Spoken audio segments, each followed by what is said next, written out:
All right, I didn't want to keep y'all waiting today, man. Didn't want to keep the music playing too long, so I wanted to go ahead and jump on here, man, because just want to talk about a few things. No fights, no fights this weekend. Let's see who we got. Sync, what's up? Chanta, what's going on? What's up? Australia, what's going on? All right, got about 10 of y'all in here, so yeah, man, we can get to talking a little bit because yeah, I mean it's Saturday.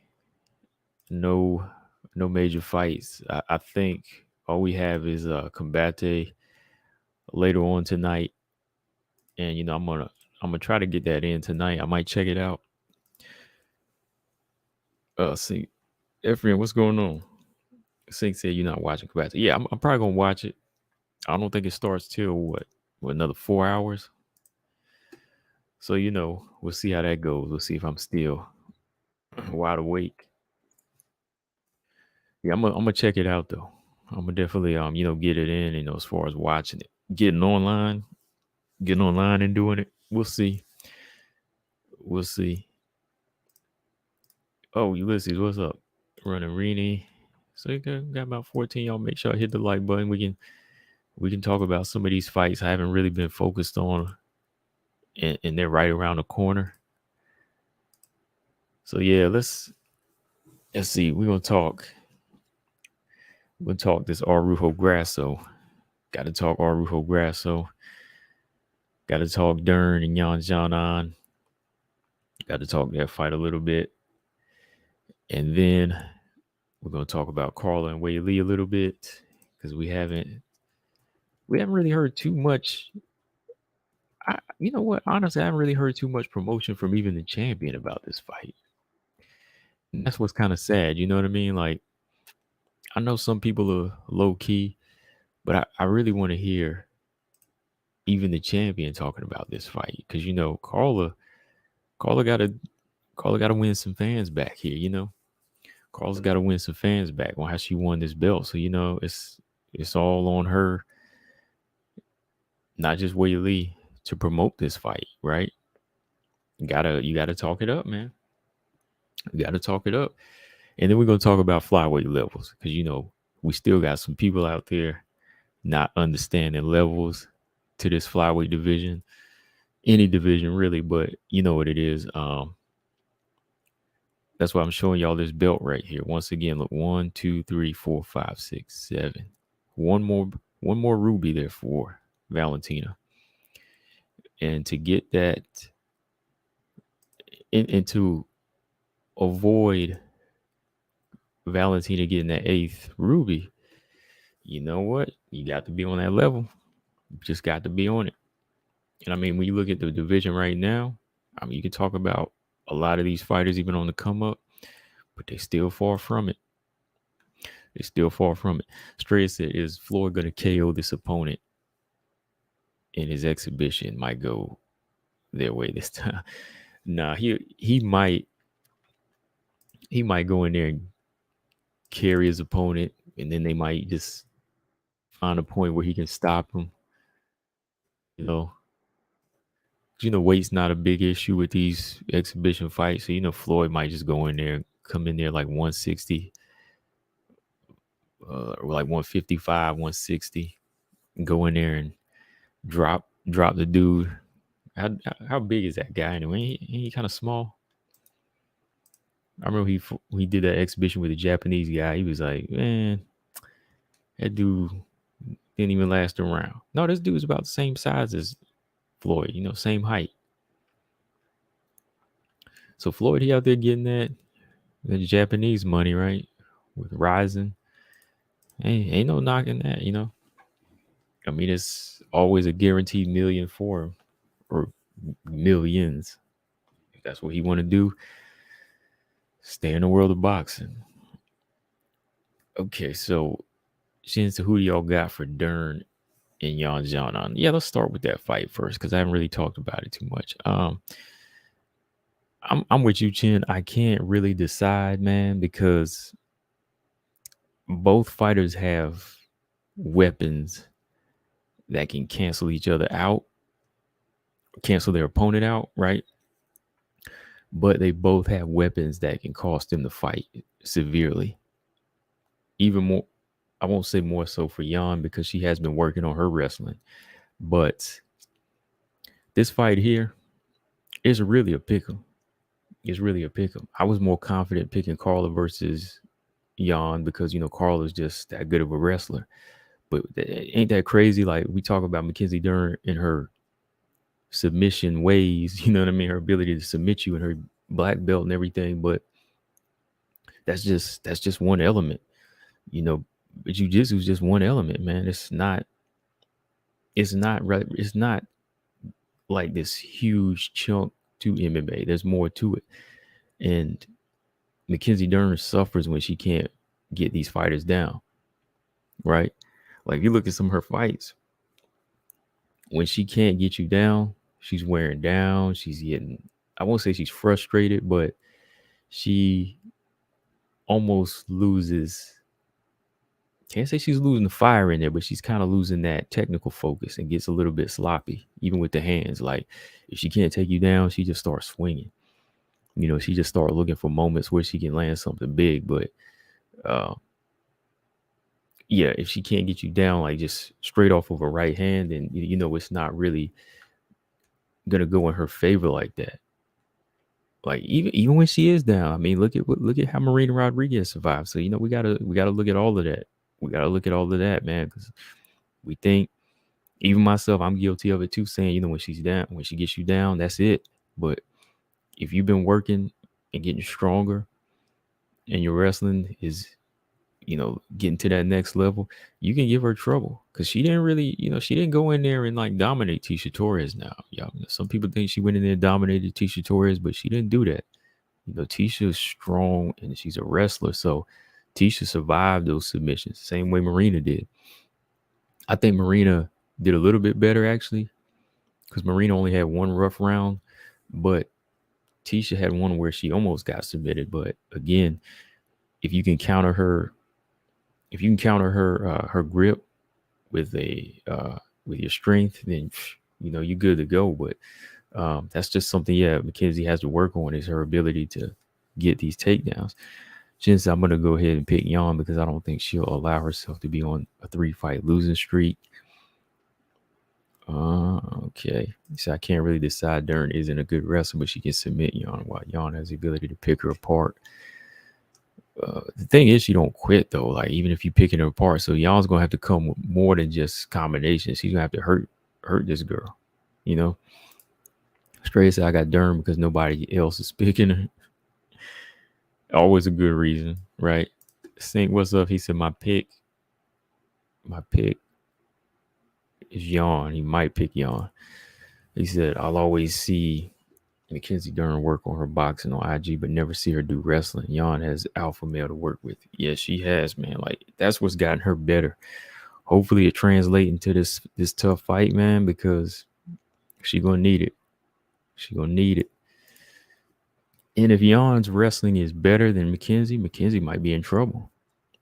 Mackenzie might be in trouble, because anything she does as far as pressing us to the cage, you might see Jan in there, go for one of them underhooks and just reverse her and put her on the cage, break, go back to the center, pop combinations, just start hitting with some combinations.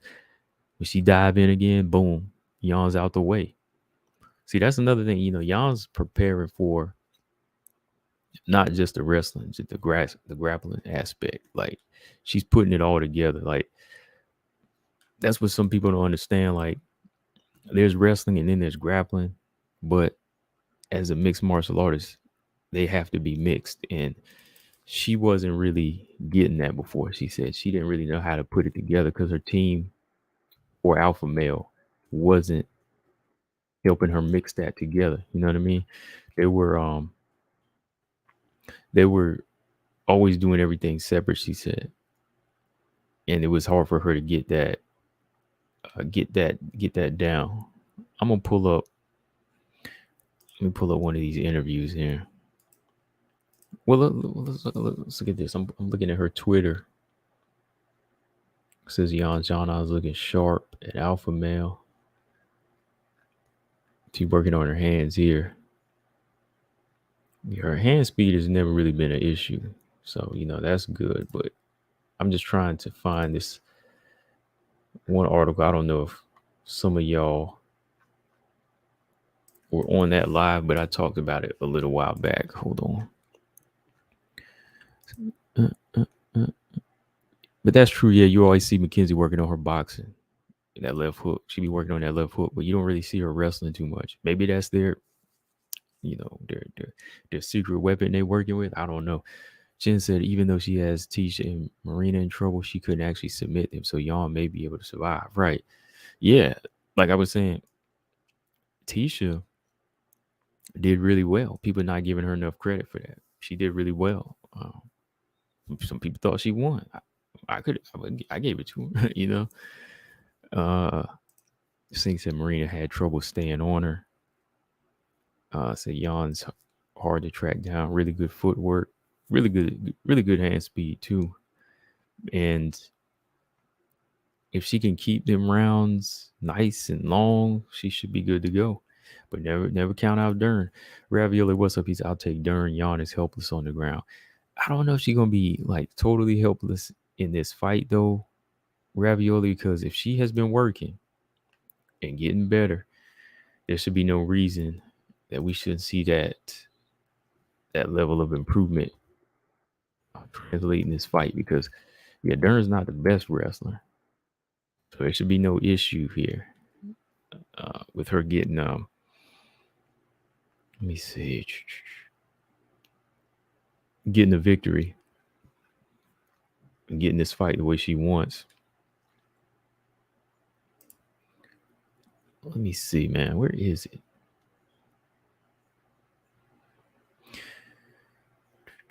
Okay, so this was back in March. This article back in March, she said, I recognize my weaknesses through my last fight. Improving on her grappling.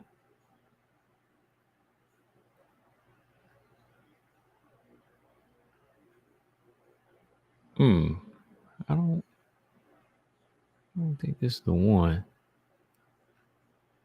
Yeah, I don't know where that one is, man. I don't know where that article is now. 2Bs, what's going on? Singh said he's staying out of this one. Let me see. Ephraim said Dern, fighter, athlete, martial artist breakdown. What do y'all say? Dern said fighter, athlete, martial artist breakdown.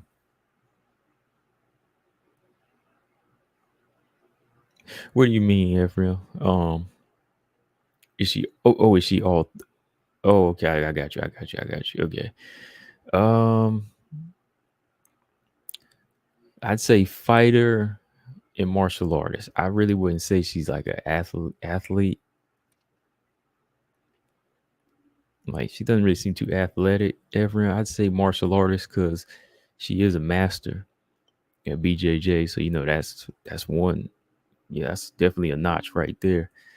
And fighter because she doesn't quit, and she will push the fight. So I'd say fighter and martial artist more so.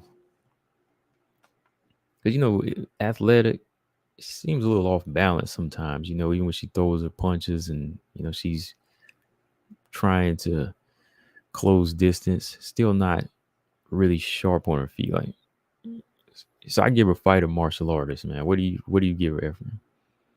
Straya says, seriously though, if Carla can take Jan down and finish it, then why can't Dern do it too? Styles make fights, man.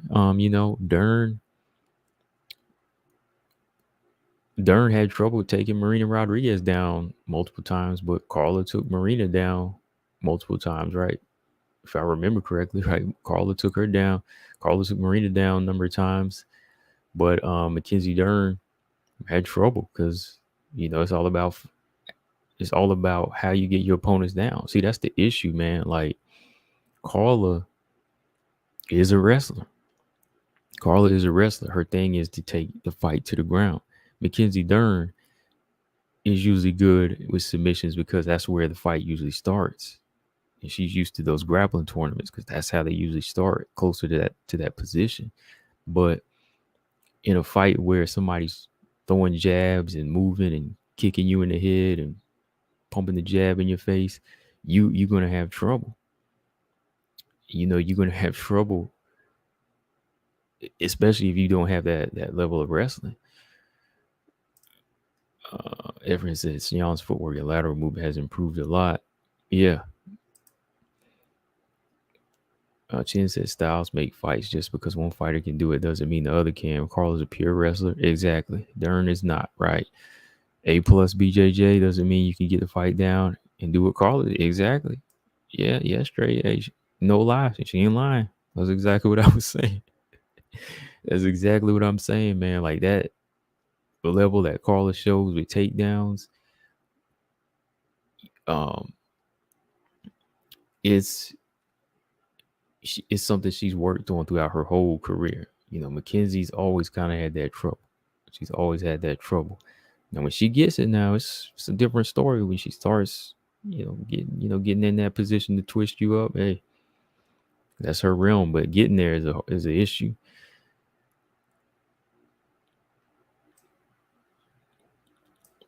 Big Soldier MVP was up. He said Carl is a wrestler though. Dern has BJJ, right? Marcus Bell, what's going on? Sink said Carl is more well-rounded grappler. Yeah, I think Carl is much more well-rounded. I think Mackenzie can be better with her hands than Carla because she kind of has that reach and size for it. Mackenzie, if she works on it, she can do that. But Carla has been trying to improve on her hands. She just kind of doesn't have the reach and the height to execute it. Ravioli said Marina got a lot better though after the Carla fight, to be frank. Yeah, she did. She did. I think her takedown defense has gotten better, yeah. But even when she's on the ground, I think her survival skills are always on point. They've always been on point. Naturally for her. Where is this article? So for Yawn, this, this is very, I ain't gonna lie, man, this is 50-50. I'm just looking at some clips right now as we talk, and I'm just flipping around. It's just it's very much one of them fights where both Mackenzie and Xiaonan, they can kind of, am I right or wrong on this? They can both be kind of stubborn on getting that next level on their belt. I mean, I'm not lying. I mean, because even Mackenzie Dern, she working her hands, but it's still like it's not translating in every single fight. She can still resort to her old ways.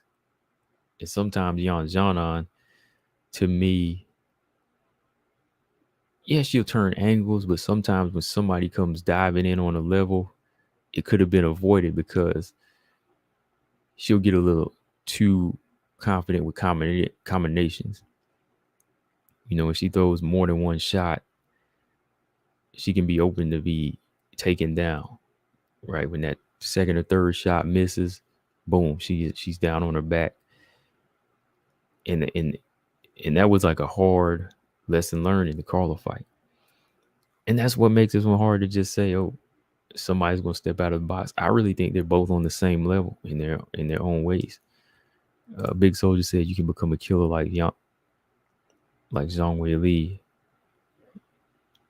You can become a killer like Zhang Weili. She has to work on her IQ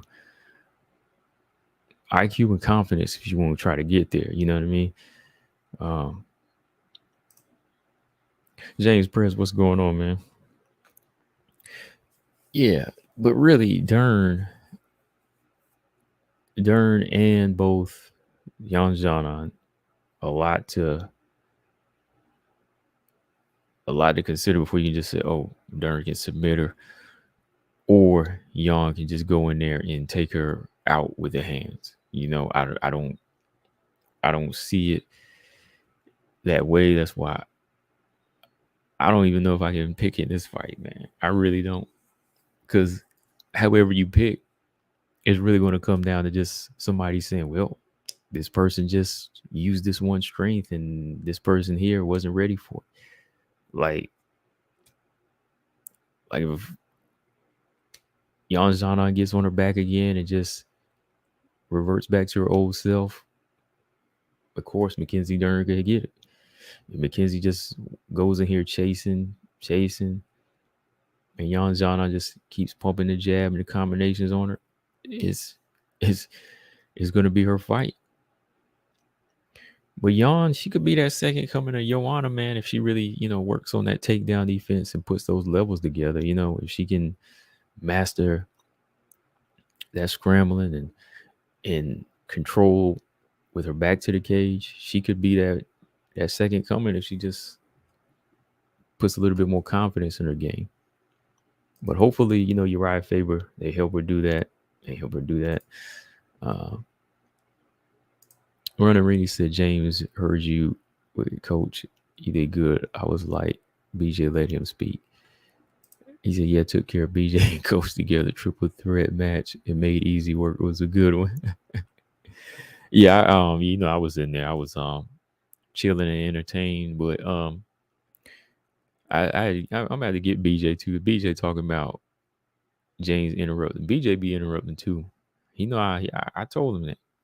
BJ be interrupting too, so you can't just say it was James. I mean, it was pretty much a draw when it comes down to interrupting. But BJ, he was making it known. He's like, let him finish. I'm like, hey, you cutting James off. James cut you off. You cut him off. It was crazy. Big Soldier says Jean took losses against Rose, which made her 2.0 yawn each time. Yeah, a lot of work. A lot of work. James is going to give Kama that work and not that too long. And not too long too. Oh, come on. Oh, I ain't even worried about that. Let's see. Xiaonan. Where is this article that I'm trying to find here? I should have saved it. Oh, okay. Here it is. I'm gonna share it real quick. I'm gonna share this. Hit that like button. Make sure you hit that like button so we can make sure y'all get your notifications. All right.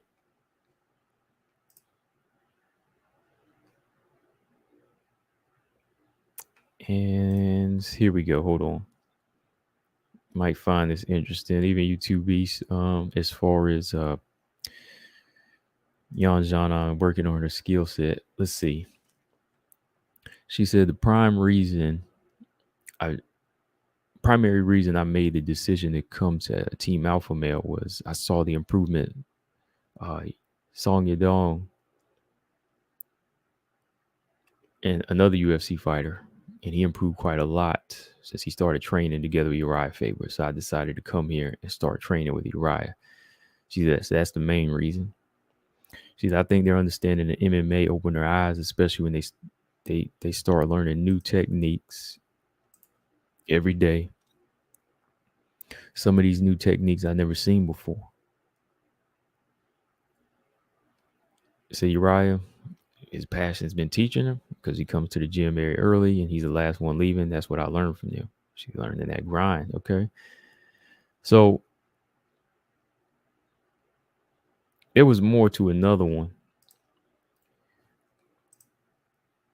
But that's one of the reasons that she had talked about, Song Yadong coming in, having him over there. It got her to come to the gym as well. But also, like I said, Uriah Faber's been helping her combine grappling and wrestling. Because in China, the way she was learning there, it was separate, one at a time, and the way it was being taught to her, it wasn't really putting it together like that. So it was easy for her to be taken down, so she thinks it's time to wrestle in there. It's time to wrestle, but she doesn't understand, like, you have to be able to adjust to whatever it is on the fly, whatever the situation calls for. That's why she was getting handled, even against Claudia Gadelia,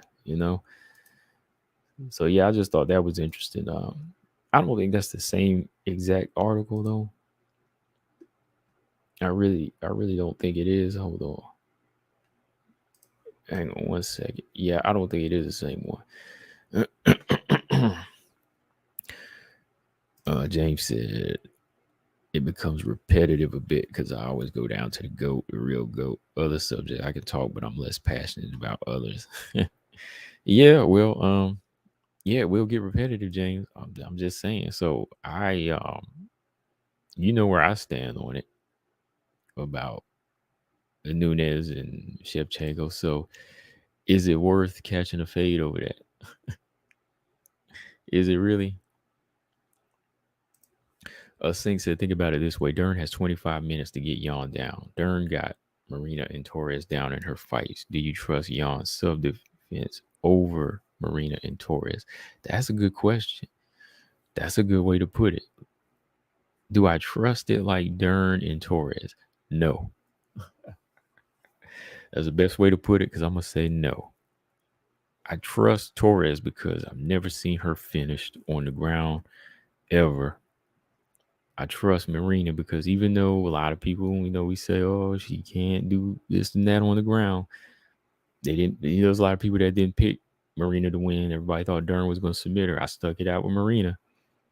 I was like, something about Marina's survival skills on the ground is going to pull her through.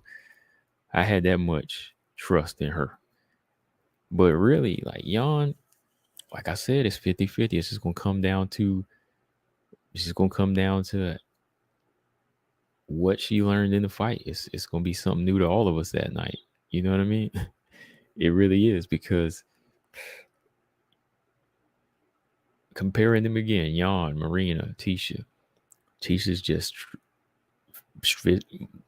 a lot physically stronger, athletic, tough, and has the fundamentals of how to get out of a lot of submissions. Same with Marina. Marina's not the best when dishing it out, but she can defend a lot of these submissions. And then when she's on the feet, her power can get respect from her opponents. Her power can keep these fighters off of her. Even though the Dern kept coming, she still can do that. But Xiaonan, good hand speed, good combinations, but when she has been put on her back, she's been in trouble. Right? But that's the old Yan. So we'll see. James said, yeah, I heard your stream. 2 Beats with Combo Bryant and Combos on B-Wave channel was a good one. BJ was tripping on his O'Neal talk. Had to put him straight. Oh, the O'Neal thing. I mean, O'Neal, I'm not even gonna lie, man. Casey O'Neal is a fun fighter to watch. She's tough, she's good, but even when the levels rise, I don't know if she can handle Valentina. Even in, just real talk, man. I mean, even when the levels rise to she bags 4-0, if she bags another 3-4 wins, I still don't see Valentina being in trouble in any way with that type of style. And that's just me. Yeah, like Straya said, hit that like button. Got like 23 people. Ulysses said Dern. Fight was very close. I could see Tisha winning. I thought Tisha won. People laughed at me, Ulysses, but I thought Tisha won. I'll never catch a real wave on that, to be honest, since most people on the chat are in favor of Nunez. It is like having corrupt judges that screw me out of a victory. Yeah, when you go overseas to another place and nobody's in your favor, right? All right. There was a comment I wanted to read. Oh, yeah. James said, if Marina wins, she should be next for the title shot, right, Combo? Yes. Yeah, I think so, 100%. I think so, 100%. Brian Williams, what's up? I knew I saw Brian Williams in here somewhere. He said he did too. Yeah, man, I thought Tisha won, man. Like, people laughed at me. Thought I was just being a Tisha Torres fan, but I'm like, no, I thought Tisha did enough to win the fight. Tisha thought so too. Like, Tisha had the look on her face like she won the fight. Dern, on the other hand, had one really good round where she about submitted Tisha, and Tisha was hanging in there, boy. Tisha a little worried, but Tisha was hanging in that fight, man. Like, that was the one scariest moment she had, but Tisha knows she should have been letting them hands go a little bit more just to bag the victory. Hold on, let me turn this off. Okay, there we go. Yeah, Tisha should have known that they weren't going to be solid on a victory for it like that. So that's another thing. Let me add before we jump to the next one. Xiaonan has got to be convincing with her punches. She's got to be convincing with her combinations. You know, you can't just give this girl space. Don't let Mackenzie come forward and press the action the whole fight. Back Mackenzie Dern up. That's going to be a key to victory right away. Number one key to victory for Jan. Look, nobody. I have no keys yet for everybody up from Dern and in the whole breakdown. But the number one key to victory for Jan is to back Mackenzie Dern up, because if you let Mackenzie come forward this whole fight, they'll give her the fight. You know, they'll give her the fight. That happened to her with Marina, right? I like Marina, you know, I feel. Look, you know, I like Marina Rodriguez and think she should get a title shot coming. But hey, Xiaonan could have got that fight, man. I'm just saying. That should have been Xiaonan's win against Marina. Marina kind of, you know, didn't know what she was dealing with that night, because Xiaonan came in putting some hands on Marina, you know, just putting the Caitlin Kagan style on her, you know. So that was another fight. Marina was backing her up. So Jan's got to be a little bit more aggressive in the pocket, man. She got to. You got to meet her in the center and stand your ground, do whatever you got to do, but don't spend too many rounds backing up here. Mark, what's going on? Mark said, what's up, guys? Dern would be a completely different fighter if she knew how to wrestle. Her hands are decent now, so she now needs to focus on letting her opponents focus on getting her opponents to the ground. Right. Yeah. Mark Robinson in the building. Always good to have him in here. Yeah, Ulysses said Mark the Messenger. Robot Chickens, what's going on? He said O'Neal can beat Valentina. I'm not trolling. It could be a Hail Mary home Tate scenario. I was just about to ask. I'm glad you backed that up, because I was about to say you trolling. Who agrees with that statement? That's a brave statement. That's a bold statement by Robot Chicken. You know, Robot Chicken usually come with some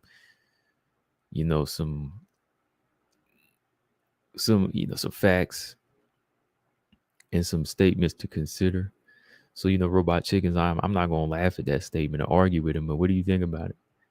O'Neal can beat Valentina. He said it could be a Hail Mary home take. Like, did she have enough in her, enough technique in her, like Tyler Santos did, to get Val in a position like that? Sidebar. The real question is, where does Jessica Andrade fit into all of this? Man, when she come back from her injury, Rose Andrade 3. Yeah, just like James said, they can do Rose Andrade 3. Yes, sir. Or you can do Rose Andrade 3 or Andrade versus the loser of Weili Carla. That's a good fight. Yeah, James. Yeah, Andrade will always fit somewhere at the top, man. Yeah, she's just pound for pound, always credible. To be said, I don't got a dog in the fight between who should be the winner in Dern versus Tisha. I'll just reiterate that the 10-point must system must go. Hey, to be said it, 10-point must system must go. He said make MMA better, right? James said winner of Marina gets the title shot, then do Rose versus Andrade and mix that whole thing up. Yeah, I agree.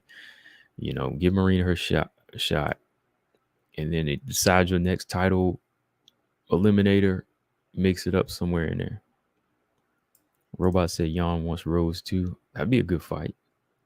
That's a good fight. You know, hands gonna be flying in that fight. Runnerini said I still want Want to see Manon destroy Andrade. I would love to see that. They might do Marina versus Andrade too. Dang, poor Marina. That'd be tough, man. Before she get a title shot, dang. Sleight of mind, what's going on? He said we in here combo. Still training hard, man. Still getting it in.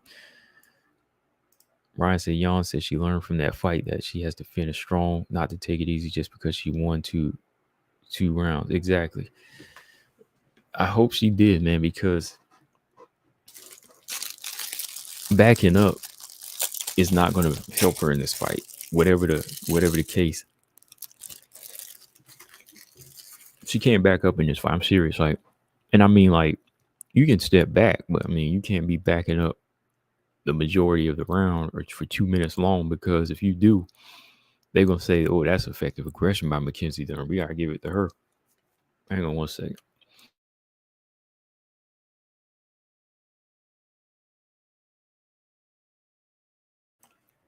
Marcus says something I wanted to read. I thought that was kind of. Oh yeah, Marcus said O'Neal still blocks punches with her face. Not good. That ain't good. Defense is a must, man, if you want the belt one day. Tell him, James. I'm just saying, like, you tell him, James. I know we can agree on that, right? Defense is a must if you want to get that belt. I don't care what the division is. Defense of some kind is a must.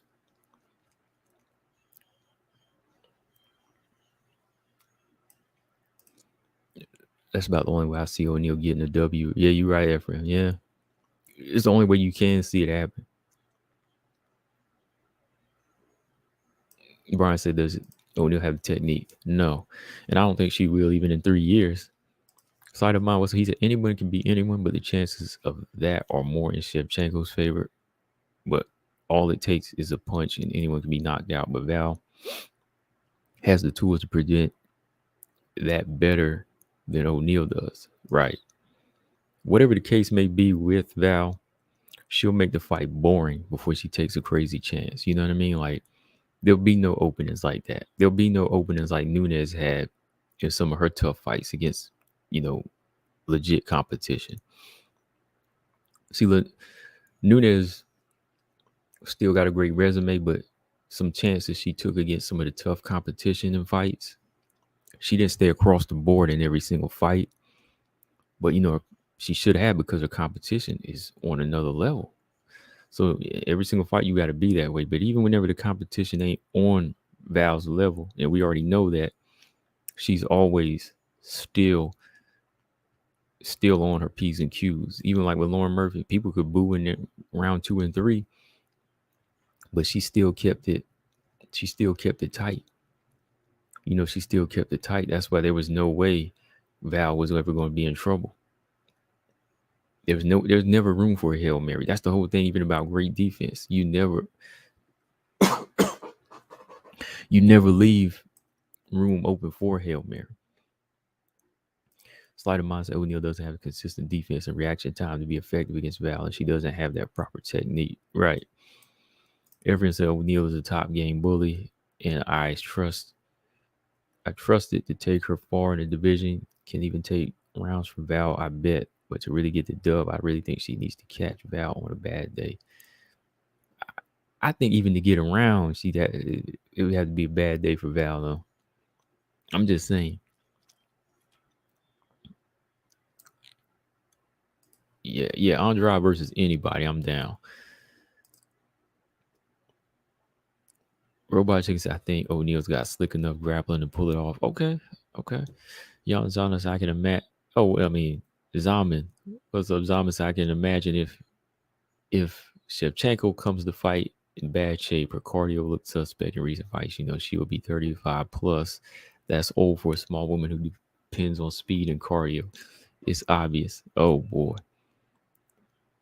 Zaman, I can't really take your word on that, man, because I know you don't really care for Val. So I mean, you gotta come with some more facts than that. Because I know you ain't believing Casey O'Neal can destroy Val, man. Right. Sleight of mind says she never comes in a bad shape or condition. You never will see her do that. So there'll never be a day, even whenever she is older, she's her her athleticism, her IQ is still gonna carry her in a fight. Mark said it was a close fight and certainly not a robbery, but I still think Jan beat Marina. Yeah, man. I'm just saying, man.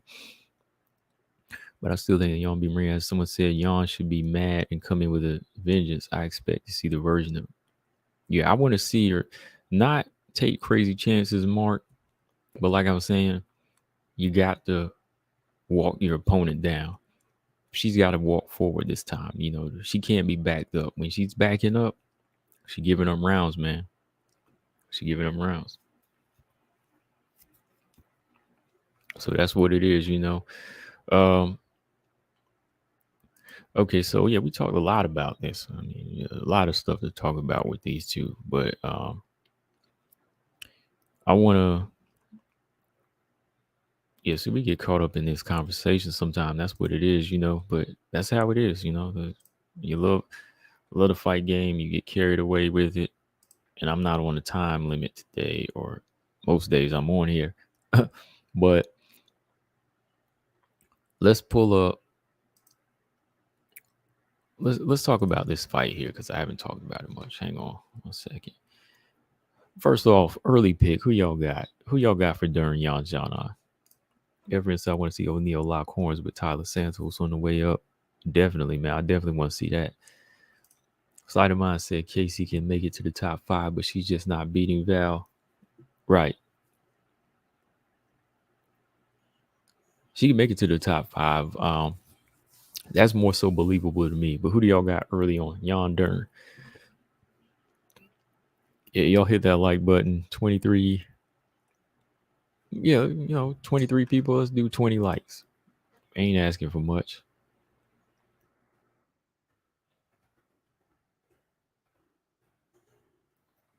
Just want to make sure y'all get notified when I'm on here. Who do y'all got? Let me know. All right, hold on here.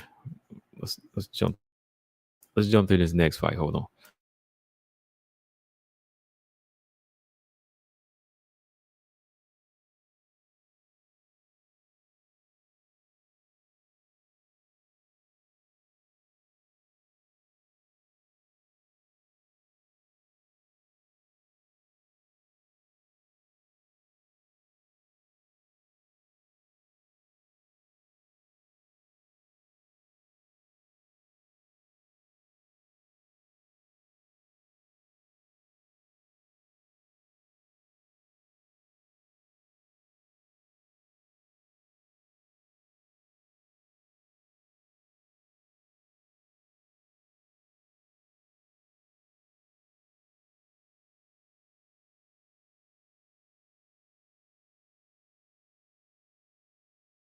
Okay, I was just fixing something to pull this up because this is what we're going to talk about now.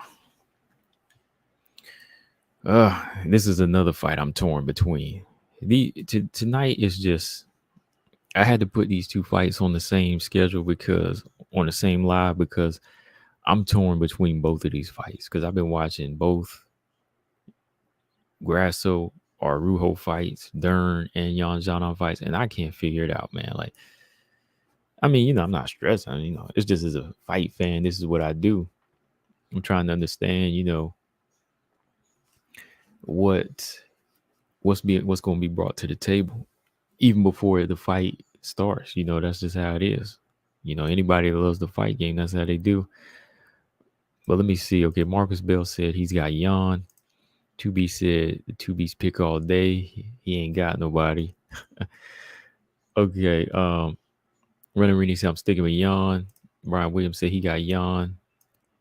Dang, Efren said he got Jan. Mark said I don't have faith that Dern will be able to get Jan to the ground consistently or at all. I'm going with Jan. Wow. Slight of mine said Dern if she can get to the ground, but if she stays on the feet, Jan for sure.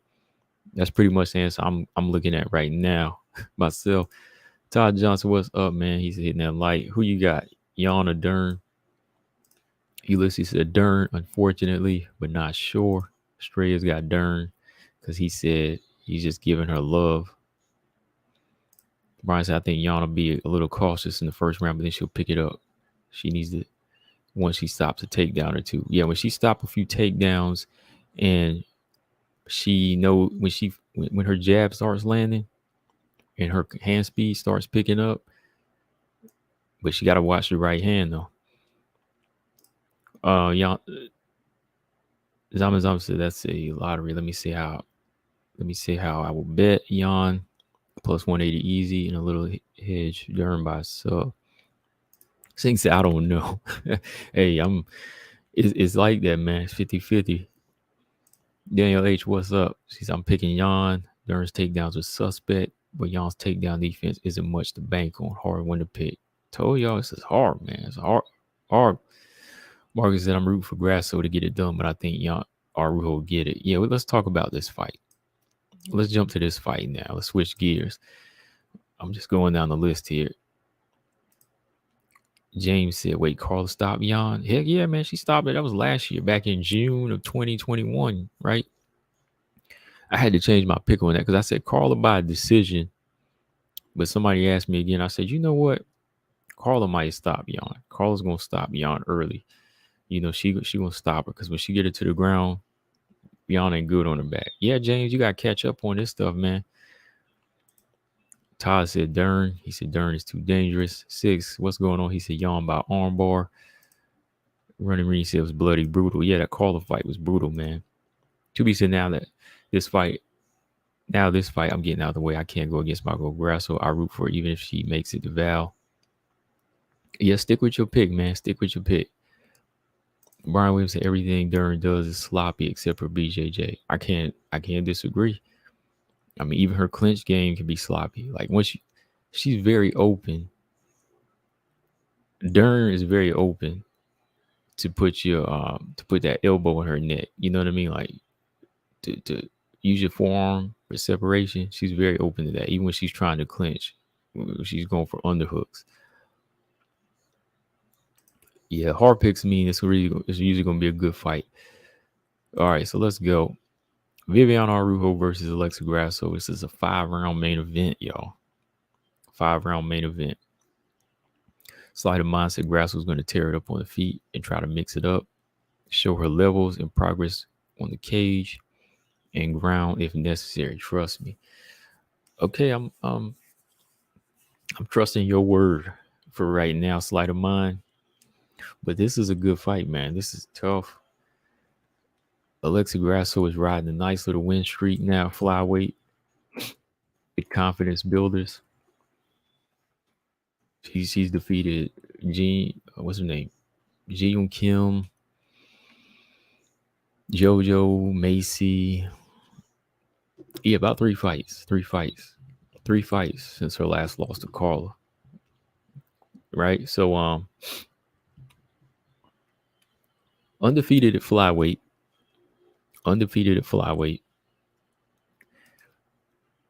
All good wins. You know, JoJo, that was her first finish in the UFC. So, you know, I'm gonna give her credit for that because, you know, she did take it to the ground when JoJo was starting to get her stand-up going. You know, she did get it down to the ground and got the submission. So I give her that.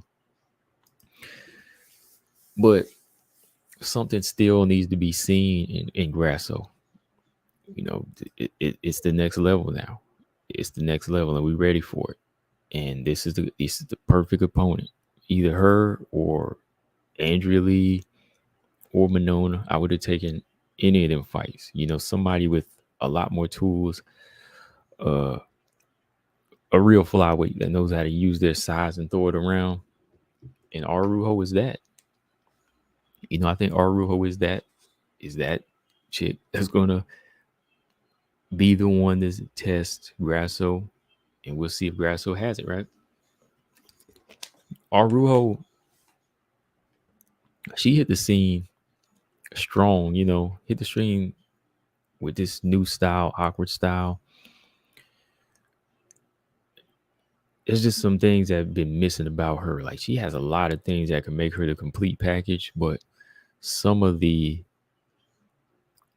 the couple of things that she's missing can really just tear down the whole house. You know what I mean? You know, the foundations. Todd said it's going to be tough. He's got Grasso by decision. Okay. James said Grasso Araujo should be a good fight, but bottom line, winner is just another sacrificial lamb. Slight of mine said this is a good fight. They're drilling this one into her head right now, especially since it's a 5-rounder. Cardio is where she's at right now. This is probably the best I've seen her combo. Okay. Yeah, I'm glad you mentioned the cardio, because when I'm talking to Araujo, the one thing that you can lack, it can be that one critical thing that can just tear everything down. Ephraim said, how many of you bet on fights? I have, not very often, Ephraim. That cardio, it can be the most critical thing. Well, it is the most critical thing. As I said, like, even if you lack one thing, it can be certain, depends on what it is. Like, just lack of no, there's a lot of things you can do wrong in there. I'm just saying, but like, this is that one thing in there that if you lack it, like Araujo does, it can cost you a fight, because you need to breathe in a fight. You can't fight if you can't breathe, right? So that is the one thing that puts us in a lot of question sometimes with her, because Araujo usually has a strong start in these fights, and she has a lot of good things about her, physical strength. She can bully girls. She can fight on the outside. She's fast. Just what you would expect someone to look like, or someone that you would want to look like to be able to take on the champ one day. But it's just that one thing, man, that cardio. That cardio really tears a person down, and you can lose your focus in a fight. And with all the other tools you can have, if you don't have that cardio and you can't breathe in there, ain't nothing else going to matter, because you need that cardio when you wrestle. You need that cardio to be able to pump out those combinations that Araujo pumps out, right? So I'm just hoping in this fight here, she's showing a little bit more growth here. And, that's something they train for. And she comes in there with that style where she kind of fights more of the rhythm and doesn't try to blow her load in the first round or two, because even the Andrea Lee fight, there were some scary moments, but I thought she found her rhythm in there and really started to turn the fight into her pace, even though she did get hit a couple of times by Andrea Lee. Scary moments, but, she still kept it going. Mark said, can you see Jan and Dern playing out a little bit like Montana and Macy? Who would be Montana and Macy in this case, Marcus? Who would be Macy and Montana in this case? I'm picking Araujo. He's picking Araujo confident. Okay. He's confident in Araujo. Daniel said, I was watching Tisha Dern the other night. Tisha won that to me. Jan can frustrate Dern. She can't do what she was doing against Carla. Yeah. Yeah, I thought Tisha won. I thought Tisha won that fight. Estrella said, Araujo Grasso is a coin toss. Depends on Vivi's cardio and how much dog Grasso has. If Vivi doesn't finish it early, Grasso gets the decision. Yeah, I think we can all agree the 5-round fight will play in favor of Grasso, no doubt. Just because of her overall pacing. She's a boxer, used to fighting at that pace, used to be on her legs and moving and throwing at different angles and pacing herself. Sinks that Araujo looks sloppy against Andrea Lee. I'm gonna look at that fight again. I think I stopped on that because I watched Roxy and Montana, but I'm gonna watch that fight again. I'm gonna see how sloppy she looked, because She got hit. She did get clocked. And the more technical you deal with somebody like Grasso, Grasso is more so, I give Grasso a little flat, for not being like the dog in there. But Grasso is much more committed to her technique than Andrea Lee is, you know. Since I don't trust her. Yeah. I mean, I can see why not, because some of the things I was naming, like that big part of it, that cardio, the one thing I named the cardio, right, seems to put a person in trouble. And yeah, getting sloppy sometimes, because she came in there with some cute stuff against Jessica I, but you see what happened, right? Like, it was fancy for a while, it looked awkward and all of this movement. But even like the commentators on that, when they're like, I hope that Araujo slows it down because she's doing a lot of movement right now, you know?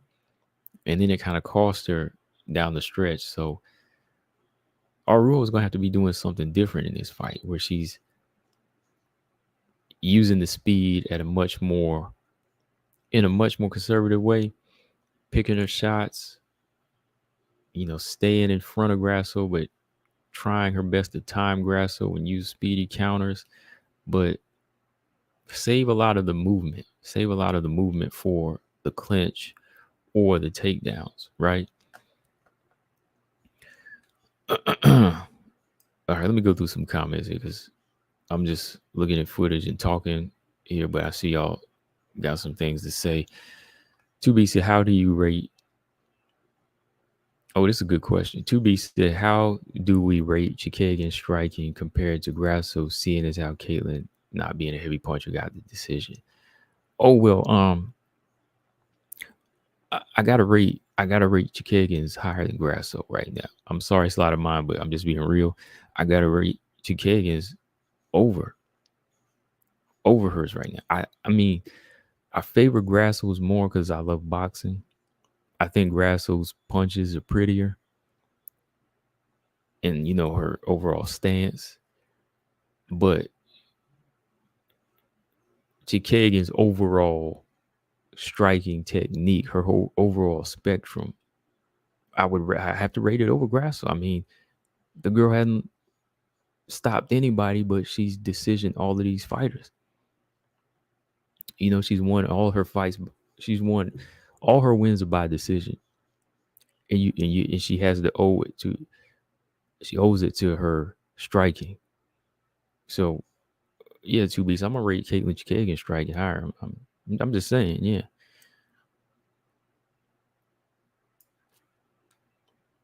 TJ in the building. He said, "Everybody relax. Time to block him."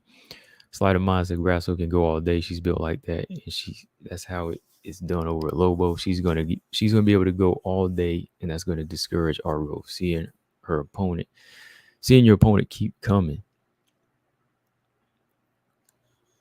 If she takes some of the things that Jessica I did, there should be no trouble for Grasso in this fight.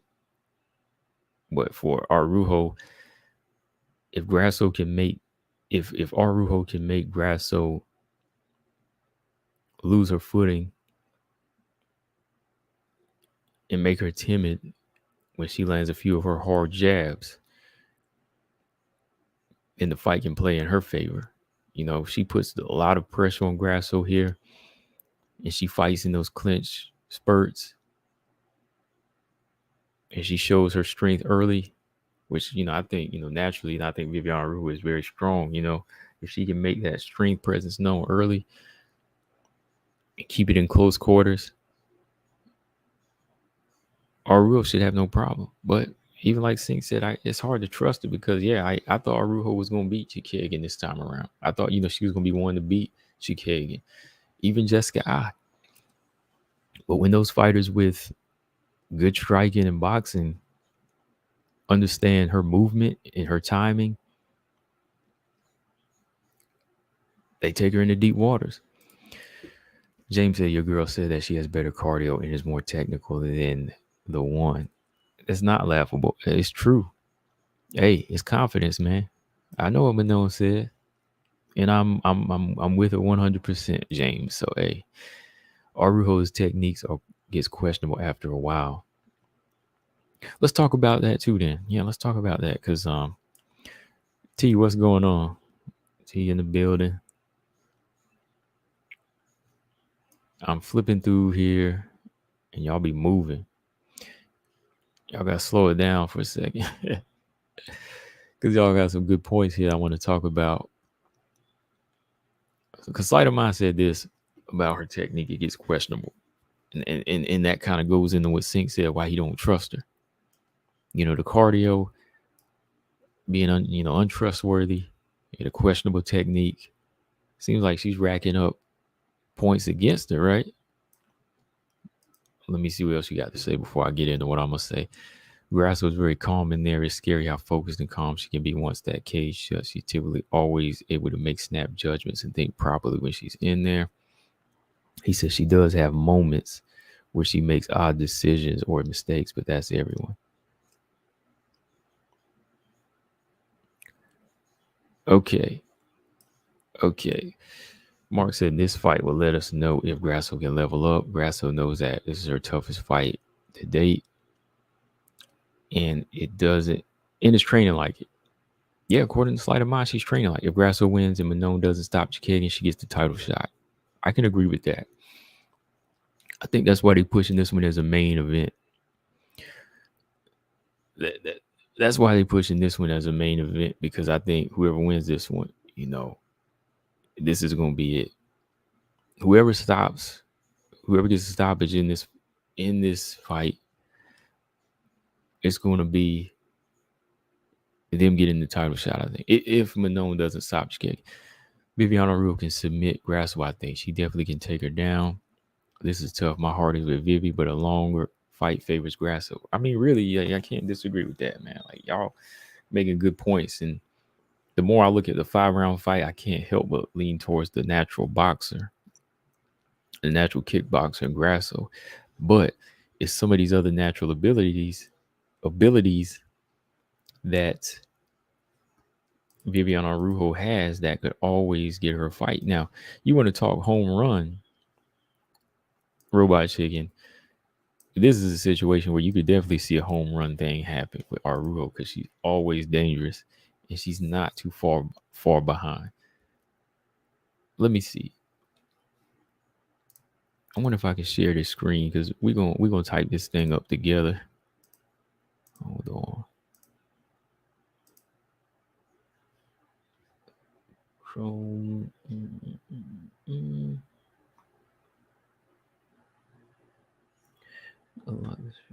Hold on.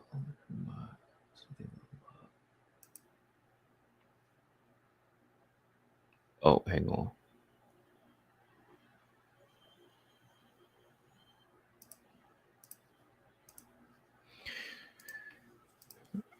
Let me see if I can share this thing here. Not share, but hold on. Where's my doggone screen at? Hold on.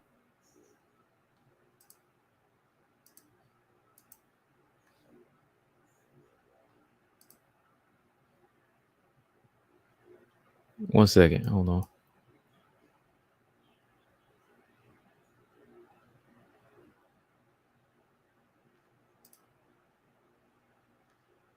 Okay, just a second, y'all. Trying to fix something here. I want to share something.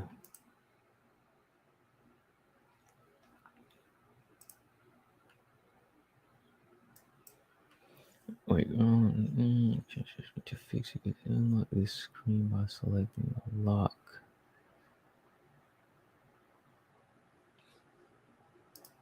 Okay, hold on.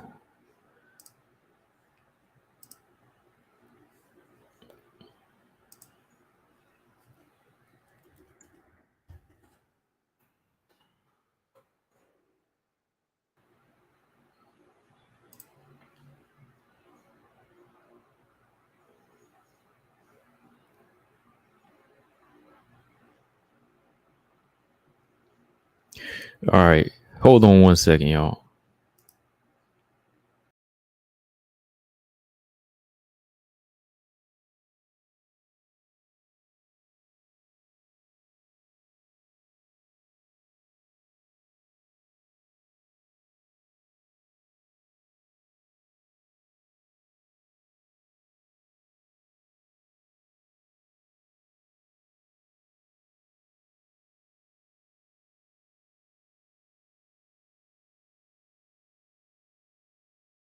Okay, I'm back. All right, I'm back. I was trying to fix something here, trying to try something out.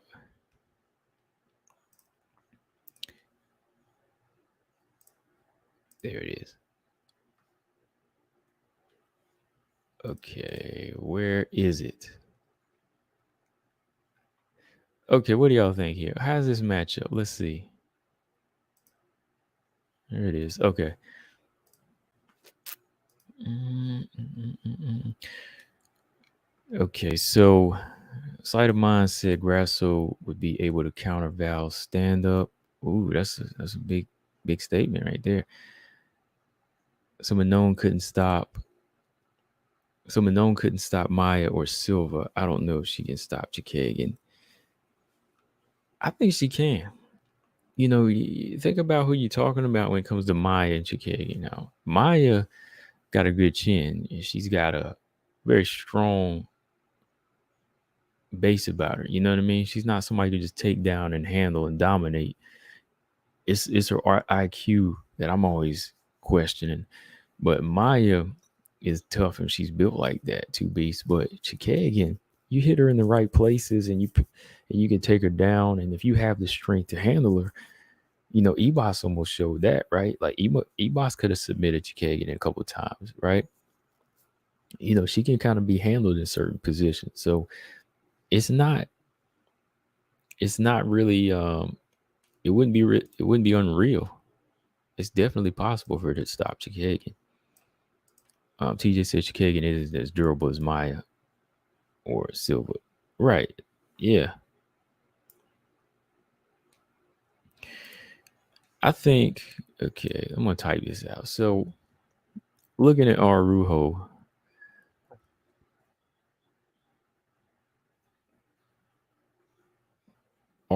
has strength. She's got the speed. She's got the dog. And she's got this jab.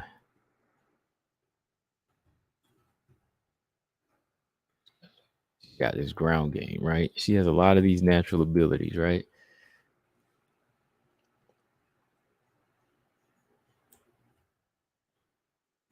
Okay, for Grasso,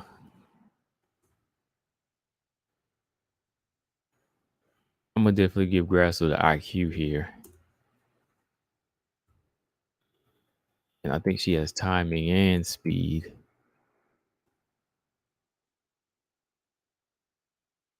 Okay, and she has a cardio.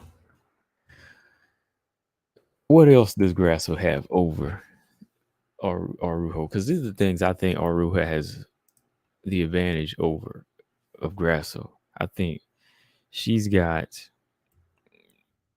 Araujo has the speed and the strength,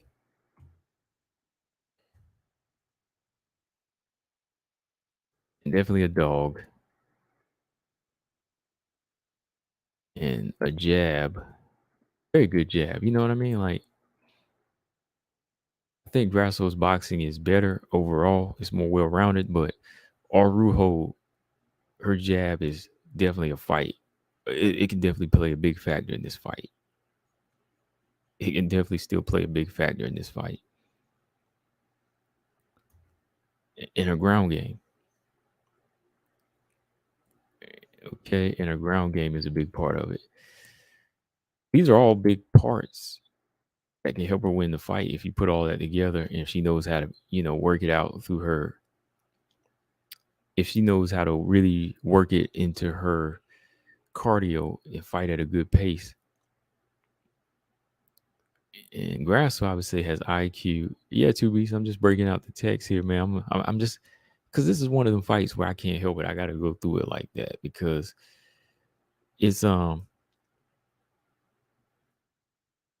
it's something fascinating about this fight. It's a good fight.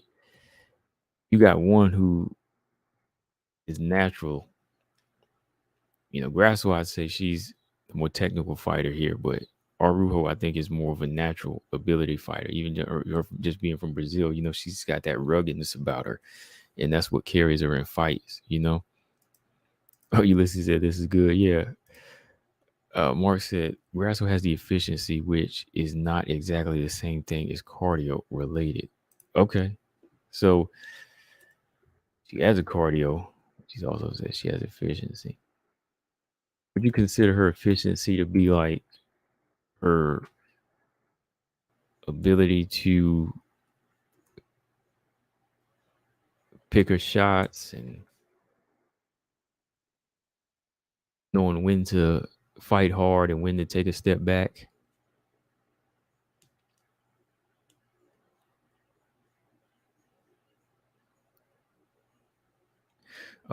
Brian said we've been waiting for this fight for almost a year now. I know, man. Like, when was this fight first announced? Back in March, and now it's almost what? It's gonna happen 7 months later. It seemed like it was announced 2021. I remember they talked about this fight in 2021. It was actually signed back in 2021, and now we finally getting it after like 2-3 cancellations. It seemed like I remember December or November last year, and they said Grasso Araujo in March, something like that.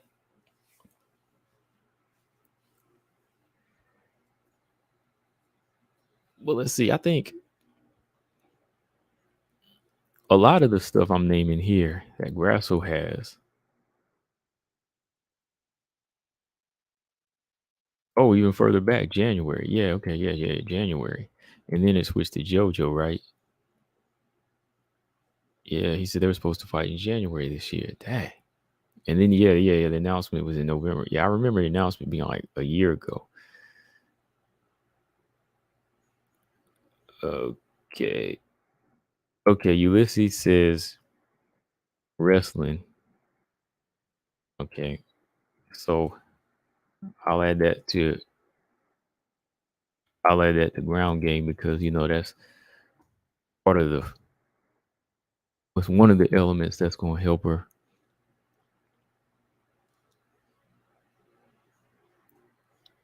Oh, put a little icon. I didn't even do that. That's funny.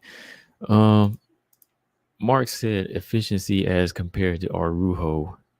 Araujo will be bouncing around for exactly. I'm glad you mentioned that. She bounces around for no reason, shadow boxing like Macy, but a little less. Yeah, her shadow boxing isn't really too much, but that doggone movement, man, like the way she moves it looks fun and everything, but she's wasting a lot of energy in there. And she hasn't done that as much. Like in the Montana fight, she was a little bit more aggressive. She was a little bit more aggressive and efficient in that fight. But I think everything that Grasso throws, it has some type of purpose. You really don't see Grasso shadow boxing though. All right, so what else does Grasso have? Ulysses said her entries in wrestling are good. Yeah. I mean, just an early look. A lot of the things we have for Grasso are things that can carry you in a 5-round fight too, when you balance it out.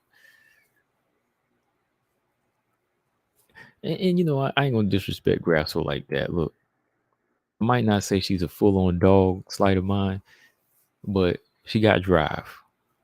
No fighter like her won't have drive. Wouldn't have drive. They wouldn't be here. They wouldn't be here if they didn't have drive. Let me see. Mel or Mel. What's up? He said,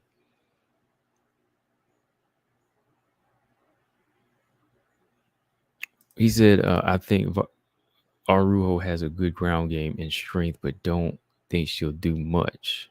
Okay. Okay, so yeah, good ground game. And yeah, she has the strength. Yeah, what can she do for 5 rounds too? You know what I mean? Like some of her pacing is very off the wall sometimes. It's very off the wall, unpredictable. strength is a big thing though. But Grasso showed a lot of strength in her fight with Grasso showed a lot of strength in her fight with Macy Barber. But then again, at that time, I don't really think Macy Barber was really getting that strong. To me, Ravioli said the Santos fight, Val just let her ego get in the way.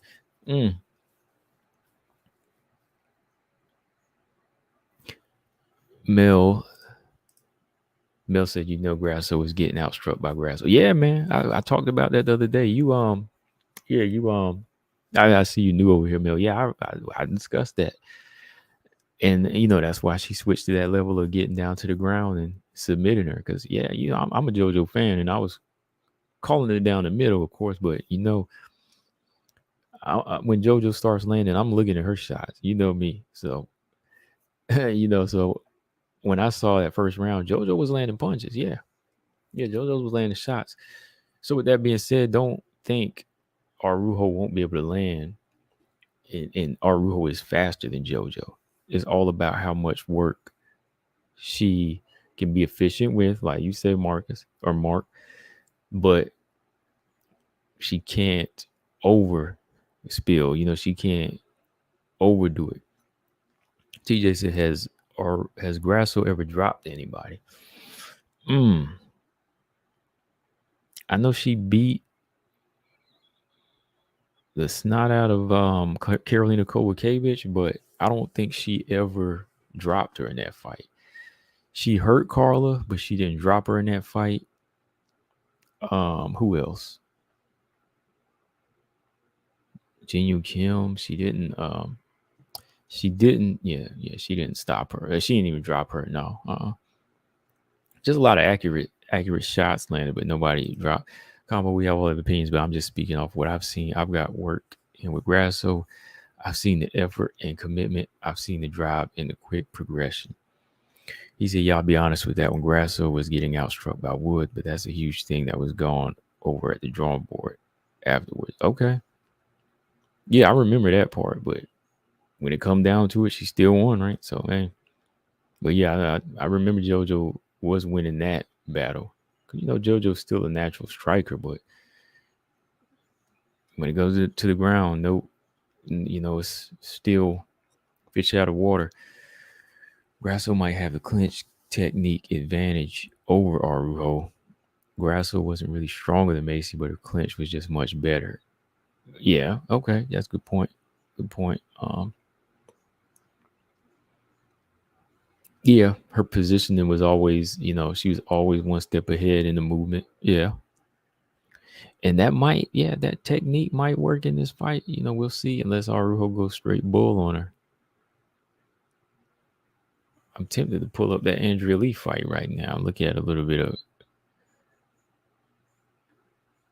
Let's see, sleight of mindset. Yeah, I'll be on. Oh, yeah, I read that. Okay.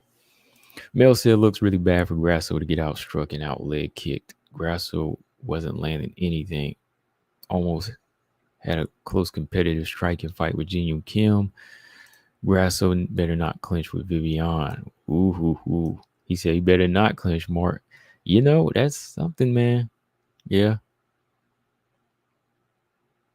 Yeah. Like, I could see her having some moments, but, Araujo ain't Macy, man. TJ said exactly, which is why I'm 1,000% sure she has nothing for Valentina. Oh, with her getting outstruck by JoJo? Yeah.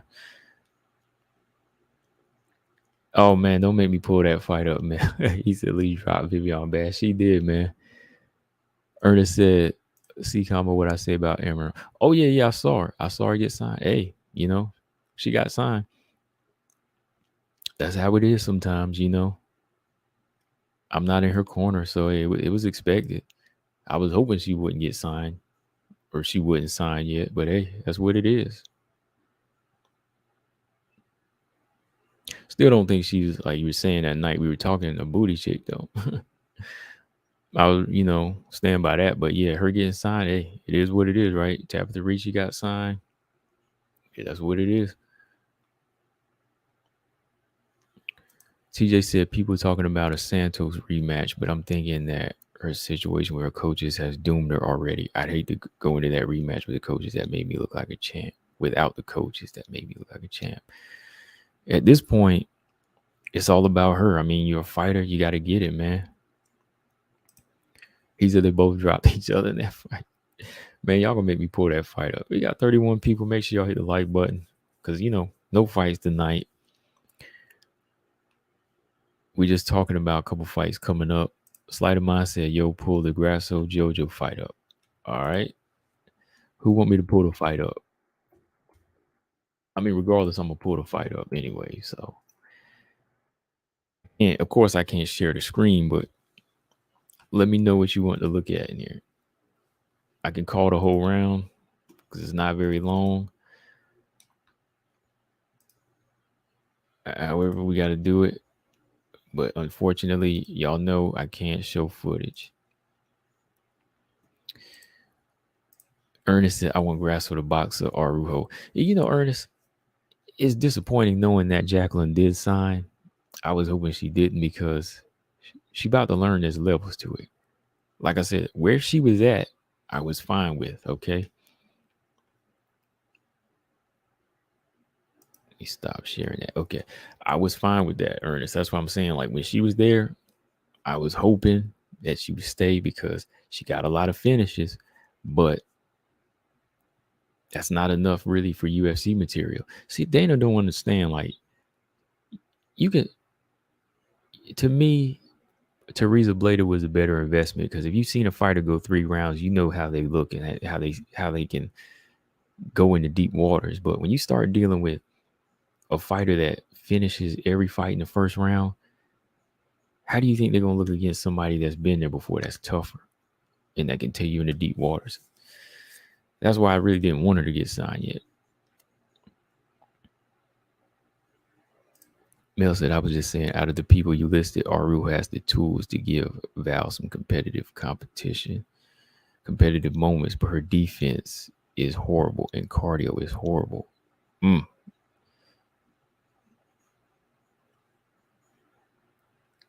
Sink said Vivi would get KO'd. Yeah, sadly, she went for the money, man. She went for the money. So at this point, yeah, we'll see how it goes, man. But that's the thing with Dana, man. He like, I see a pretty girl. I see wins on her resume. I'm looking for another Ronda Rousey, but just because she got 5, 6 finishes, man, that's not ready. It's not ready.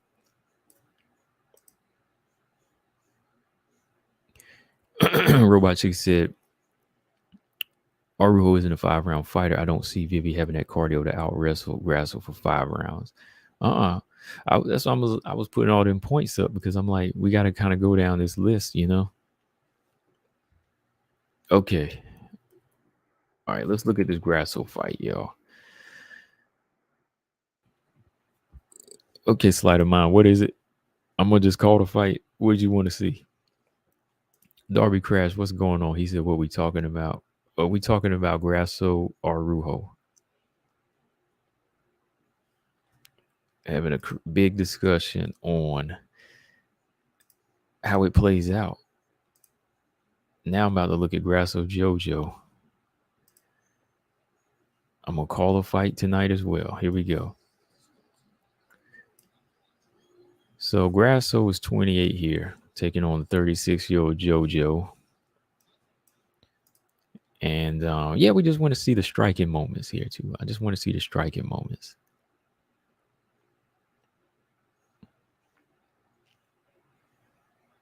So Danielle H said early on she has got Lee. Excuse me, that's Mel. Danielle H said she's got Grasso. I barely trust Araujo gas tank, especially against a style like Grasso. I'm just saying, is it really going to be dog versus somebody, the dog versus the gas tank? Okay, I got the fight pulled up. Oh, come on, JoJo. What'd you do? All right, I'm going to start it. Here we go. Okay. He said, call the fight live so we can go over it. Okay. Round 1.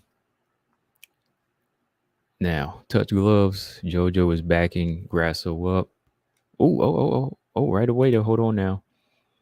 Open in seconds. Open in seconds, JoJo lands a inside leg kick, but due to lack of head movement, Grasso ate a shot to give JoJo 3. This is this is open in 5 seconds, okay? Now look. JoJo inside leg kick again. I'm gonna repeat that. JoJo inside leg kick. Grasso comes over the top with a right hand, left, and it ends it with a calf kick. Good combination by Grasso. Grasso's, trying to step with a lateral movement. Calf kick by front kick to the face by that was some fast hands there by both. They were going at it. Good lateral movement by Grasso, okay? She reaches in, lands a calf kick. JoJo comes back with that partial front kick to the face. And Grasso does smart there right away because before JoJo can initiate a tie clinch, Grasso lands a hard right, left, right, some good dirty boxing in that clinch. And to avoid that, good combination, and she goes for a takedown. All right. So this is just the open in 20. This is just the open in 15 seconds. So there were some moments I missed in there. Grasso did was landing some nice shots right away. And she was adjusting to the longer striker in that moment. Because JoJo was getting long shots off. And when the Muay Thai fighter was going to get the tie clinch on her head, Grasso went on and landed some good combinations on the inside and took the fight to the ground. All right, so now they're on the ground. Grasso's in this top position in the guard of JoJo. JoJo just holding her tight, holding on tight here. This is fast paced. This is only, the first 30 seconds of the fight. But I'm gonna pause it again here because I'm gonna say this. Okay, the one thing I did overlook myself is Grasso did react fast. Grasso did react fast in this fight. Grasso reacted to what JoJo was doing. As soon as she started firing off, Grasso started hitting back with combinations. And like I said, she adjusted to what JoJo was throwing her way. So Grasso's on top now. Not saying she'll be able to do this via Viviane or Araujo right away, but just know that if Araujo fires off on her, she's going to try to counter back. When Araujo throws a jab, Grasso will come back with the right hand. But that jab is hard, man. Araujo got a tough, shotgun jab, so we'll see. Mel said this Grasso kick. Yeah. She kicks. She ends her combinations with calf kicks. She landed a couple good kicks here. She's got some good ground and pound here. This top position. Good head control. Got JoJo's head pressed back on the mat, and she's landing some good shots. Okay. I want to go back to that stand-up part, though, here in a minute. Well, I'm going to let it play out so we can go into the stand-up. We can look at the stand-up here. Danielle said Grasso's movement is the key. She better not get clocked by Araujo. Yeah, the movement, timing. Grasso's timing is going to be her key here. Timing over Araujo's speed. Mel said, I think people are exaggerating the cardio of Vivi. I don't know, man. Like, go back. The Caitlyn and Vivi fight was close, but that should have been her fight, man. She was huffing and puffing in that fight. All right, Grasso's letting JoJo back up. Let's look at the stand-up here. Good right hand over the top by Grasso. Good elbow and calf kick by JoJo. Good jab by JoJo and a good calf kick. JoJo catches one of Grasso's kick and kicks her in the kind of by the shoulder and the neck, backing her into the cage. All right, JoJo's backing her up. Good double right hand by JoJo. JoJo's back on the outside. Good double jab by Grasso to keep her back. Good knee to the body by JoJo. Whenever Grasso missed that right hand, she grabbed her, landing that knee to the body. Ooh, good double lefts by JoJo. Good right hand. Head kick partially blocked by from JoJo. JoJo's got a good calf kick. She's establishing her calf kick. All right, JoJo, Grasso's keeping his tight guard, but she's still getting hit with these shots. Got to move her head. Good 1-2 there from JoJo. Another good jab by JoJo. Good inside kick from Grasso. Ooh, good front kick to the chest from JoJo. Spinning back fist miss for JoJo from there, and Grasso takes it down, gets on the back, and y'all know what it is from there. Y'all know how it goes from there. JoJo is out. So it was a little closer, but it was definitely much more competitive. Like when the fight went to the ground, it was always Grasso, both takedowns, but there were some moments in there where, JoJo was landing those long shots. But, in this type of fight, Araujo doesn't really throw those type of front kicks. There's not really that type of length for her to establish like JoJo, who's a little bit longer. But there's always the that speed element. There's always that speed element that Araujo presents. But we'll see how long it lasts for, 2-3 rounds. What's the pacing going to look like? Mel says split decision either way unless Grasso's Vivi's ground game is significantly better. Ravioli says she did it for 3 against Andrea Lee. Marcus Bell said in the Jessica I fight, Vivi had the puff of death. Oh man, yeah, that was probably one of the worst times we've seen her. And she was doing a lot of movement in that fight too. She was doing a lot of movement in that fight. She kind of paced herself since then, but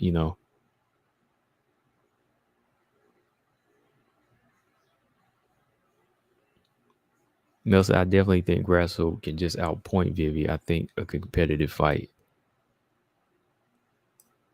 Ravioli said, can Grasso stop Araujo from mauling her? I think she can. I think she can if she can control the clinch, like you saying, Mark. If she can go in there and get the better control, even with her back against the cage, if she can avoid being taken down and put on her back.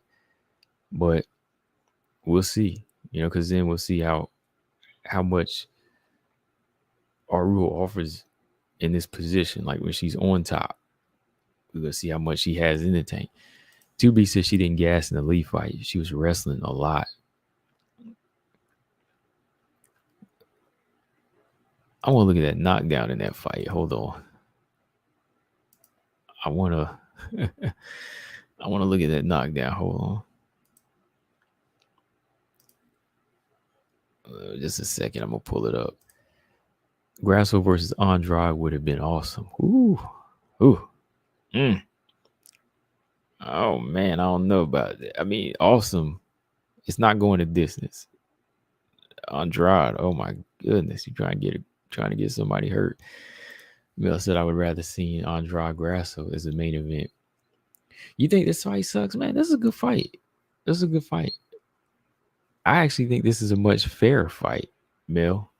Grasso Andrade, you ain't gonna get your money worth now because you know how that might go. Because this is Andrade we talking about. You remember Andrade Lemos? Andrade Lemos, that was a quick one, man. We didn't even get a good fight. At least this one, we might get some action here. And it's 50-50. So it's going to be a better competitive fight. James said, Combo, how strongly you got Manon over Chikagan? 80-20. 80-20 for Manon. Chikagan should be motivated as far as is motivated for this fight. She knows she can get back to the title shot if she beats Manon. 80-20, is that what you have? I don't have 80-20. I have it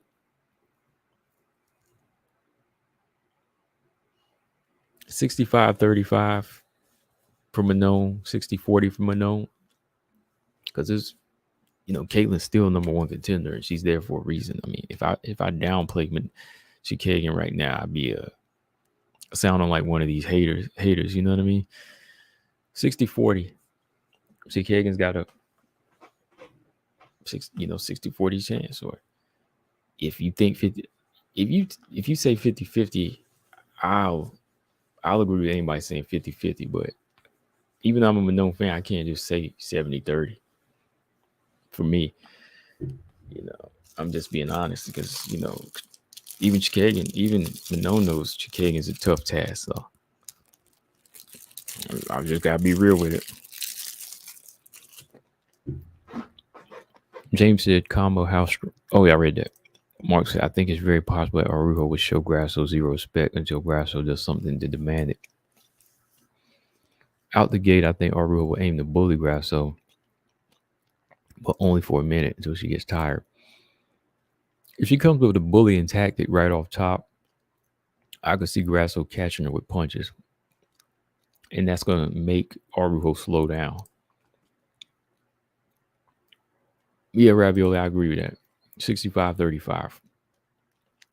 60-40, 65-35. Mel said, I feel like Manon is a better version of Chikagan without harder punches. With a little harder punches. Yeah. And stronger. And better wrestling, I think. Chen said, I can see Grasso landing some good licks, though, due to her boxing. But as the fight goes on, it's going to favor Andrade. Yeah, I think Grasso would land more effective than Calvillo or anybody could have on Andrade. But just knowing a 5-round main event with Andrade, it ain't going 5. It ain't going 5 because you know what she's going to do to you. Or you might catch her with a Hail Mary.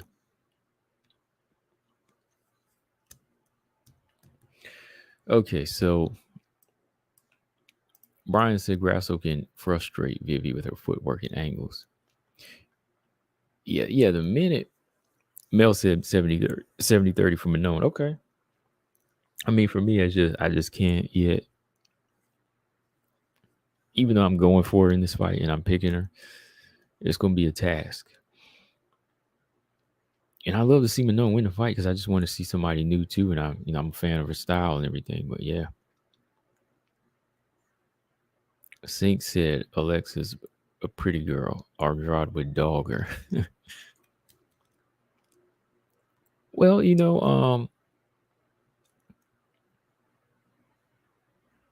I know what you mean. Yeah, I know what you mean about you mean like a dainty type girl.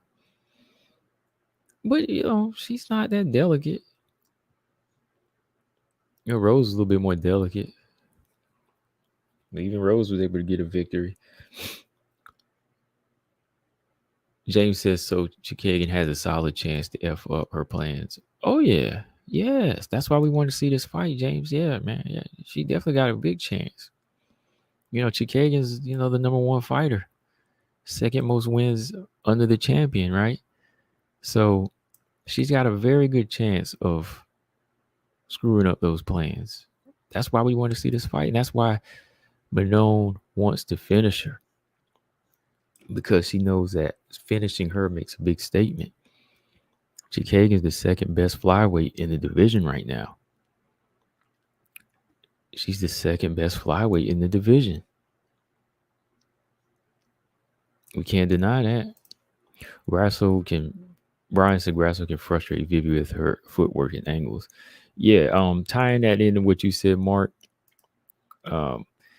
If Araujo comes with a bullying tactic, she might get caught early with shots, and then she's going to be getting hit with that footwork, and that's going to frustrate her. So she's going to want to, not engage that way.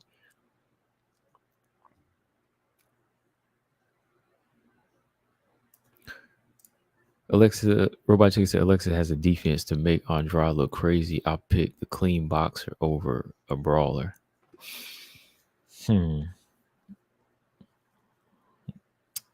Clean defense. I don't know, man, because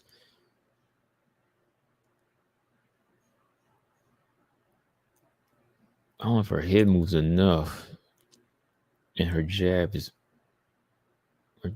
crisp though. I don't know if her head moves enough, and if she has enough reach to stay out of the way of Andrade's big shots. But who knows? That could be a perfect fight for Grasso to show up. Because yeah, I would, me being a boxing fan, I'm just looking at all aspects. But yeah, I would pick a clean box over a brawler all day. But yeah, with MMA, I don't know, because there's always that element of being taken down that can change off a whole, take you off course altogether.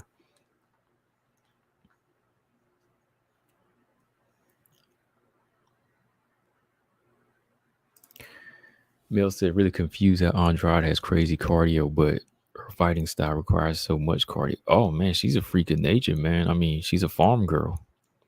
A lot of her strength came from, the farming. She used to, the picking up bags of whatever, fertilizer, and huge bags. That's the type of cardio she's got. That's just everyday natural cardio for her. With her coming up, she was a farm girl strength. So with that type of cardio, you go into a fight, you used to moving at that pace. You used to picking your body up off the ground or picking other people up, and it's nothing. You know what I mean? That is nothing for her. So when it comes down to cardio, she's got loads of it. Misses with a wild swing, she comes right back with more. She's just freaking nature, man.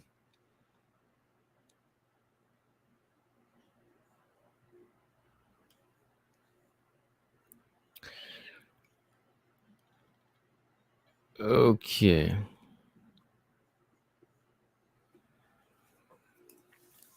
Chin said, I really hope Manon wins. I just personally can't get behind Chikane because I don't like how she can't stop people even if she tries.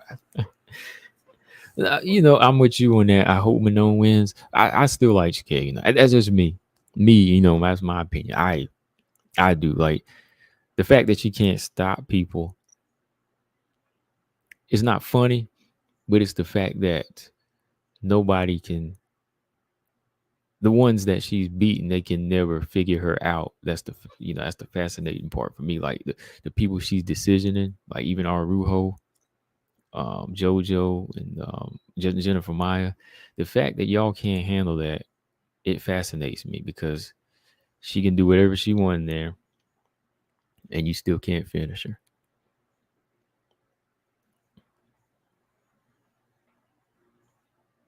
And I like how it bugs. Yeah, I like how it bugs people too, man. Like Shikagan, I like her. She's on my list of favorite fighters. Sorry, y'all. It's not always about the knockout, man. It's not always about the knockout. I just like seeing people get schooled sometime. Okay, Brian said that's what I was getting at. Grasso's defense footwork could mask it. Hard for Vivi to hit clean. Yeah. Yeah. Yeah, that's a big that's gonna be a big part of her game. It's gonna have to be all technique for her. She's gonna have to take a page out of Caitlin Kagan's book if she can do that. Mark said, I heard Grasso say that at the beginning of her career she didn't like getting hit, but after a while, when she would get hit, her mental shifted to, okay, now it's my turn. Okay. Mel said, I think Andrade slowed down a little bit at 135, but because that she was chubby as hell there. Yeah. She only 5'1", so 135 was gonna be a little thick on her, like beyond thick. So 125, I think, aside from fighting Val, I think that's a good fill out weight for her body, where she's freakishly strong. But 115, she's stronger than everybody. So it's really the ball's in her part where she went, oh, coach, man, what's going on? Got a 6 spot from CSH Combat Sports. Coach said Grasso has no chance, and Santos is the second best flyweight. Dang. He said she the second best. Okay. But you know what?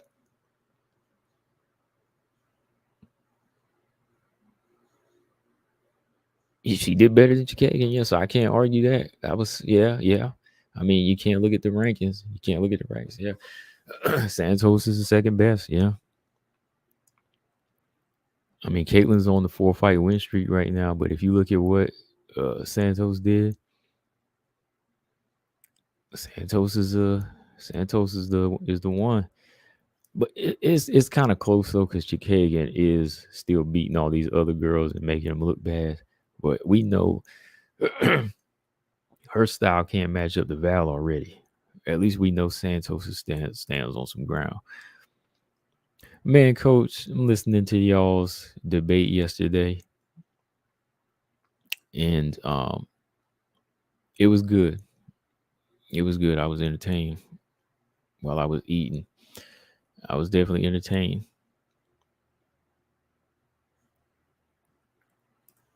Okay, James said, "What's going on with Josiane Nunes?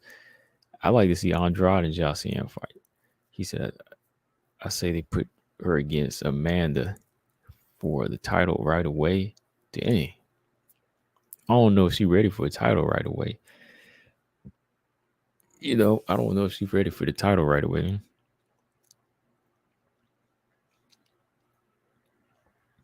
Yeah, Chan, I told you, hey, it is interesting. She can't stop people, but she can still whoop you. Okay, so I'm not alone. TBC said Chikagan's awesome. I'm saying, yeah, man, it's just me, man. It's just me. When it comes down to that style, I can appreciate that style. Coach said combo, I had to get in there behinds. Man, I had to call. I called BJ out already on this, man. I was listening, Coach, and BJ keep talking about James interrupting.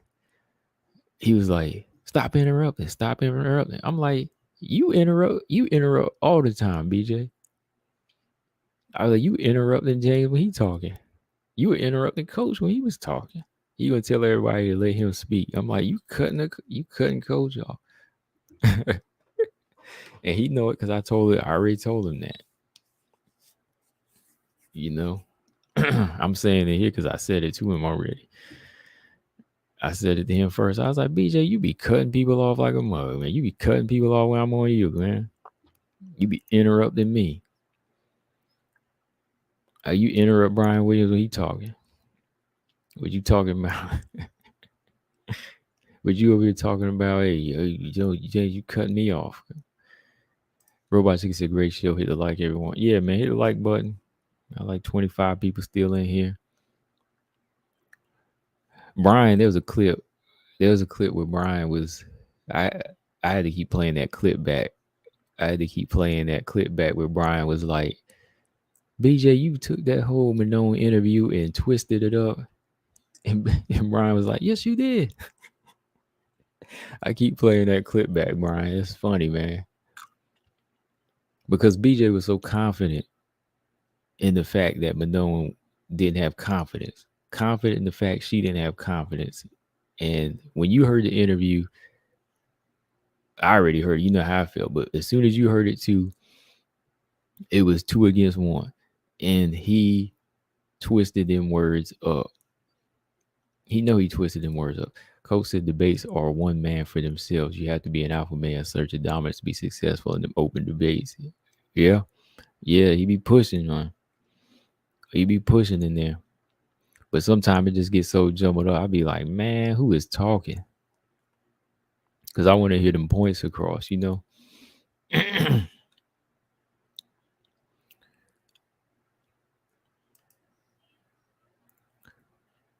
Straight said Ricci versus Panay, Chandler versus Stoyarenko next week. Who you got? Chandler probably misses weight anyway. I think both, man. I'm not straight. You gotta throw Stoyarenko in that bag too, because it's tough making weight for her. You already know she missed weight. And strongly Chelsea don't want to be at that weight because she just did a recent interview and was talking about how tough it can be. It don't really sound like it's not going to be their fault either. Like I said, it's not their fault. So it could be either one of them in that situation. You might get Story Rango passing out on the scale again. But I'm gonna go with Panay Straya early, and I'm gonna go with Panay, and I'm gonna go with Chandler though, because I think Chandler has more to offer even on the ground, striking wise, boxing wise. She can control the fight. Story Ranko is a bit dangerous, but I think Chelsea, she's got levels. She's been working, constantly on the ground too, and I think it's gonna be her fight. So early on, I'm going with Panay and Chandler. Don't really think I'll change those picks though. Brian said he did too. He did, man. He did, man. He spun the heck out of that one, man. He spun the heck out of that one.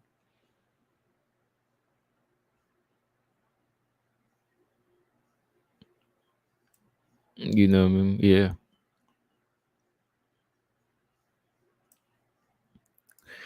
James said BJ was getting wrecked in y'all's debate combo. You, Brian, and two beasts. Oh yeah.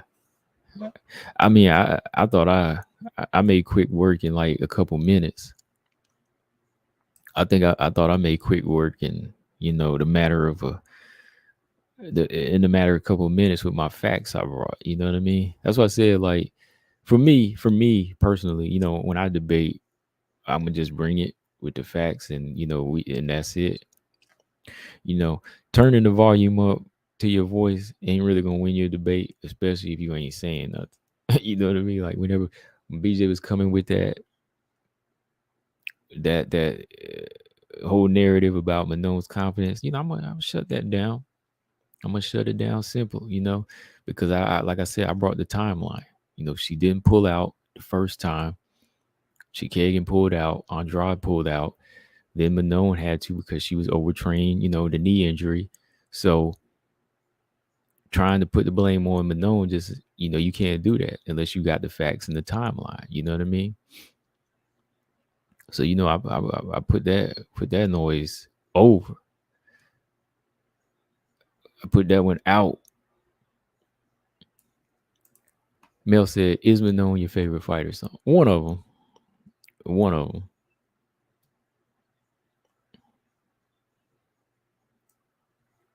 Yeah, one of them, Mel. One of them. I got a lot of favorite fighters. So I got a lot of fighters I like to watch though. Mel says it's gonna be Manon if Panay wins. It will, but I think she got enough skills to do it, man. I think she just got enough skills to do it. I think so.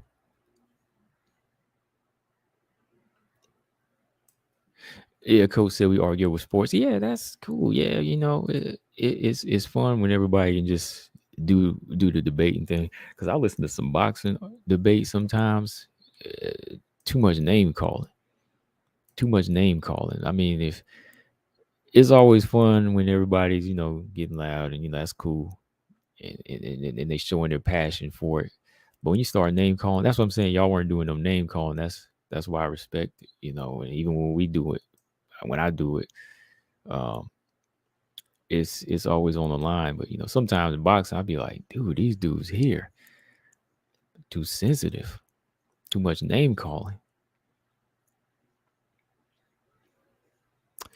Mel said, "Can you give me your top favorite active fighters, please?" Okay. Mm, dang, put me on the spot there. Let me see. I got a few here. Hold on. I put Manon in there.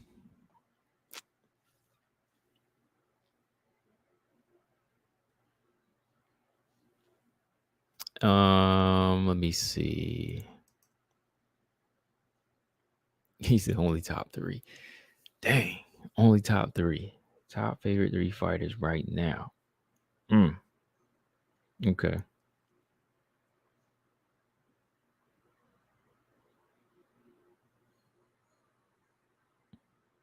Hmm. Okay, let me think. I'm gonna go.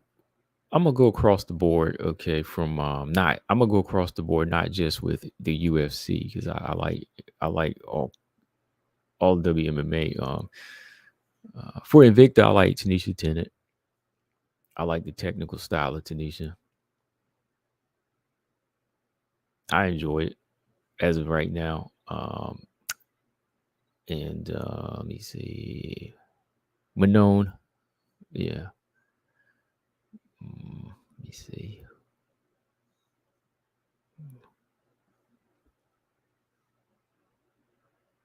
Marina Rodriguez.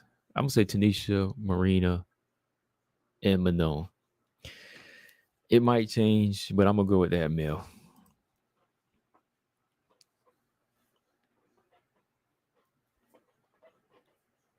Valentina, that's just a special spot, because she's a, that's you can't deny her greatness in the game. Same with Nunez, James. You can't deny those two greats. You know what I mean? Like when you're talking about who I think the best fighters are, those are the names that's usually gonna come up. But like as far as just me watching fun fights, in good growth for the divisions and excitement coming up. Mel said, "What made you like Manon so much? Because she's pretty new." Well, I seen her on some local TV channels on my TV because um, I don't think I have no, I don't have cable. This weren't cable. It was like on this UAE channel. Well, not UAE channel, UAE organization.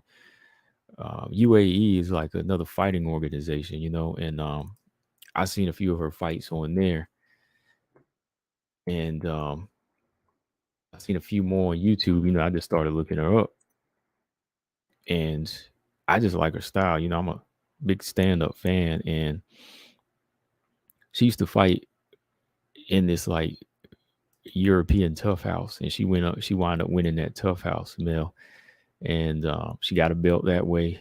And she went over to UAE and won a belt there, and like stopped all her opponents in UAE. And yeah, from there I was just watching, man. I was just a fan. I was just a fan of her, her karate background too. Um, yeah, man, I was gonna put them in there. You said I like watching Weili and Andrade.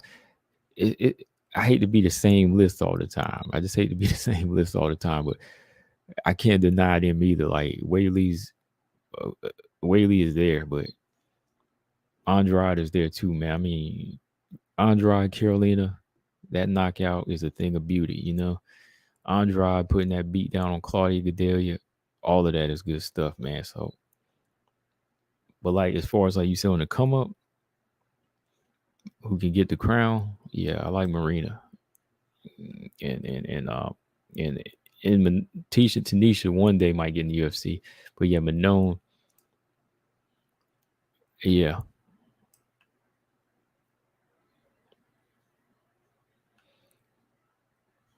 Don't get me started on Teresa Blade. Don't get me started on Teresa right now, man. Straight, because she should have been signed. She should have been signed. Don't get me started. Don't get me started on Teresa. Teresa should have been signed before Jacqueline Amaral. I'm just saying.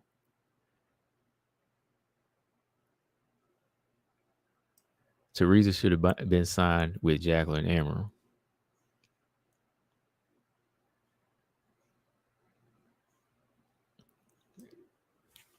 Running Rini said EFC, right? Yeah, EFC is that tough. I think the tough like situation or just organization. EFC and then UAE. Aaron Blanchfield's another one I like though. Yeah, Aaron's another one.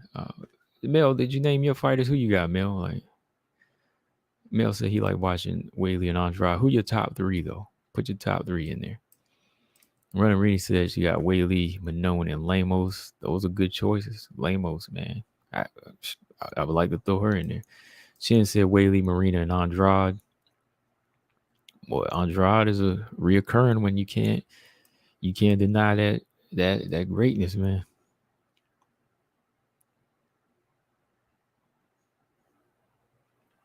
Straya said Teresa will get her shot at some point. Combo, don't stress too much. Don't worry, I'll be all right, man. I'll be okay. And what's crazy is, like Robot said, Dana said she needs more experience, but signs a 17-year-old Straight. How can you not feel like you're in the twilight zone, Straight? He signed a 17-year-old kid. 17-year-old kid with cauliflower ears that lets you know he takes a lot of punches. And he's been hit a lot on the mat. Look at them ears, like as far as like the huge cauliflower ears. Teresa's undefeated, coming out with no marks on her face. That looks like somebody that's experienced. I'm just saying. Six Mix Loving Six. He said Weili, Stan Fairtex. Ooh, that's a good. Yeah, Stan Fairtex. Yeah, Stan Fairtex. That's a good. And Amanda Nunes. Okay. Yeah, Stamp is a. Oh yeah, I wish I'd have put her on my list. Stan Fairtex is a good one. Stamp don't even need to go to the UFC. Stamp can stay in one and run it and be a superstar, in my opinion. Tubi said that was a publicity stunt. I think so too, man, because how do you sign him, man? Well, yeah, you're right. You're right, Straya. He said he signed him because he thinks that kid's gonna make money. Yeah, you might be right because people are gonna come to see him off of the shock value of him having a kid that's junior or senior in high school in the UFC, right? But he gonna be facing some grown men up in there for you know what I mean, like real grown men on the UFC level. Excuse me.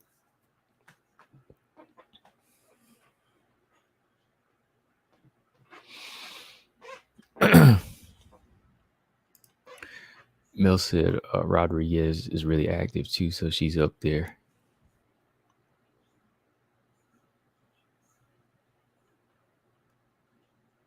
Oh, coach, what are you talking about? Oh, coach talking. Oh, you talking to Jay? He talking about Lions Den box community. Oh, okay, yeah, yeah. I mean, yeah, coach. I mean, I've been knowing you part of that community for a long time. I mean, you know, of course, I'm not affiliated fully with, but because you're the only one I know out of it. But definitely always rocking with coach because I know you, personally, so because I be on here mostly with boxing too, but MMA. But yeah, I know y'all got that community growing. Azama says Stamp will fight soon against pretty good opponents. Actually, yeah, she's got somebody coming up in January in Muay Thai, right? Mel said, "Why did they sign Haley?" When you heard the press fight, he said Haley's got what does Haley got? The it factor. Now, Mel, you tell me what the it factor is. I know what the it factor is. Haley Cowan's got the it factor. She won a split decision, but she somehow has the it factor to get signed. Again, signing the 17-year-old kid, that's shock value. Fit in the demographic, that's for the women, the Holly Holm look, something he's looking at, right?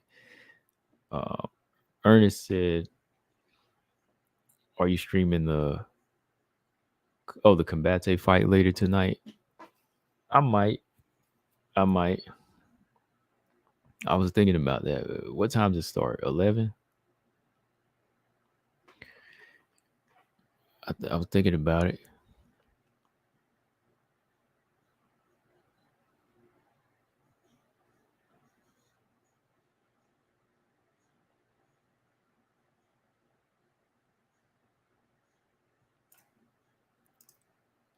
Hold on. Oh, where you go, Robert Henry in the building. It's that's a stranger right there. I got a stranger in the building, man. He said when it's BJ in the debate, it's one madman for himself. Where the heck you been, man? Wow.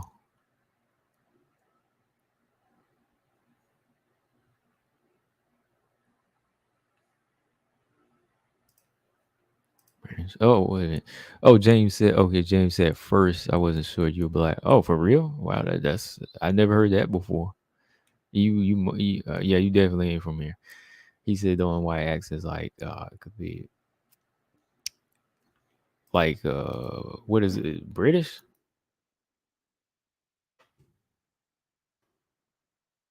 I don't sound British. Well, like a British accent? No. No, I don't think so.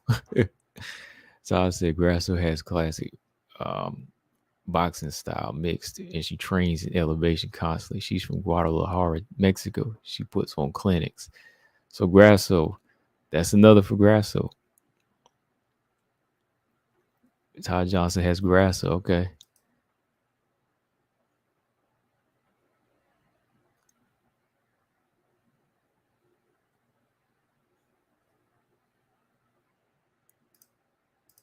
All right. Mel said Haley is so bad. She's gonna get hurt by anyone. Honestly, I'm telling you, man. She's in that division, man. She's in that division where it's gonna be tough, man. She's gonna be in that division with some very strong bantamweights, tough, tough bantamweights, man. Sarah McMahon, Julie Avila, Carol Rosa. Yeah,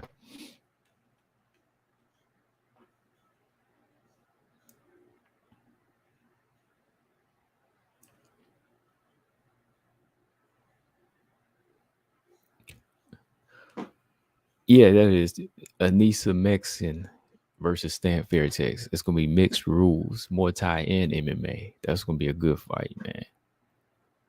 That's gonna be a good fight.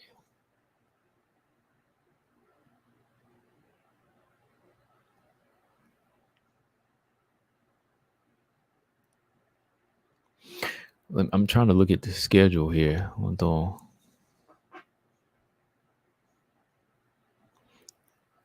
Mel said, "What type of fighter is Haley? Ground, mostly a clinch fighter. Mel, mostly like a clinch fighter. Because her stand up isn't like the best, and she's already, she was in trouble in that fight on the ground. She was in trouble on that fight on the ground on the Contender Series, and she's been submitted 2 times in her career. I think Victoria Leonardo submitted her, and she got submitted by somebody at LFA. So I can't really say like ground's her big part. Like she's a physically strong fighter and just interested in the clinch, but that's about it.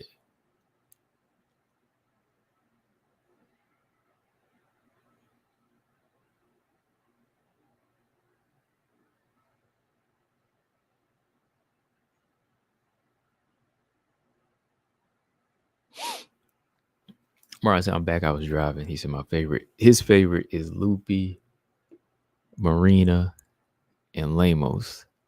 Oh boy, not Loopy. Uh-oh. Coach said Loopy's a joke. Dang.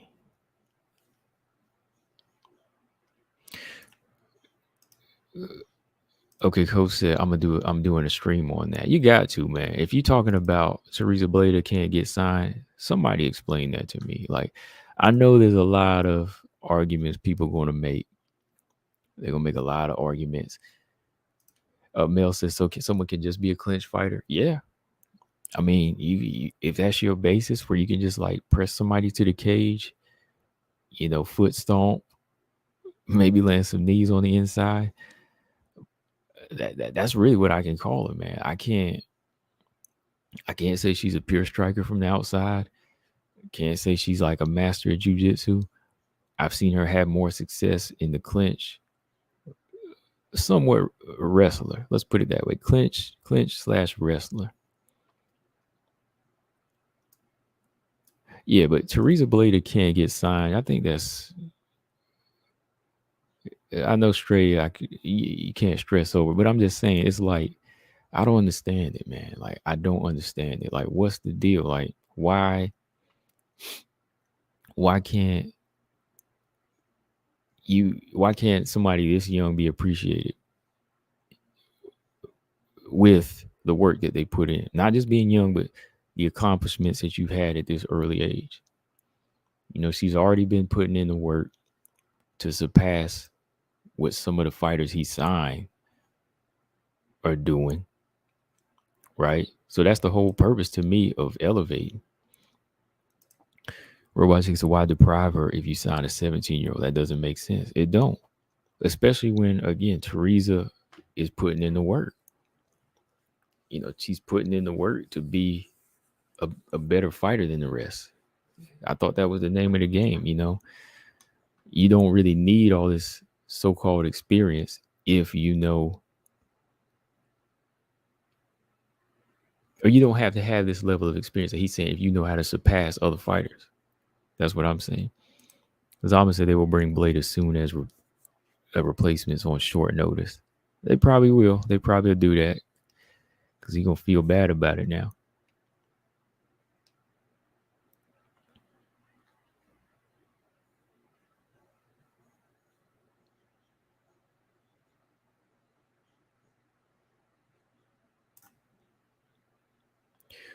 Mel said, is it legal for a 17-year-old to fight? Yeah, it is. I think, is it California where you can't? There's some places he wouldn't be able to fight though, right? I'm trying to remember. I thought I recall somebody saying that he can't fight in some places. Maybe I didn't know.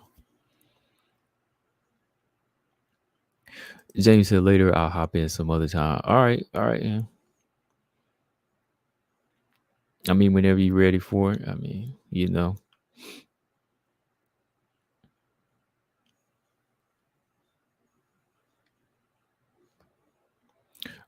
We'll get Robert Henry up in here acting like he gonna be in here a long time. He said he ain't been nowhere special. He's still trying to get there. If you know what I mean. He said GP about to hit 1,000 subs. I'm going when I come back. I don't know, Robert Henry. Were you even here when we hit 1,000 over here? I know you've been a minute. You've been around. You've been gone for a minute.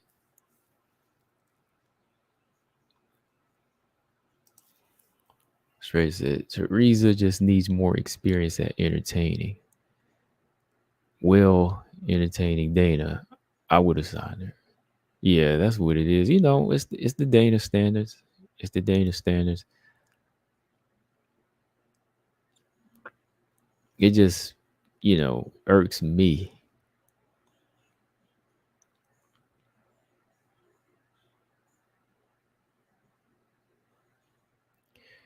James said BJ's girl is being charmed by combo, apparently. What girl?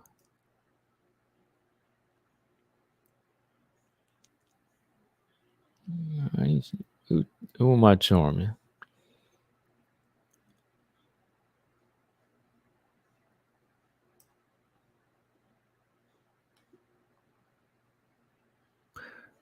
Hold up. I'm just trying to pull this COMBATE schedule up. Hold up. Jay said, crazy how your man, we talking BJ gets nervous and insecure around coach. Dang, man, you said BJ getting nervous. BJ just passionate, man.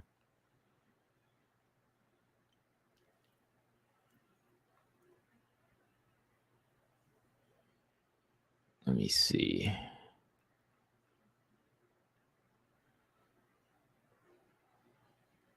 Mel said, did Grasso lose to Harry? Yes, she did. She sure did. She lost to him, man. I remember that fight. I think I was picking Grasso in that fight to win too. And then when I saw that, I thought it was a little bit disappointing. High five, what's going on? I thought I saw a high five in here. High five said Rose put on weight, and I really hope she fights at 125 because it's where she belongs. No more fighting smaller or shorter fighters. You think she belongs at flyweight?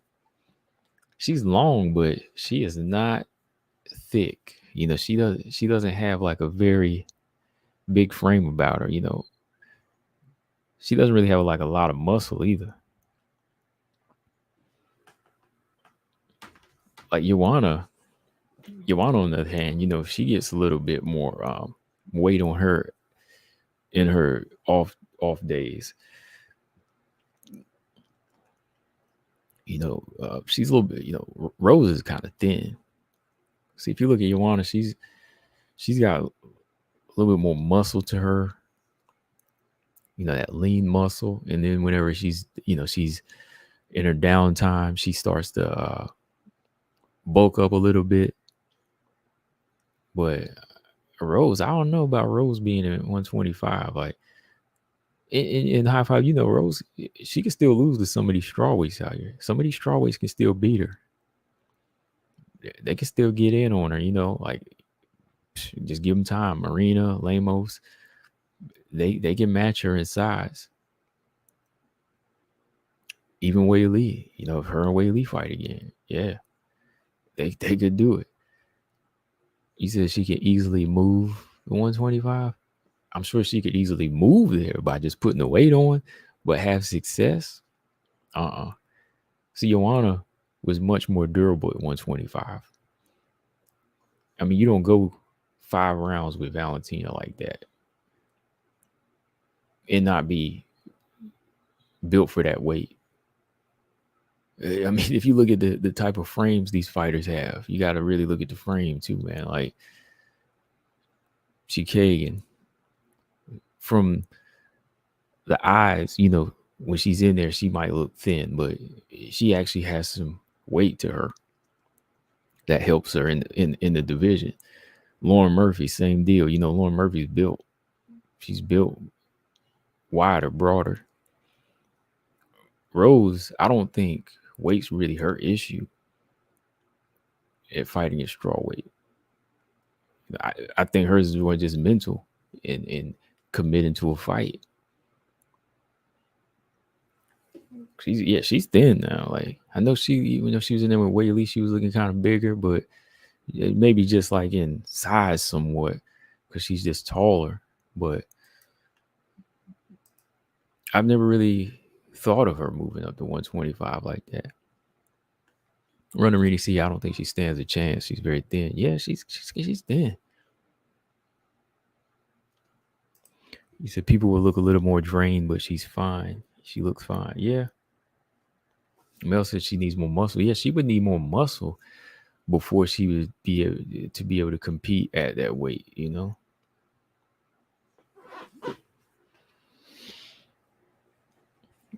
See, Joanna does have the muscle. Like, she does have the muscle. And she carried the strength up there too. But, you know, strength has never really been like Rose's thing either, you know? It's never really been like her style to go in there and be physical.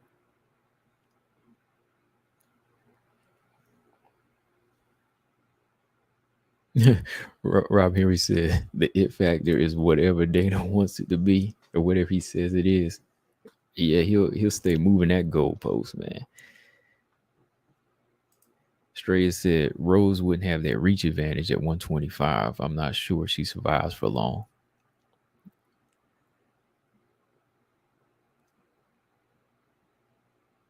Rose is 5'6". 5'6" and very thin though. 5'6" and very thin. Like match her up with some of these grapplers in here, like Jennifer Maya. Getting the Jennifer Maya fight might be very tough for Rose, you know. Yeah, Rose has no problem with Rose is fine at the weight she's at. Rose's technical style Mel said Rose can beat Maya. I don't know about that.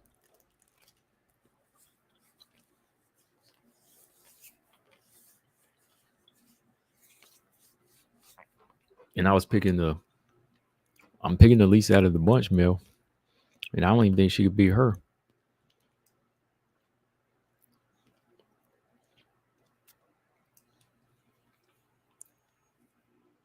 No, I don't see Rose beating Maya. Don't see her beating Chikagan. Some people say they could see Rose beating Chikagan. I don't see her beating Chikagan.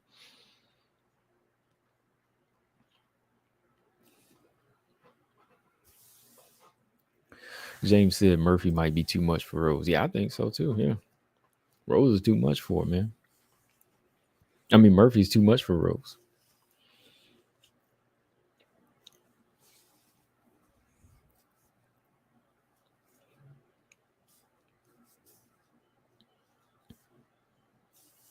I don't know.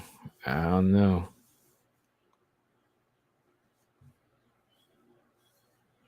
I don't know if skills will carry up there and handle up in flyweight, grappler heavy division. You know, girls that's gonna be constantly putting weight on you. Brian said Marina and Yon can move up too based on the ability to put on the weight, but 115 is no good for either. Yeah. Because again, look at Marina's frame. Yeah. Like Marina's frame is not for one 125. Tall, yeah, and yeah, she could put on the weight, but no. I would like to see them actually in a boxing match.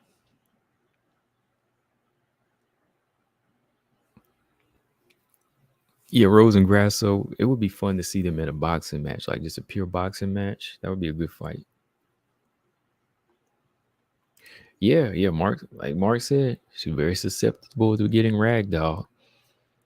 And girls knowing that, they'll go in there and handle it.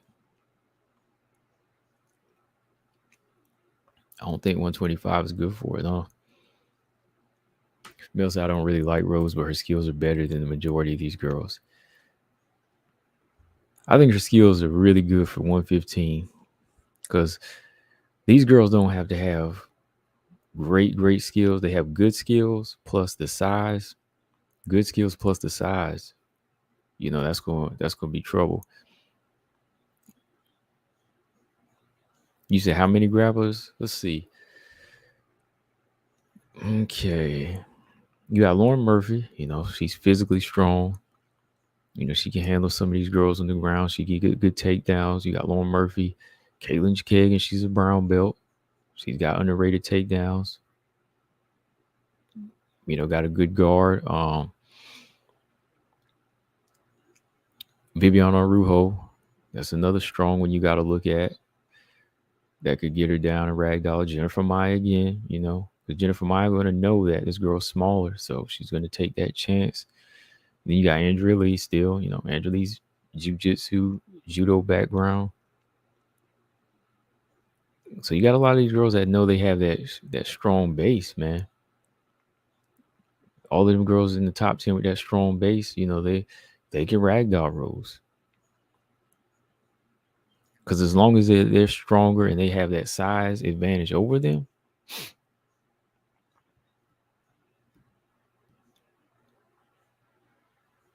let's see. Mel said a lot of the flyweights are chubby strawweights. Not all of them. Yeah, I was gonna say not all of them now. Yeah, because like some of the girls are just, you know, 115 is tough to make for a woman. You know, for some of these women, they don't really need to be at that weight. Now, Cynthia Calvillo, she could be 115. Look at the frame. You know, that's 115. But the majority of your top 10, they're girls that could be bantamweights actually. Who in the top 10 do you think could still be a strawweight besides Grasso? And even then, Grasso would say she has trouble. So there's not too many chubby strawweights. Because, you know, Valentina's not. Caitlin's not. Yeah, Araujo might be a former strawweight, but look at her body now. There's no way she's going back down. There's no way she's a strawweight. She's a flyweight. Andrea Lee's, Jennifer Maya, Manon Firo. A lot of these girls can push 135. So they're not chubby strawweights. There's a few that moved in there again, like I said, Calvillo and Nina Ansaroff. And Tatiana Suarez is going to make her return to flyweight, so it's said. But there's not really a lot of girls that can be strawweight anymore.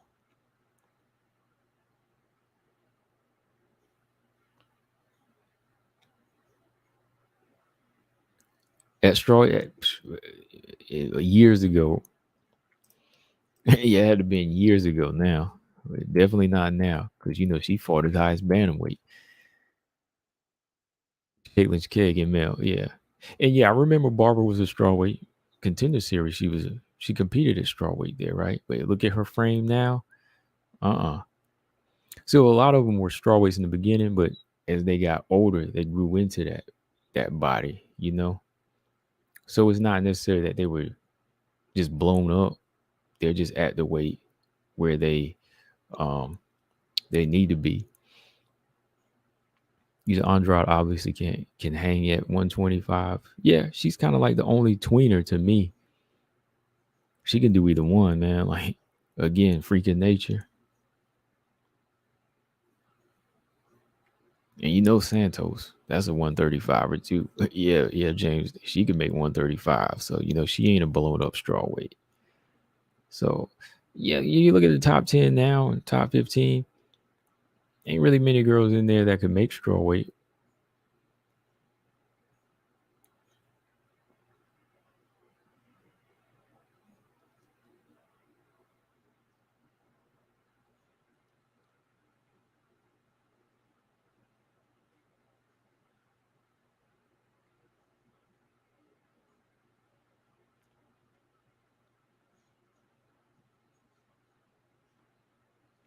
Damn, Brian said Tatiana's not coming back. Once she supposed to make her return this summer, where's she at? Summer's over. Dang, man. It's just all on her now, man. Like, I was waiting for that return last year around this time. It was supposed to be Andrea Lee. Never got it, man. Never got it. Let me see. High Five said, including the underrated Superwoman, Andrade has no issues to move to any division. Yeah, she's around. She can do any. All right, Robert Henry said good night. Salute. Mel said Chikagan fought Ebos, who is a strawweight, and a lot of people thought Ebos won. Yeah. She came with the right style in that fight. And Caitlin underestimated her a little bit in that fight.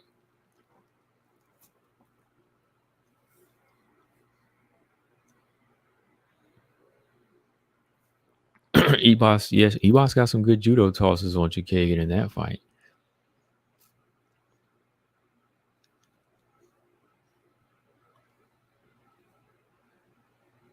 And yeah, that can be said too, James. Like, I could see that. Like, Rose, not saying she could lose to everybody, but yeah, Rose can fight in the division against certain fighters, but that don't necessarily mean she gonna win the belt. Like, I don't think she'll be on the path to win the belt. Coach said Tatiana told me she is returning. I hope so. I mean, I hope she's 100%. I mean, I just don't want her to come back. Like, I want the person to be healed up, but I hope she does. I miss watching that style, man. Dang, I wish she would have got that Andrea Lee fight. Mill said, I think Rose will be competitive for most of the fights at flyweight. I don't know. Todd Johnson says, so unfortunate with Suarez. He has the skills to be a world champion. So many health issues. If that wasn't the case, she would be a serious problem. Yeah, I hate that for her, man, because I thought she was gonna be future champion, man. I thought she was gonna be future champion. Zama said Andrade versus Macy Chase. Who you got? Man, Andrade might go in there and land a big body shot and end it. Believe it or not, that might be competitive at 135.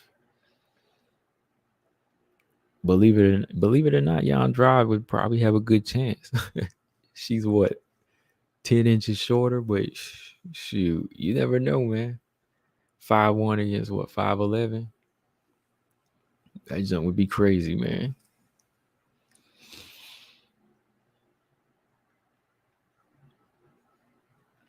That'd be a freak show fight, though, man.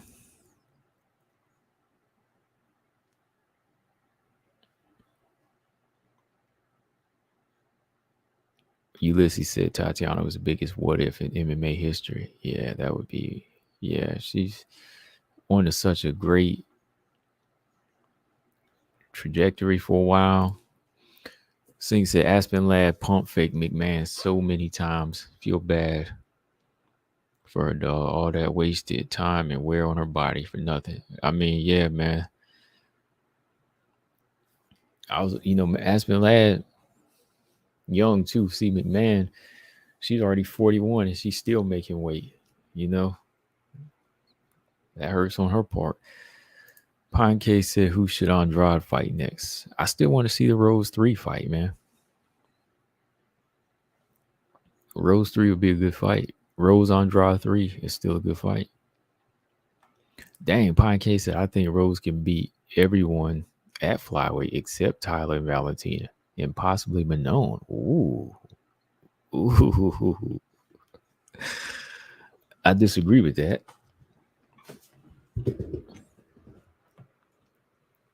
I mean, she could probably beat some fighters. High Five said, can Rose beat Maya, Lauren, and Chikagan? She could probably beat one out of the three of those. Maybe two. Yeah, one. Rose probably beat one of them.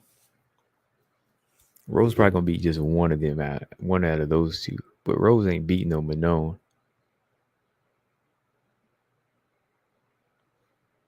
Rose ain't beating no Tyler or Manon. And we know she ain't beating Valentina. But I mean, out of those two, Tyler and Manon, brutal. That fight gonna be brutal.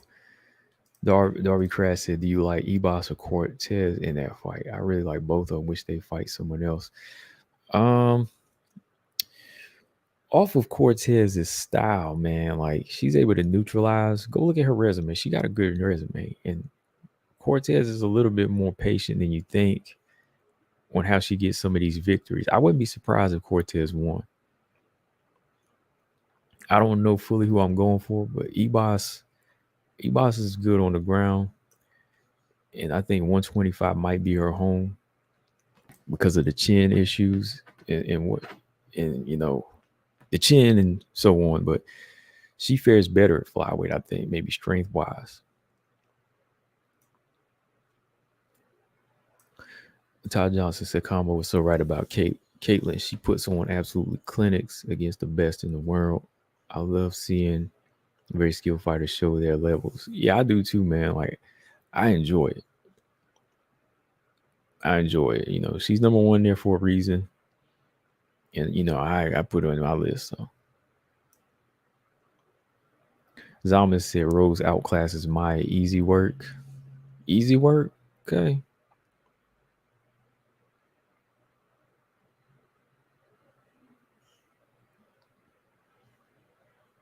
I don't know if it's easy work, man. Oh, man, look, Brian Williams. Brian Williams said, high five hates Rose like James Perez loves Valentina. That's a lot of passion right there. There's a lot of hate all. Yeah, there's a lot of passion and hate right there. Pure definition of love and hate right there, right? Coach said, all you do is supposed to be Tatiana Flores fan. Tatiana Suarez fans ain't none of y'all got no faith that she coming back. You got to be ashamed of yourself. I'm going to tell Tatiana, you dudes are fake. Look, man, Tatiana, I miss her, man. I do. She'll be back when she be back, though. That's what it is, right? I seen her training. We just gonna wait. I know Dana was waiting himself. What did Dana say last year? When she was gonna return, he thought it was gonna be soon, but he wasn't sure himself.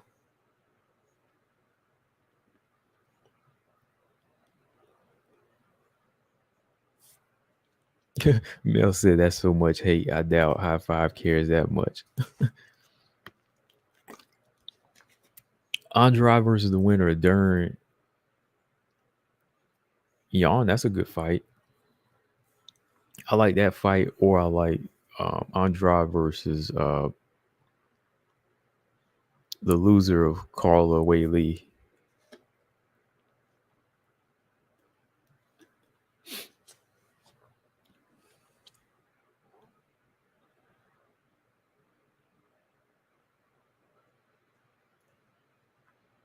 High Five said I love Carla beating Rose 2 point. At the same time, I hate Carla. I hate fake personalities like Rose has. Dang.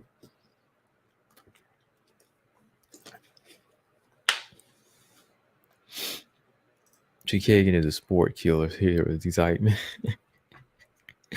Come on, robot. It ain't that bad, man. It's not a sport killer. It's just a technician putting in the work, man. The girl's a technician. She just putting in work, man.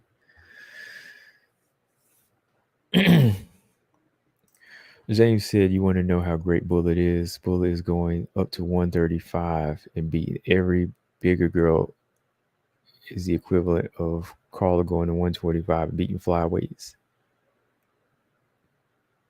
Bullet going to 135 and beating the one that matters, Nunez. I don't think that's going to happen. I mean, that's what it's got to be at this point. Her just beating the one that matters, and that's Nunez. And I don't think she'll do that.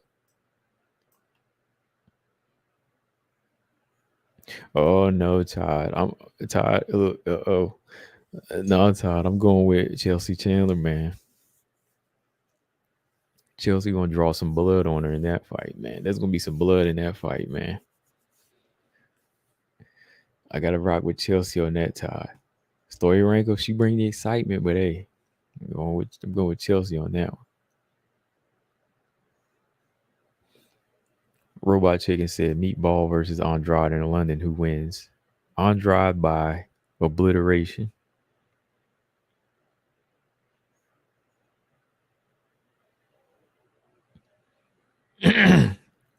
Andrade wins that by obliteration. Sink said, "Don't think it's fake." And I'm not one of those who says she isn't, but you can't be mad at those who said it. She's been dealt with the short end of the stick throughout her life and career. It's effed up. Oh, you talking about Suarez? Yeah, man, that's what it is. Suarez. Reality is reality. And if she can't come back, that would suck.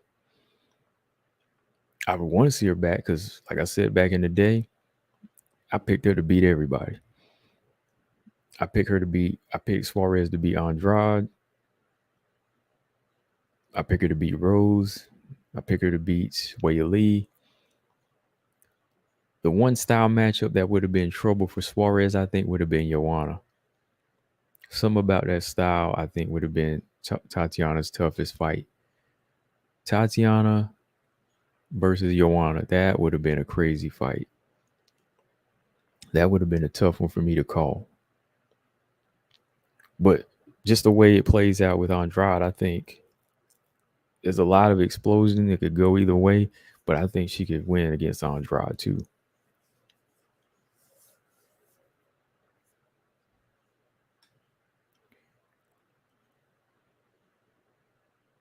Mel said Dern could be trouble for Suarez.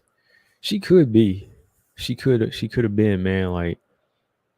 But I think Suarez had what Tisha had that could have got her out of that. She reckless sometime in that guard, but her physical strength would have pulled her out of those moments.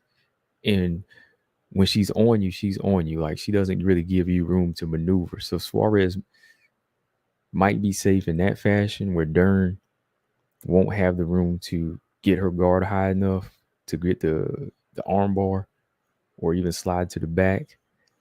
That would have been interesting. But I think again, with Suarez's wrestling background, she would have been able to control Dern. Dang, Running Reedy said Joanna would have jabbed her to death. Dang. Joanna would have jabbed Suarez to death.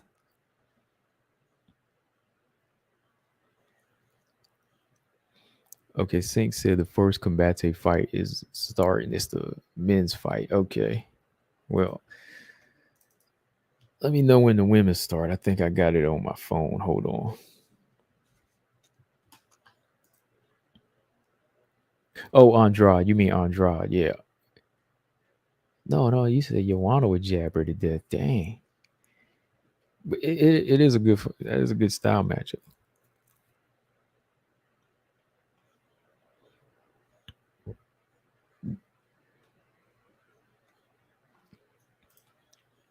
Mel said Tisha was out striking Dern. No, I'm talking about on the ground. I'm talking about her neutralizing her positions from getting submitted. I thought she did outstrike her too, by the way. But yeah, we were talking about her on the ground.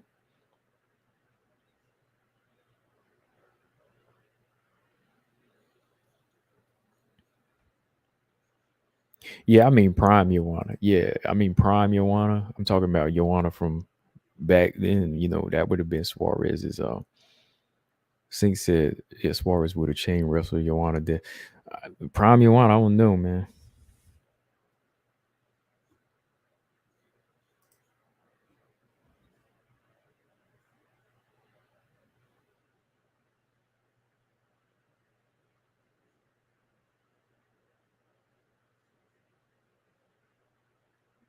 Well, where is this thing? Hold on, I'm trying to find this card on my phone. He said Torres didn't want to be on the ground with Dern. Yeah, she said it in the whatchamacallit too, the press fight that she didn't want to be on the ground. So yeah, she didn't really want to be there, but she did a good, decent job of surviving. Man, what is going on here? Hold on.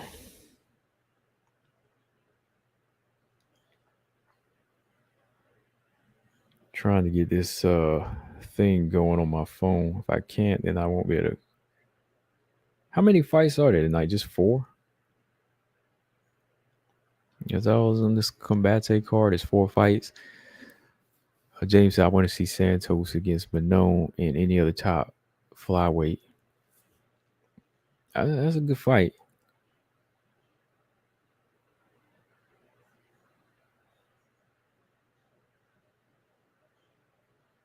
Sink said, Sink said, CG took Prime Joanna. Oh, Claudia Gadelia. She took her down in both fights. I'm taking Tatiana. Yeah, she did, but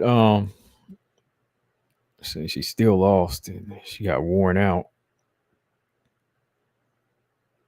Joanna's gas tank is still like insane. She was never really like in trouble. She was still, I'd say, outside of the first fight, right? The first fight was the closest fight they had, but then Joanna got into a groove in that second one, and Joanna was just on her game back then.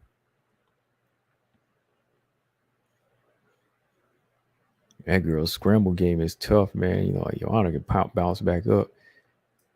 Oh yeah. Like Mel said, Joanna had crazy takedown defense. He said she got out of Valentina's crucifix twice. Yeah, she was like game, man.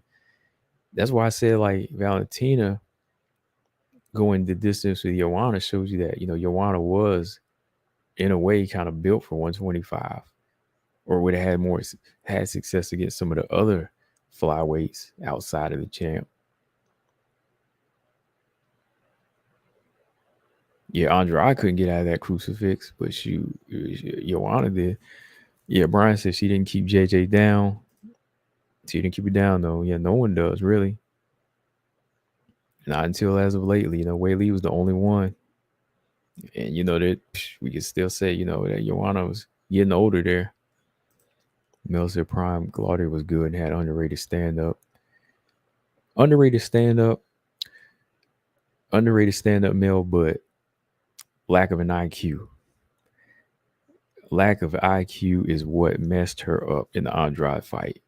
Underrated stand up, but she did not use it in the Andrade fight. When she started that first round off against Andrade, she could have jabbed Andrade to death and knocked Andrade out. But what did she choose to do?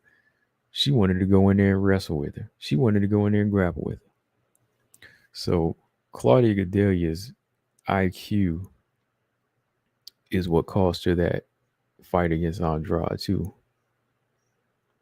Yeah, because I thought, Andrade, I thought Claudia's striking was way better than Andrade's in that fight. And I thought Claudia was going to use it. I picked Claudia.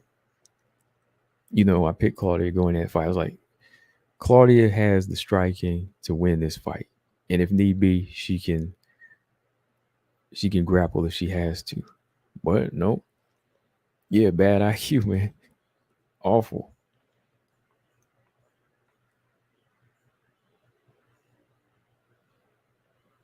Running recent, Andrade picked Claudia up like a baby. She did, man. Yeah. You said I'll rewatch that fight. Yeah, she did. She had Claudia bleeding bad in the first round. I think that's the fight that ruined Claudia too, because of the way she fought. Ruined her. She was never the same. Never the same, man.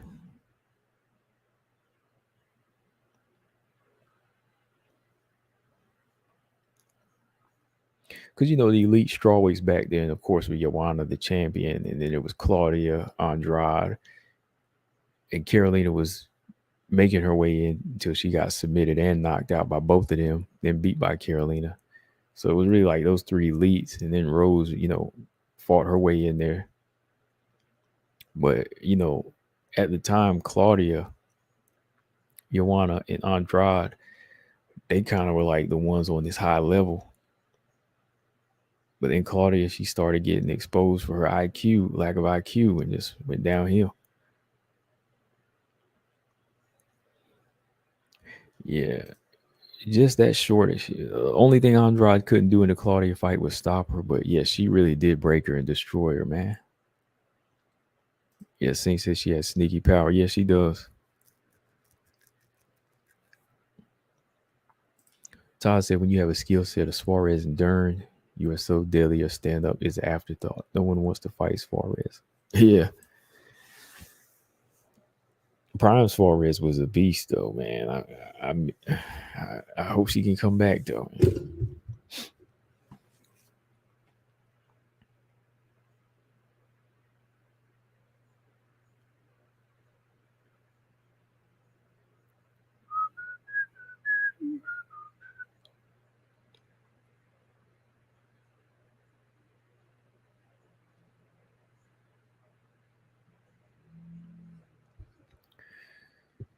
Okay, let me see. 2B said every person Valentina ever fought in the UFC, she's taken down. Does Val take down Manon? Let's see. Every person she's fought, she's taken down. Yeah. Does she take down Manon?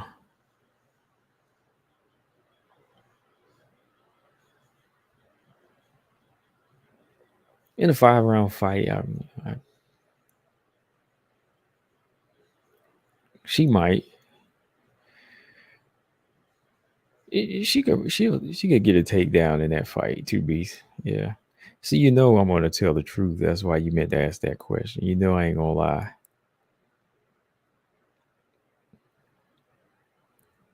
I think Manon has the talent and the skills to win a fight with her, but I think Valentina can still get a takedown on her in that fight. And she took down Joanna. Joanna's beast, man. Big Soldier said no black female UFC champions. Angela Hill. Why? I just think it comes down to Me personally, Big Soldier, I think it comes down to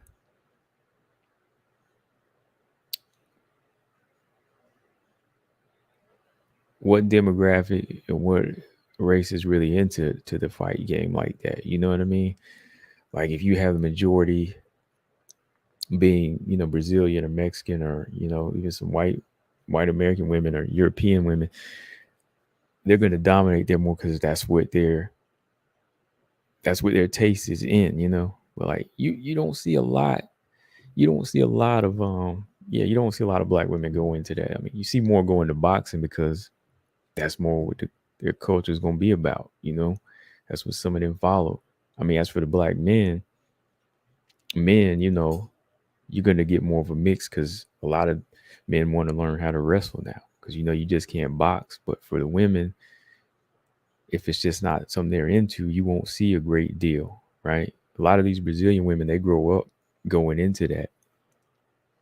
They start off in Brazilian jiu-jitsu and then they go from jiu-jitsu to saying, oh, I want to be an MMA fighter.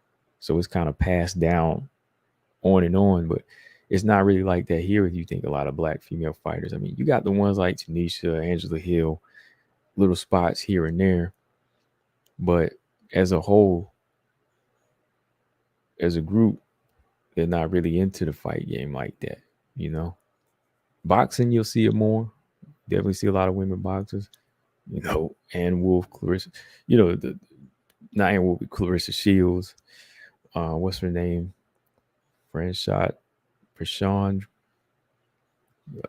She's a champion today. They just don't really see them too much because it's not into it like that.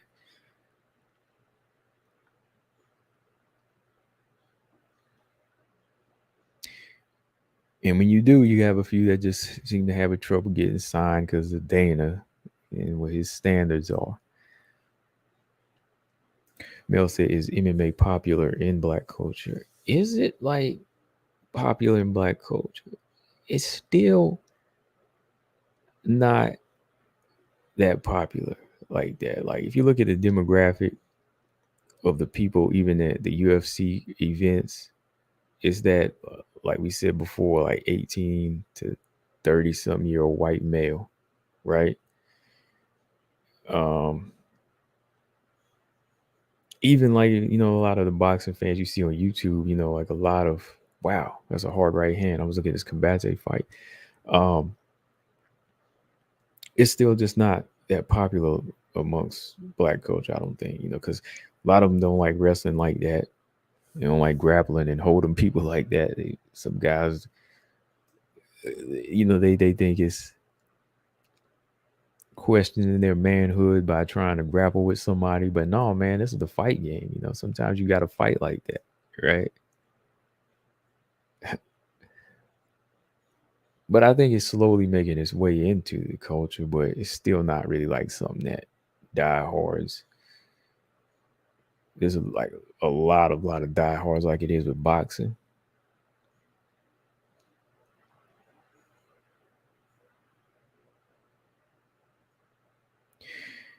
And Angela Hill, she was a champion in Invicta FC. She did get that. She was a champion for Invicta. Of course, not not UFC though.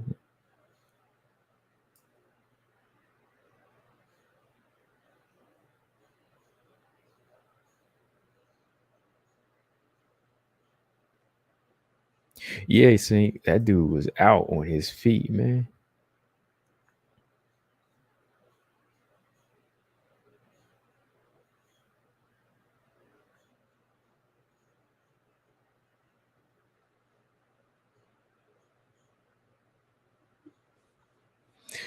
Okay, yeah, I got the fight pulled up, but I'm wait for the next fight to come up.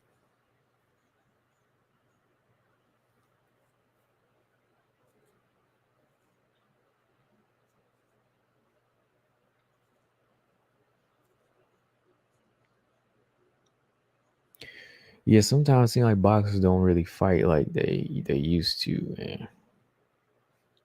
No, see, what opinion you say? I had to keep the sound down. What opinion you say?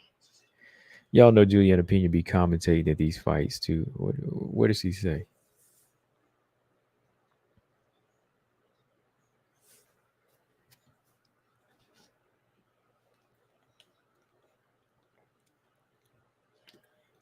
Dang. High Five said, "What happens if Carla pulls out? If Carla pulls out, they taking that belt.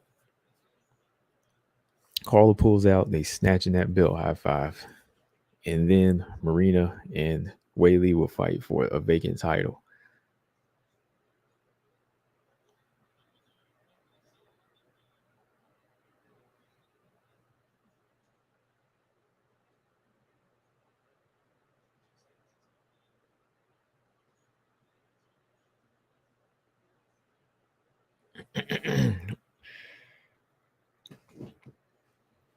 Hold on.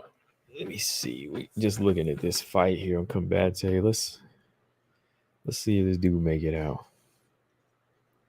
Oh yeah, that's right. That's right, Mel. I forgot. Yeah. See, why am I forgetting that fight? Yeah, Lemos has to fight. Lemos and Rodriguez have to fight first. That's a dangerous fight. I forgot. Yeah, that fight's next month too. Yeah, we gotta talk about that.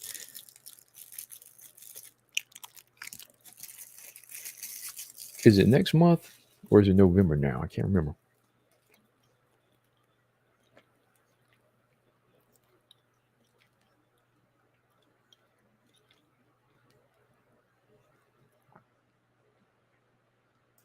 To be said, to me, boxing would immediately be 100 times more exciting if clinching caused an immediate DQ. Oh, come on, man. It's not that bad. Excessive clinching, not immediate clinching, though, because sometimes clinching slows down the pace. Clinching is necessary sometimes. Like if you get hit and you get rocked, clinching is necessary. But when you excessively clinch just to clinch, yeah, I wouldn't mind, taking some points. Clinching is still like a strategy.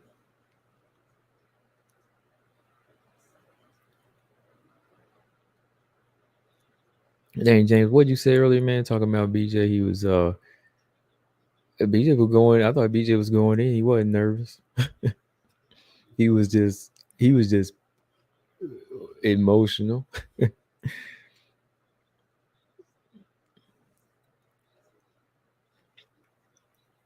Yeah, I don't think he was nervous. He's just emotional with both of y'all on there.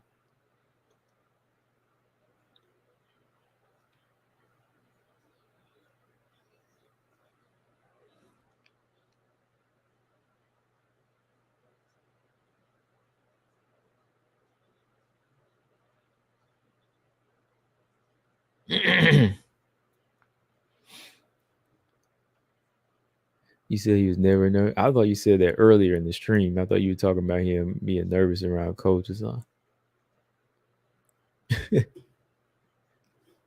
Not in history. I thought you said that tonight. I thought you said he was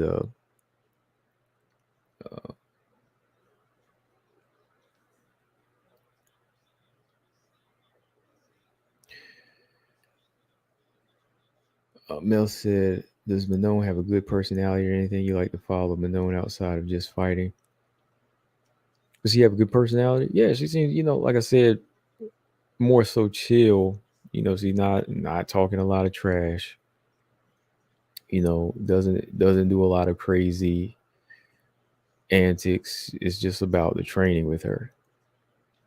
Yeah, I follow her IG though. I like to follow a lot of fighters that are just working. You know what I mean? Like I follow her IG because she posts a lot of work. You know what I mean? Like a lot of fights, material and like cycling and stuff like that. She does a lot of different workouts like that. So yeah. You said that she posts a lot of crazy training videos. She's got some. She's got some more. Like even on YouTube. She got a YouTube channel, Mel. Check it out. Like, so yeah, I follow her outside of the fights, but like behind the scenes, like look up Manon's channel. Mel, like she has a YouTube channel. Check it out. I can't remember the name of it. We just type her name in. Oh, see, like a lot of the workouts she does, boxing, bike riding. I don't think she's updated in like 8 months though, but you can check it out. Hold on. I'm gonna post the link here. Yeah, check it out right here.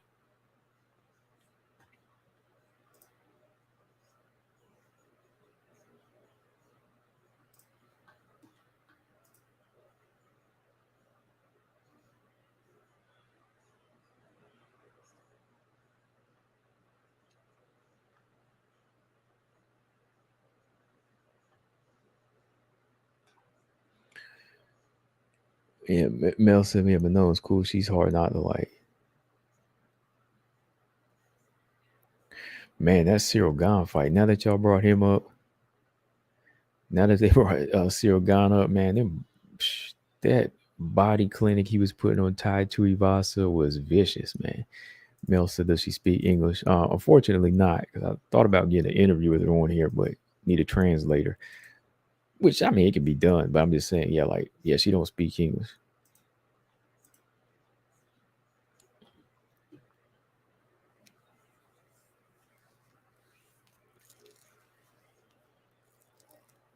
Man, I'm gonna have to pull that fight up here one day. Gahn and Tuivasa, we got to watch that because that was insane. Yeah, Gahn almost got knocked out, but yeah, I expected that though. I knew Tuivasa had the power to do that, but my thing was, if he can hang on, he's gonna go right back to tearing that body up, and he did, man.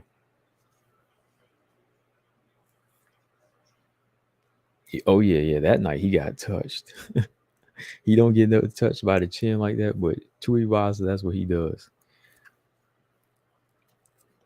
Yeah, seeing them front kicks to the body, that was a thing of beauty, and that's what Manoa needs to do to the body of Caitlin Chikagan. If she can catch up to Caitlin Chikagan, she need to be drilling for body kicks. Of course, Caitlin has better movement than Tuivasa. So let's be real. She does have better movement, and she's a lot more elusive. So it's gonna be hard for her to do that.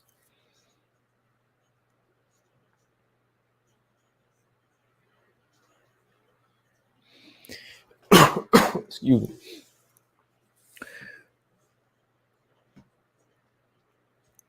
All right, this fight is done. I think there's supposed to be some ladies fighting next, right? No, Mel. I expected that.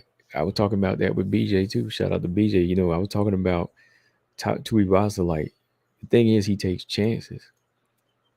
Like, I didn't think he was going to knock him out because I did pick Gone to win. But I said, if he lands something, if you step in his zone one time, Tuivasa is going to take the chance. I expected him to touch him because this is a heavyweight. Remember, just like boxing, anything can happen. You can be technically beautiful all day, but a shot's always going to land it. Well, not always, but any big shot lands in heavyweight changes the fight all the time.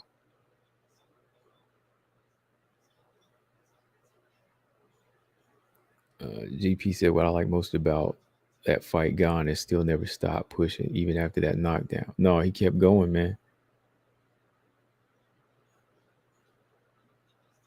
Yeah, it wasn't that hard, Mel, to me, from us from the outside looking in, but it was a mixture of the hand down and that element of surprise. Like, Gone thought he measured just enough, but no.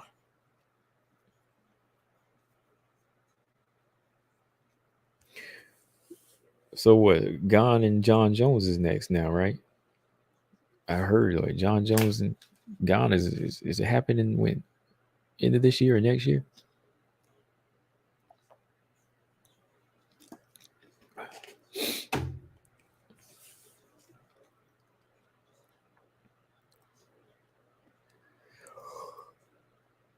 else, I guess Ty is deceptively fast and good leg kicks. Yeah, fast for the division too. You got to think for a guy his size at a heavyweight, he's fast for himself. He's fast and good timing. Good timing. GP said Gon started feeling himself too much leading up to knockdowns too. If you noticed, he wasn't doing some extra movements, getting into a rhythm, and never did it again. Yeah, and that's part of learning. That's a part of learning your lesson.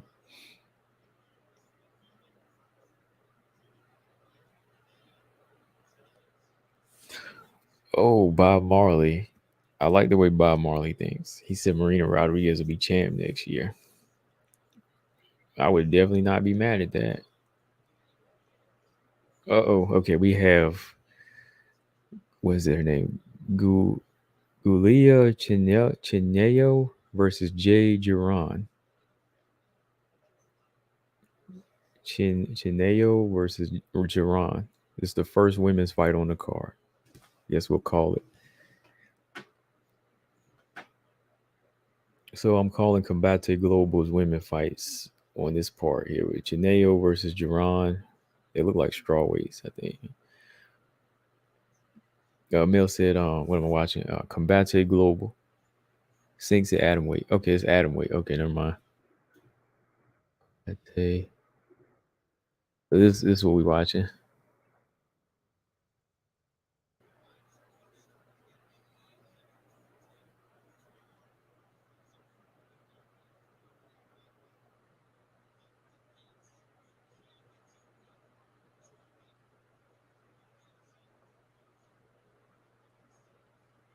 What are you talking? What y'all talking about? Voice? What? I was just looking back at the chat now. Y'all talking about? Oh, Paramount Plus TGP. Yeah. Salute Lolita. What's going on? I am just trying to keep y'all entertained and informed about fights.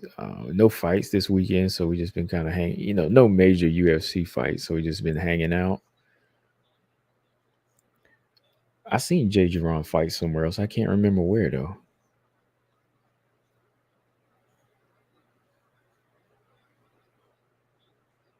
I'm James Press. I can't believe James Press said he didn't know I was black. I'm just, I just found that kind of funny because I'm used to most Americans hearing my voice and they just automatically know. But I guess since James, you ain't from here, you think different about accents from what you hear with different people. So I just thought that was funny because most of the time when people hear me here, they automatically put a voice with a black with a race. But I find that I find that fascinating. So you don't think like everybody else. Well, outside of the U.S., that is, because here in the U.S., people are already stereotypical. They go ahead and put a voice with a type of person, which I guess you can in some cases, but yeah.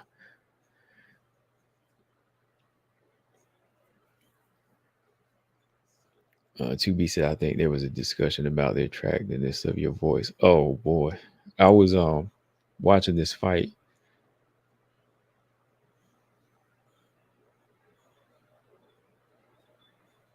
James said that's why I probably didn't think you were black because it's because you too laid back. What? You saying black people ain't laid back? Oh man, I don't take no offense. I'm just, like I said, I'm just fascinated about other people sometimes, and everybody has their different way of thinking from other countries. So no, I know James ain't Russian. He definitely sounds like he's from like Lebanon or like Middle East, like Middle Eastern or Lebanon, somewhere in that area. I already knew that from his voice. I didn't think he was Russian though, Robot Chicken.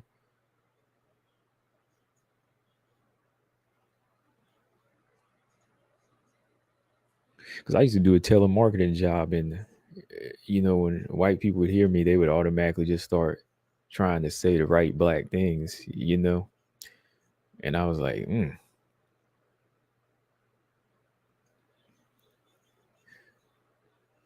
says sounds. I think he says his late 40s. No, Lolita, late 30s. I'll be honest.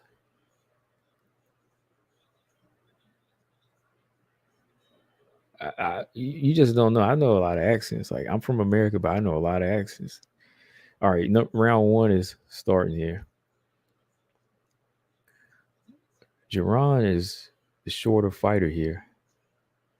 Wait a minute, hold on. No, actually, Jerron.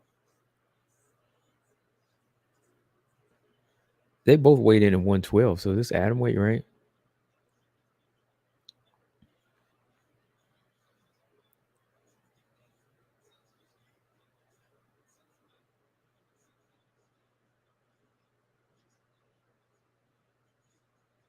Yeah, Jade has got some movement going. Pumping that jab out.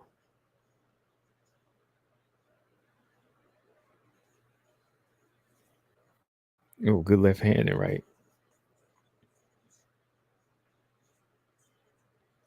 So far, I like what she's doing with her jab, and her movement. She's using some nice feints.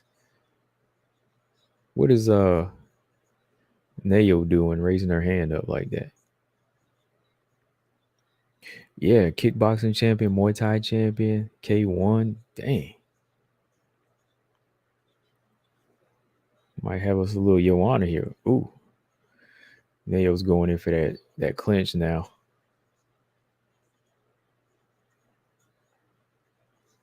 This is what she needs to do. I mean, to stop the movement.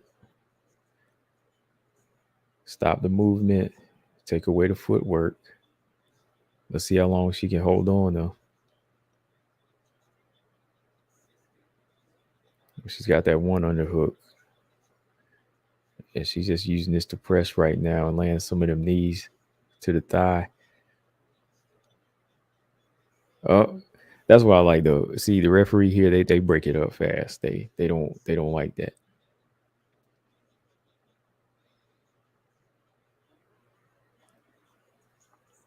Back to the center. Jerron's pumping that jab out. And Ayo is not going to land staying completely out here like this, man. Yeah, I like that sink. They break it quick, man. If you ain't doing anything with the clinch, like going for a takedown or trying to rag out, no, you got to go ahead and take them. Get that separation. Get this fight going.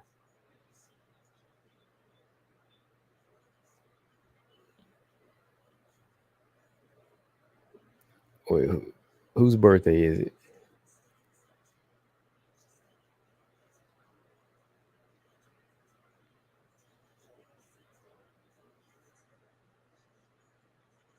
Oh, double jab right hand there by Jerron. Oh yeah, 2B said he's 2B says right up his alley. Yeah, this clinch. Yeah, they're breaking the clinch, man. Yeah, some of these local organizations, I like some of the minor rules that they have different than the UFC. Oh, good right hand there by Jerron. Why does Nayo have that left hand so high? Think like, is her eye hurt? That's really not. It's kind of a weird way to guard because it seems like she's kind of blinding herself.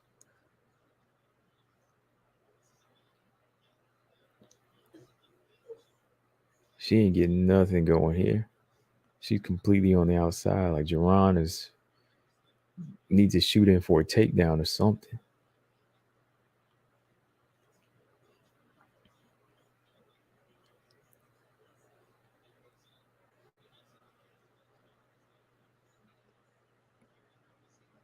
Well, 40 seconds to go this round.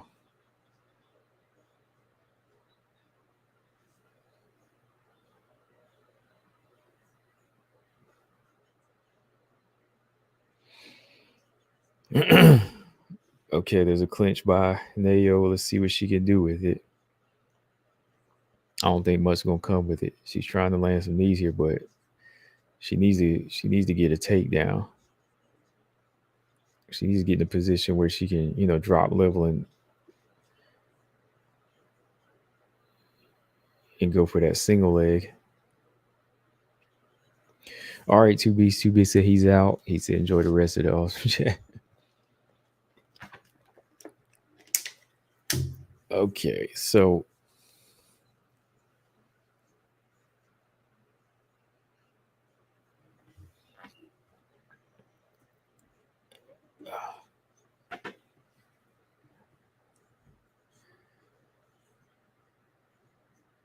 oh boy, high five. Listen to high five over here.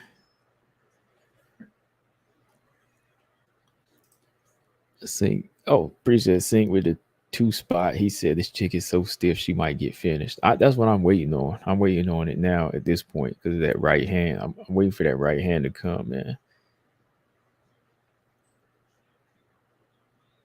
Oh, it was your birthday, James. I saw somebody say happy birthday. I didn't know who it was. Happy birthday, James. Everybody tell James Prez happy birthday.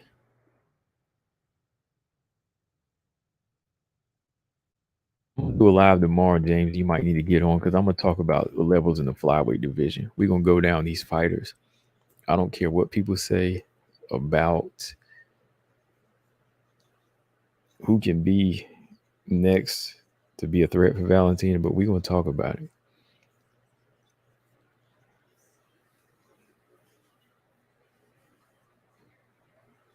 All right, let's look at round 2 here.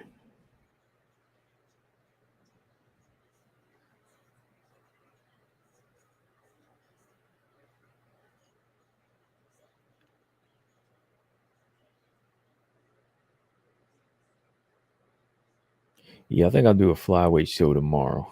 I'm gonna do a flyweight show. We're gonna go down the list and see who has potential. It might start trouble again, but hey, that's what we got to do sometimes.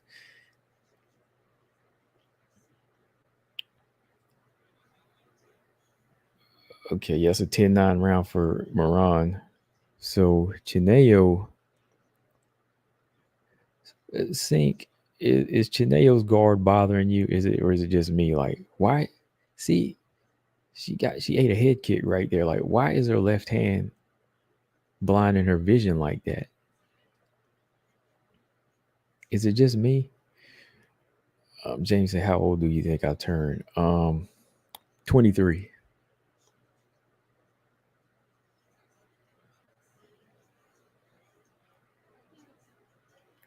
That's why she got hit with the head kick because like it's not really protecting your face.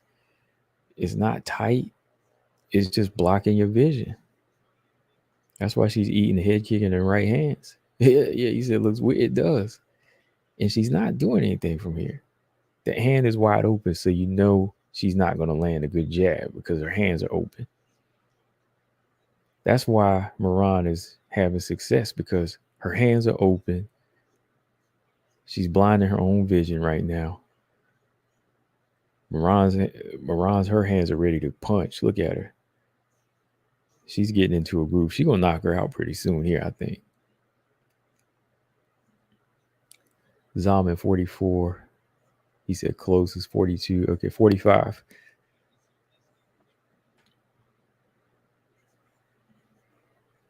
He said maybe she's scared of that right hook from earlier. Yeah, but to me, to avoid it, I think she need to be on the inside. Or maybe she's not confident in her ground game.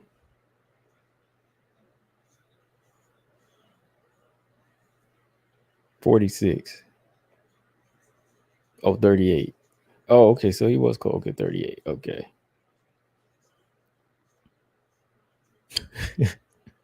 Robot Chicken said, "Old fart." Dang, man, come on. Some of us might get offended by that. Robot Chicken said, "Old fart."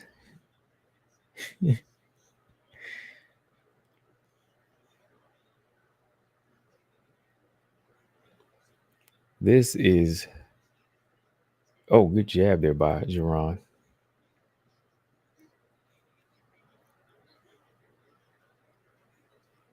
This is a big cage too. I just was really paying attention to that. Ooh, good double jab there by Jerron. This is a big cage. This is a big octagon. So Jerron is having every bit of success.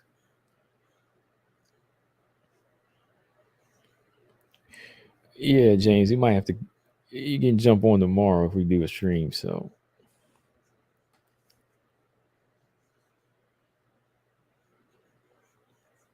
yeah, she's just circling, trying not to get hit, and I mean that's. I really don't like this. Combo's 43-44. No, younger.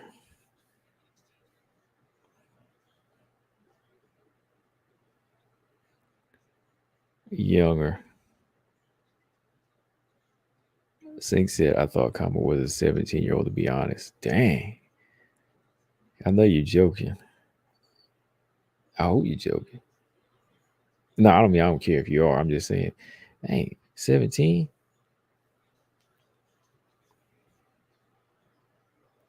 I mean, some 17 years old now, so I could pass for a 17-year-old.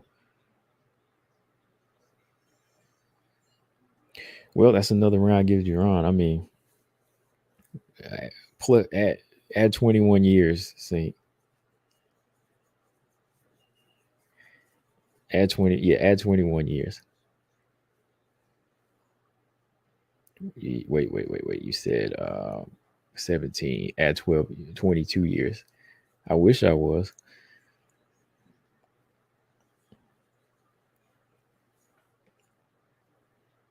I wish I was still 17. Not really. Not in this day and age. I wouldn't want to be a teenager nowadays. I'm fine with my age. I'm fine with getting older.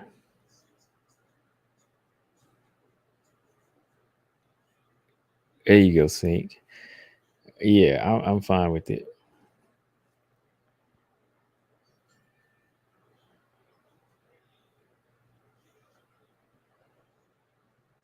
Robot Chicken said he want to hear Mary F's voice.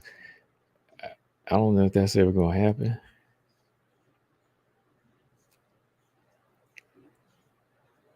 All right, let's look at this last round here. Jerron is pretty much having her way with Chineo. Chineo, I've never seen somebody respect this much in a while. Like show this much respect with striking.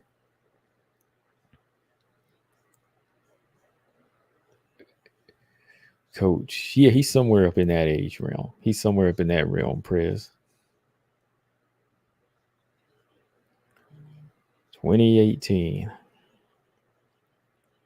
I will be on next week for the Invicta FC card. If you're still around, Lolita, if you're still in here, I'll be on for the Invicta FC card in September. Not September, of course, September, but next Wednesday.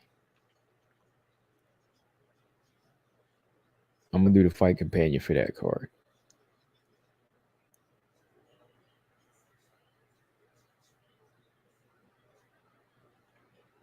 Brian Williams said he's 48. TJ Strayer, they're older than me.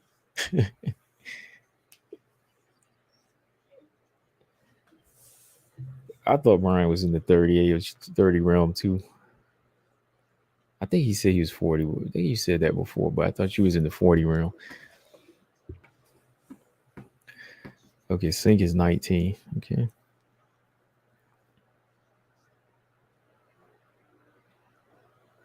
Well, 19-year-old Sink is very mature.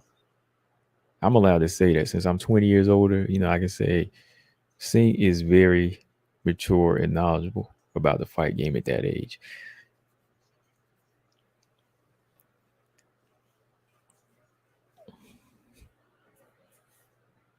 Sync 19, but Sync is very much. Some people might get mad. Sync a little bit more mature than some people. I'm just say that, and not a hit at anybody in the chat, but I'm just saying in general, Sync is holds a good conversation for a 19-year-old. You know, compared to some people that leave comments on my videos sometimes. I mean, these are old people. I know they old and they just talking trash. Dang, more, yeah. Brian still get carded too. Yeah, I still get carded, man. Like alcohol, alcohol every time you go out. Well, I don't buy cigarettes and nothing like that, but yeah, just like alcohol. Yeah.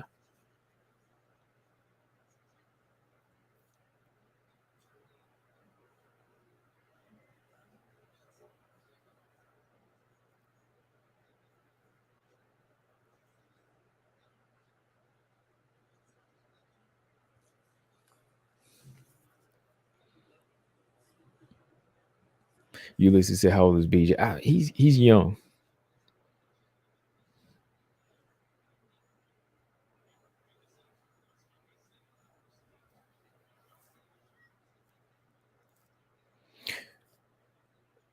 Here's another clinch from Chineo, man. And Chineo, I need to see more.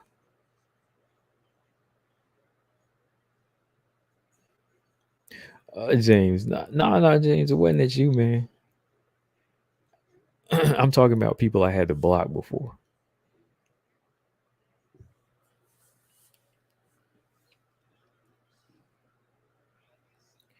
Brian Williams said, "Y'all wish me luck. I'm starting flag football in a couple weeks." Uh-oh. Hey, blessings to you. I'm trying to start BJJ pretty soon, Brian. Maybe next month. I'm gonna try to sign up. High five says, "See you again, combo. I need to get ready for my Sunday mass." Okay. I'll catch you later, high five. You get ready for that Sunday mass.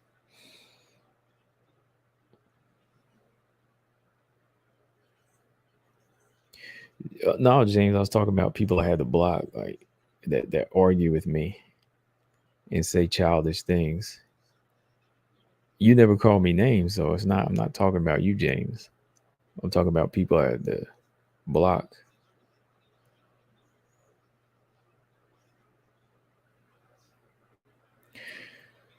Well, Jerron, that's 3027. What do you got to think? 3027, right?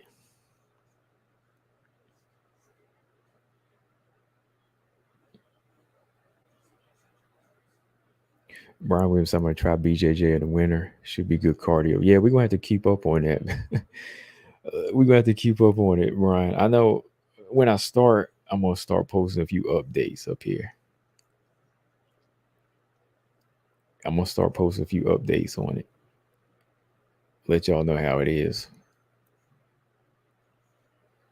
You know, coming from boxing, some kickboxing background, I might have to go in with a clear, open mind and be prepared to be choked out a few times. So I'm ready. I'm gonna try to start next month, Brian.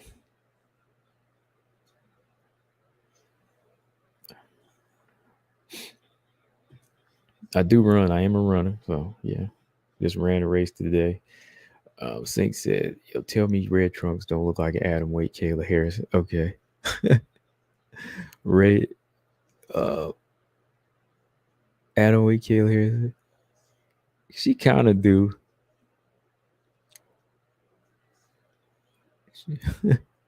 Up in the eyes and nose region, she kind of looked like Kayla Harrison a little bit. She don't fight like her though. She don't fight like her.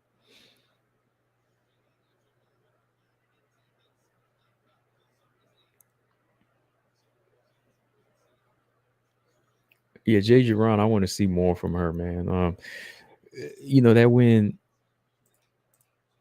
it was okay, but you know it didn't really like do her justice because I don't think that girl gave her the work she needed.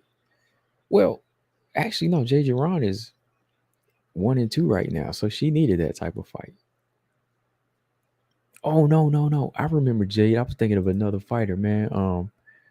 Sing, you need to check out this fight. This girl named Monica Koklakova submitted her like 2 years ago. I remember that fight. Scorpion Crunch. That girl, I did a video on that. See, I'll be forgetting some of these fighters now, man. Like her first fight, she got crushed by a Scorpion Crunch. Koklakova did that to her.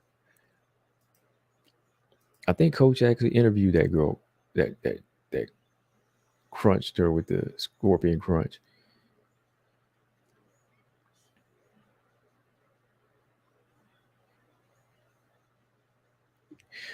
James Preston coach is a real coach. Yeah, he's a real coach. I think he did, track and field. He's a real track and field coach and owns his own gym too. Well, he said it on his channel, so I ain't putting his business out there. But yeah, owns his own gym. Yeah, he's a track and field coach. Yeah, he's a real coach, James.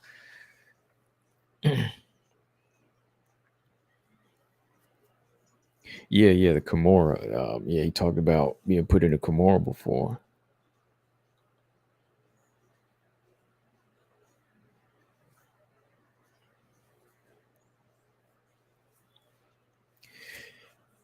Yeah, but that fight there was not much to look at. I mean, with Jay and Jerron being 1-2, yeah, I understand why she took that fight. Yeah, she needed that work to build her confidence back up.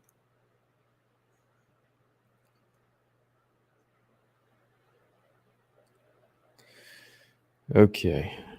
So while we here calling fights, make sure you hit that like if you're still here. Still got like 20 something people in here. So oh yeah, we got a lot of, okay, it's 30 something. Okay. I didn't even know we were there. I appreciate that. Appreciate the likes. Huh? Okay, so Mariel CELIMAN versus Lucero Acosta.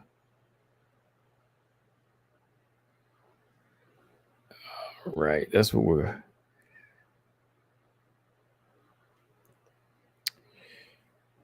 Let me see. So there's 4 fights tonight.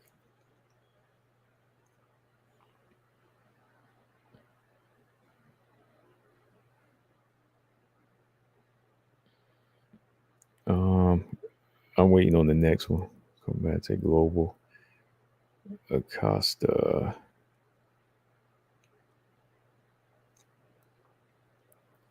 Queen or nothing. Yeah, that's the picture. Hold on. I'm going to change the picture here because the main event's supposed to start soon. Chantel Coates beat her, I think. Yeah. Chantel Coates did beat her. Culture Mix, what's up? I got Lexi defeating the Brazilian. Okay. Okay.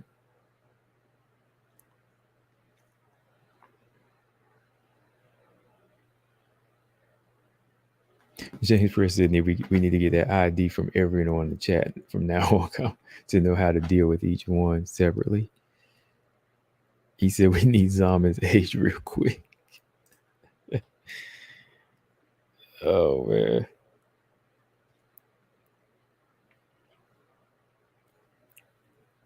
He said we need to see that boy's ID. I think yeah, Zaman Zaman got to be young. Yeah, Zaman got to be.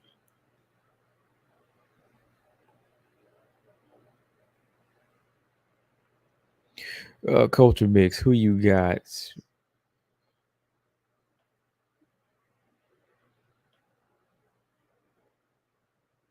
Oh, Culture Mix, who you got with Araujo and Grasso? Oh no, sorry, my bad. Not Araujo, Grasso. Dern and Xiaonan, because I know you got Alexa beating Araujo. Dern and Xiaonan.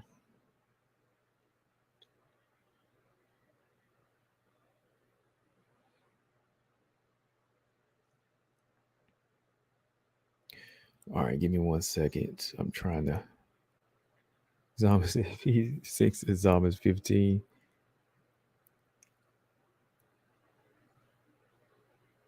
He said y'all going in on Yan Zhan. Okay.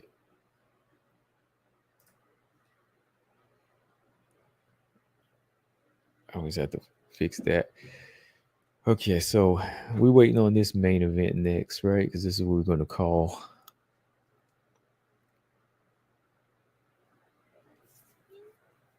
Zombies Girl. I don't know. I have no idea.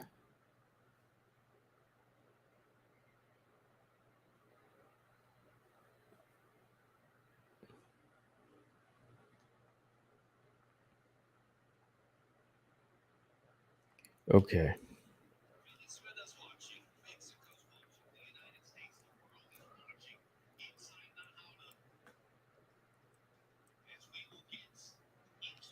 All right, let's see here. What fight is next? If Zama was like a young girl, I'd be like, that, a little slick talking.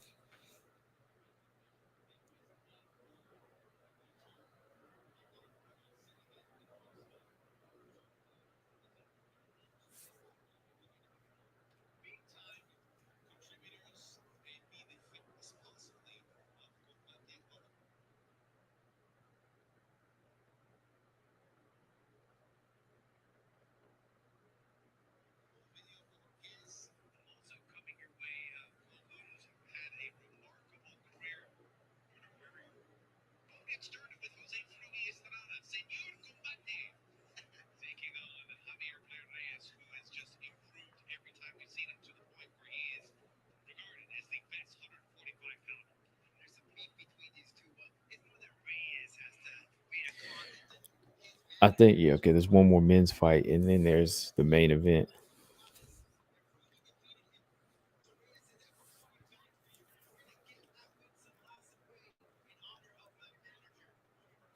I think Cyborg fights tomorrow, right? Cyborg has her boxing debut tomorrow.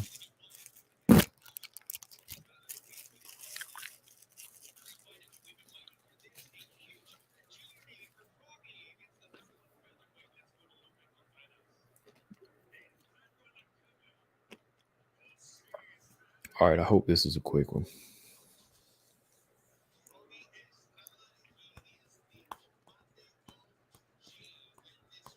Brian Williams, they all look crazy.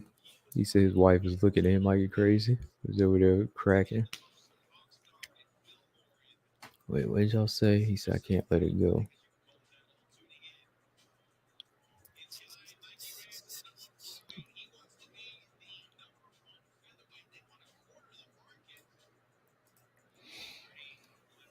Mm, crazy.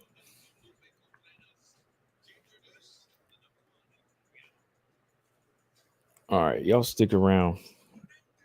We're going to do this main event here in a minute. Sink said, did y'all see Amanda Serrano? I didn't see it. I saw the main event. I saw that Joe Joyce fight. That was a good fight, but I missed Amanda's fight. I got to go back and watch it.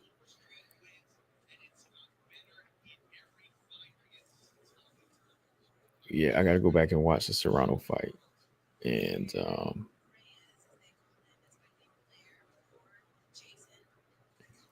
because, yeah, Serrano, yeah, Cyborg fights tomorrow, which should be an easy fight for her, I think, I think competition wise, she could have did a little better. I think, Cyborg's level of boxing is a little higher than that now.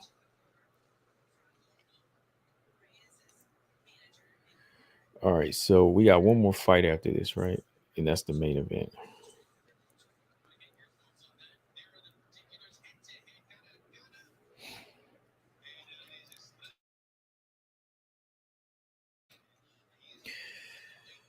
Okay.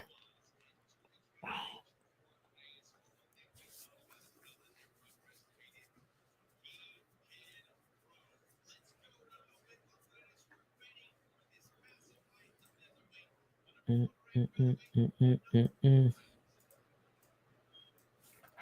Let's see. What did we talk about? Combate. This is Combate Global.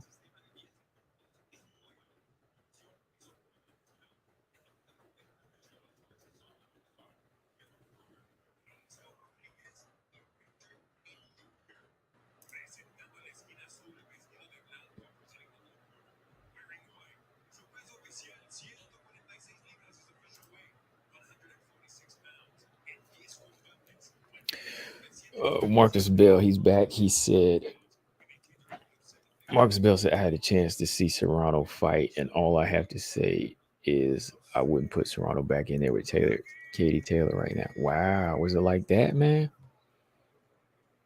Dang. It was like that. I did hear one thing. I heard somebody said she was the girl she was fighting was pretty scrappy. I heard the girl she was fighting had some hands, man. I'm gonna have to go back and check it out.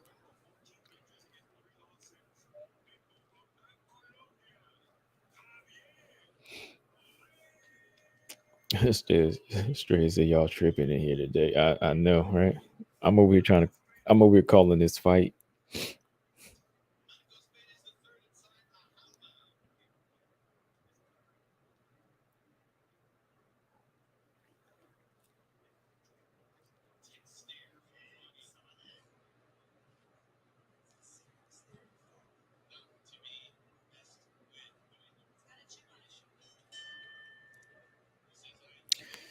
And Stray said not long before we see Marshall KO Shields. Hey, what are we? 4 weeks out, right? About 3 weeks out. It's gonna be a good fight, man.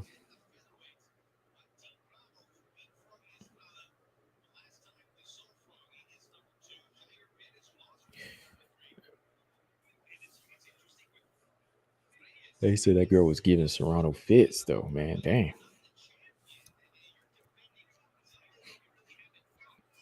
Yeah, Serrano gonna have to get back into that mode of being a beast again. Well, I won't say it's like she lost it because it was just a fight ago, but I mean, she just got to make sure she's sharpening up on like being more one sided to finish these girls to prove she's ready for Katie Taylor again. Man, this is a wild fight right here. Reyes gonna get the rear naked choke. Reyes, is he gonna get it? Oh, he got out. Okay. Dang, this is quick, man. Sings that Buddy's chin is hanging in there. Yeah, he's hanging in there, man.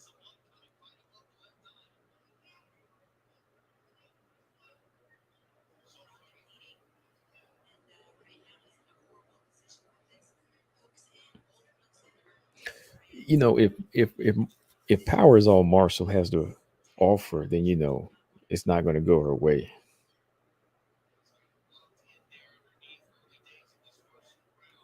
Oh, Reyes ain't stopping her at rear naked choke.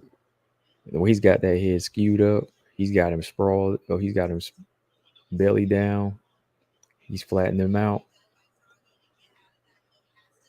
Reyes ain't giving his back up, man.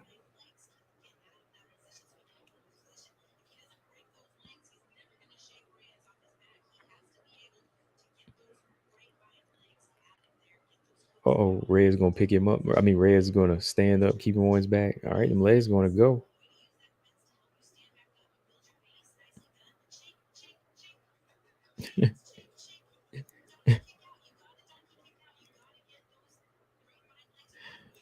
You gotta like Juliana Pena's commentating, right? She's like, you gotta shake him off. Juliana Pena's tripping.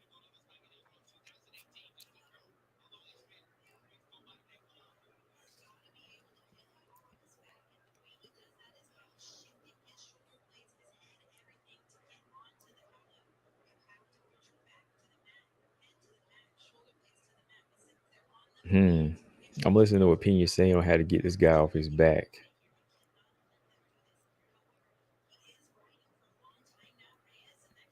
Okay, so if he gets back down, that's success. He can't just stand here with Reyes on his back like this. I mean, you're using a lot of energy, and he's locked on you, man. He's got the triangle around your waist. So if you can get down, you have more success to turn into him.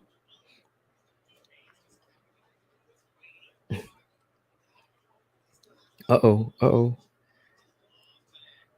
He got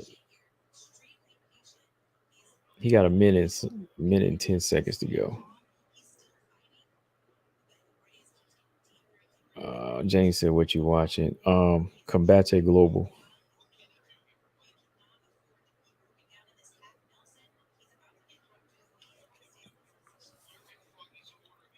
Oh, the referee broke it up.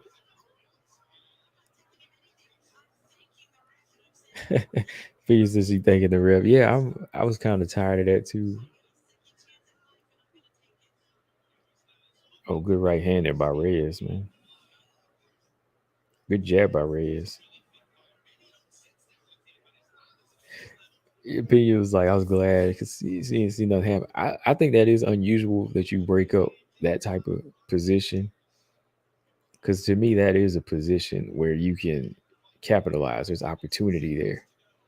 That is kind of weird to break it there. I've never seen that before. But hey, this referee, he wants action. He said, I ain't playing.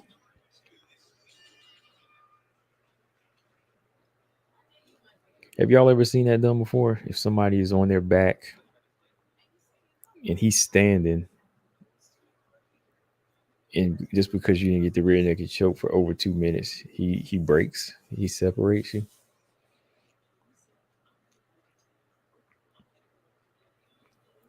James said you saw Yoel put the other legend to sleep in Bellator yesterday. I got to go back and look at it. I missed that card last night. Apparently, Mac took care of Yoel in Dublin. Food place to train, things like. Oh, okay. Yeah, Yoel seemed kind of like a legend over there, man. Saw him with Molly McCann. He seemed to have some good love over there. Yeah, Zama. I never seen that before. Ref stood him up from a back mount. I've never seen that before.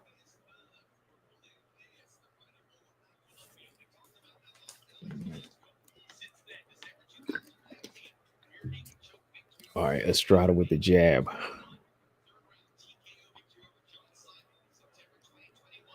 Okay, you said the only time he seems when Damon Maya was working towards getting Usman's back, but both hooks weren't in like that. Okay.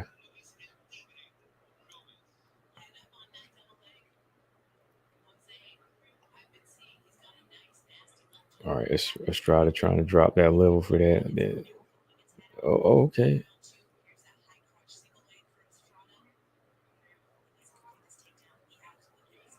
If he, let's see if Reyes can, yeah, if Reyes can balance himself, he can get that underhook. He's trying to fight for one of them underhooks to get him. Oh, good takedown by Estrada. This is a much better position for him, though.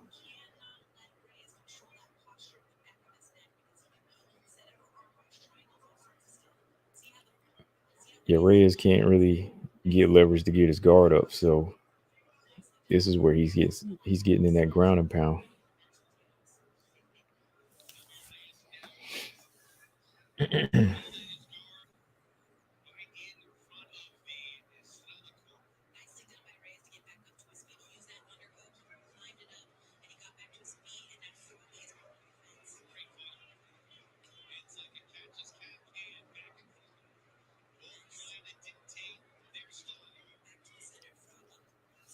Oh, shoots in for a takedown. Reyes denied.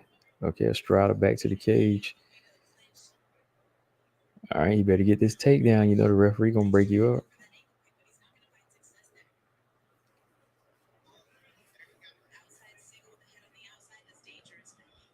Oh, good. Uh oh. Let's see if Estrada can stay on top. Oh, guillotine. Oh. Oh no, he lost it. Reyes is just like energy, man. He just keep moving. Reyes just be on you. Oh, we back to square one, y'all. Look at this thing. Reyes back on the back again. James said combo. Let's say Pena finds a way to beat Nunes again, which I don't expect she will. What will you say about Nunes? What will I say about Nunes? It, if she loses to Pena again,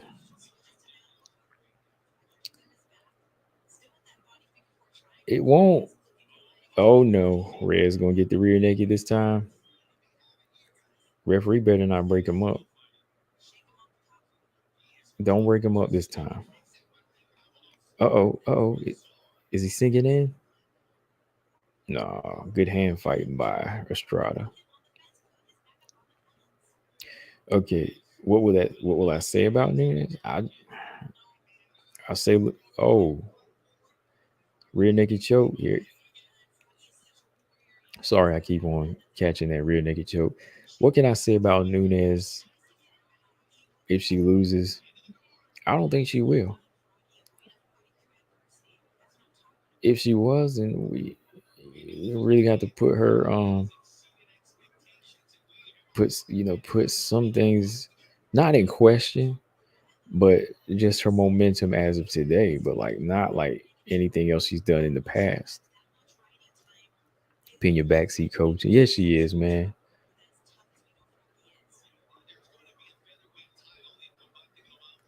Pena can't help it though, man. I think Pena's a good coach. You think Jamal Hill can be champion? I say he can.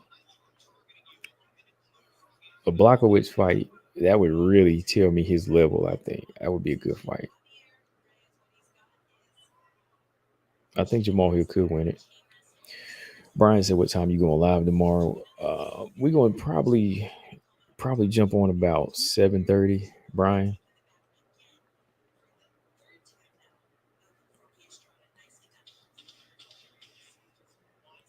yeah, about 7:30. Brian, yeah, she thinks she on. She thinks she on the tough show again more.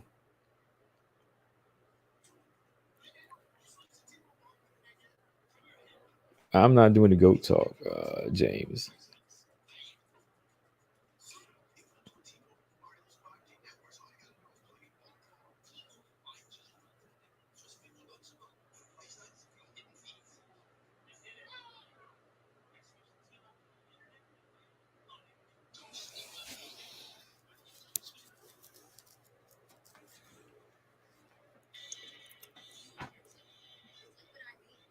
Mm, mm. He said she. Yeah, because tomorrow I think I'm gonna do a flyweight report card. I'm gonna go down the list and we'll just talk about the different levels of fighters on here. At 125, we can do strawweight too.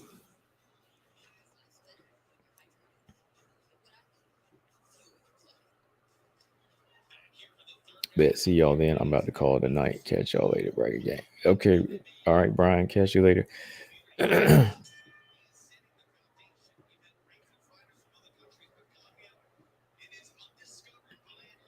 All right. Look at Reyes here. Let's see if he can land that big shot.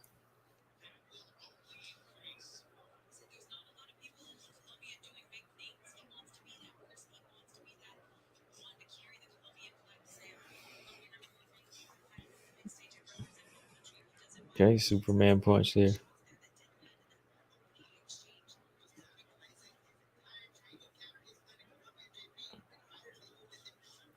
Oh, very sloppy here with the hands from both.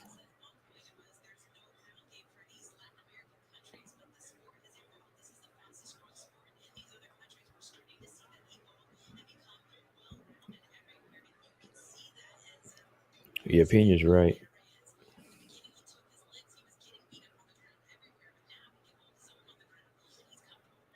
Good right hander by Reyes. Ooh, another good one. His chin be wide out there though. Reyes, hard left hook from Estrada.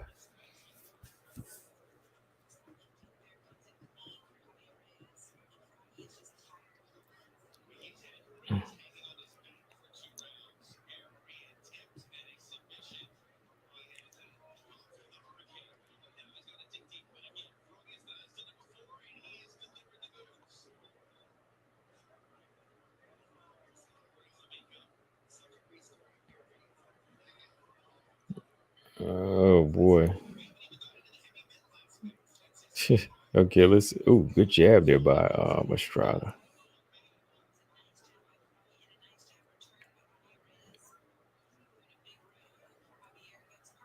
Yeah. Froggy shadow boxer. Yeah, yeah, I saw that. Yeah, I saw that scene.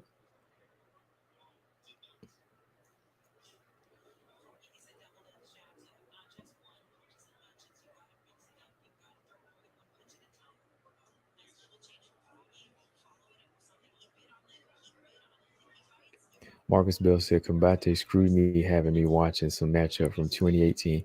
You know, that's not the first time it's happened to me too a couple times. Like when you click on there, I don't like how they set their stream up. Let me just be real. Like finding Combate on Paramount is is is is is frustrating. Finding newer fights. I remember I clicked on this one WMMA card. I was watching the old fight, man. I was like, "Where's my card at?" I was like, "This ain't the." I saw this fight already. I was trying to find, the new one. The new one was already going, but when you click on like a certain live, it be pulling up some old stuff, or they be pre-recorded. They might have to put Kabate on Amazon Prime or something. Oh, James said future victims at 125. Yeah, we're gonna talk about it tomorrow.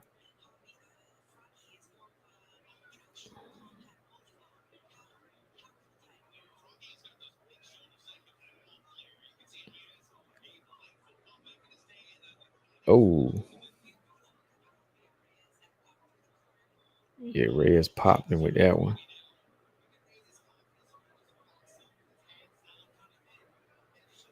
Yeah, Reyes is still popping with that jab. He's still connecting.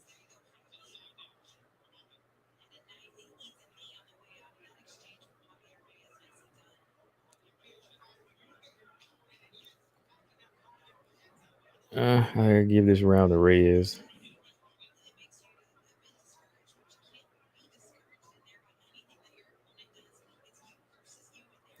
Who y'all got in the O'Malley Yawn fight? Who y'all got? Sean O'Malley. Sean O'Malley versus Peter Yan. Who do y'all got? Marcus said I never thought I would be watching Telemundo. Ooh, nice knee. Nice knee by Reyes.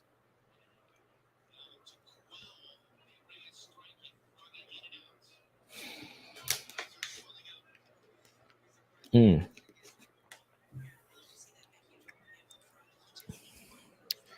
Well, I think Reyes won this fight.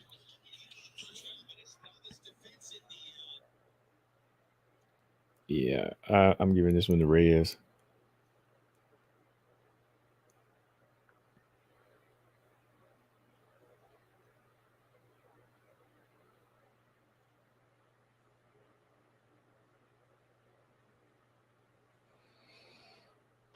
All right, Ulysses said he's got Peter Yan. That's a big jump for Sean. I mean, I like Sean. I like Sean O'Malley. I like his style, but that's a big jump, man. James Press said, "Oh yeah, yeah, man.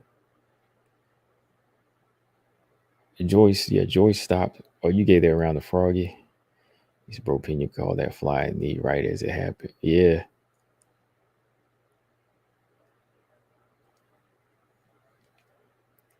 Zama said, I'll say, hold on, let me see. I'll say yawn, but it won't be cake. It won't be a cakewalk. 29, 28. Them hands, man. Yeah, Joe Joyce, he put it on Joseph Parker looked very sluggish in that fight. He looked bad, man. He had a few moments, but Joe Joyce took everything he had, man. Joseph Parker just kept stepping back, trying to crack him. Joe Joyce just kept coming, just beat the crap out of him with them hard right hands. All right, Sink said Froggy won that round. James Press said Yon should whoop that. Sugar has a chance though. Yeah, I want Sugar to win, but if he doesn't win, I won't be surprised because there's levels to it. He's almost 11 spots down. That's a big jump. It's kind of like Casey O'Neill fighting Valentina, right? Because it's that big of a jump.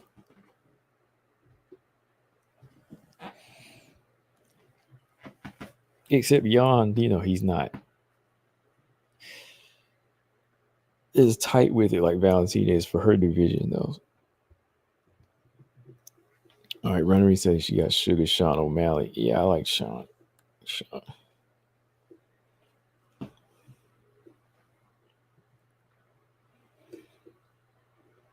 All right, let's look at these results here.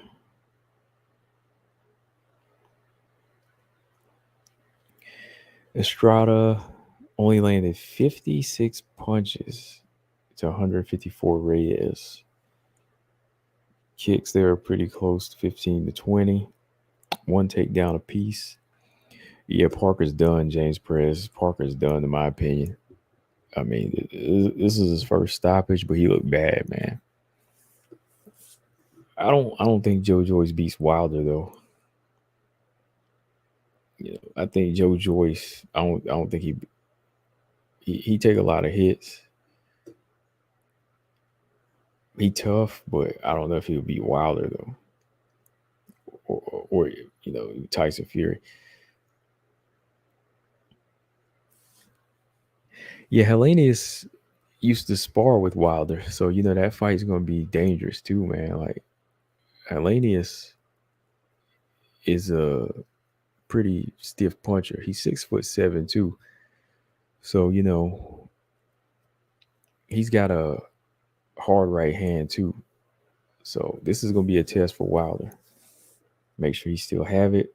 He's facing a guy that he sparred before, so it's gonna be something.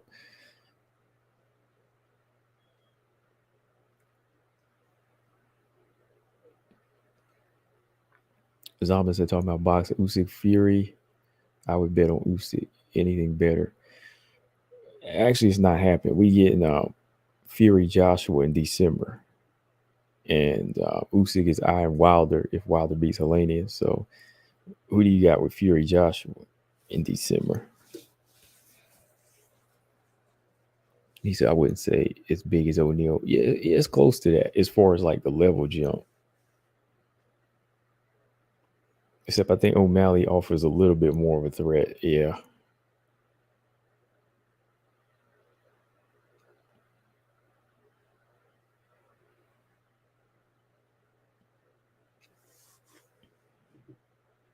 Yeah, style wise, it might play into something.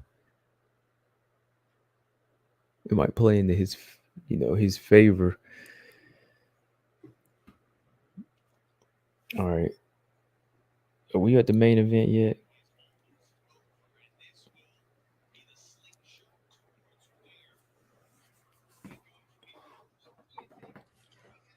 Okay, Acosta.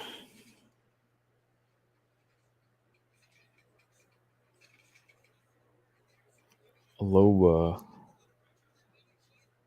versus Xiaonan.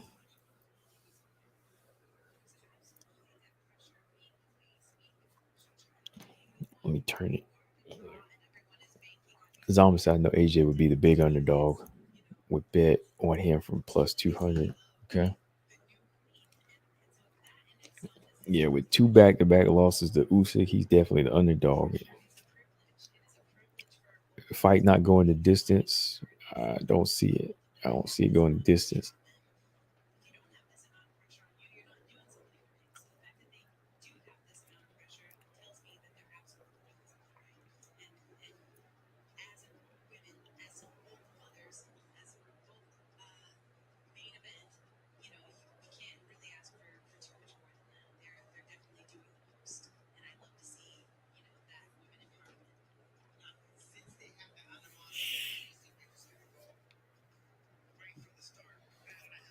Let's see. James said Usyk is probably better skill wise than Fury, but when you put everything together, skills and advantage, height, and reach, everything Fury should take care of. Yeah, yeah, because Usyk is basically all skills to me. He don't really have weight or power, so his skills have to be top level. But Fury is on, Fury's on high level, like for the heavyweight, the way he can move in his size.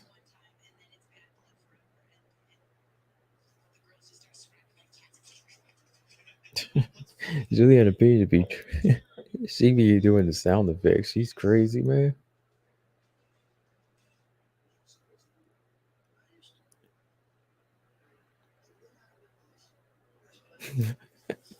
He started like imitating the cat.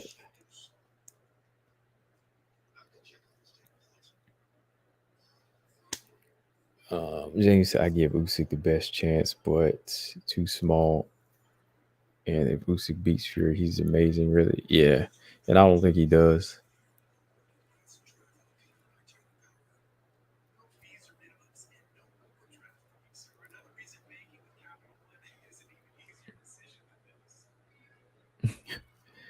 Yeah, Pena's, yeah, she definitely likes a joke in there. Zama said Fury's a bit slow in my opinion. For a heavyweight, he's got a pretty quick one too, though. I mean, compared to a lot of these other heavyweights, he's got some, quickness to him for his size.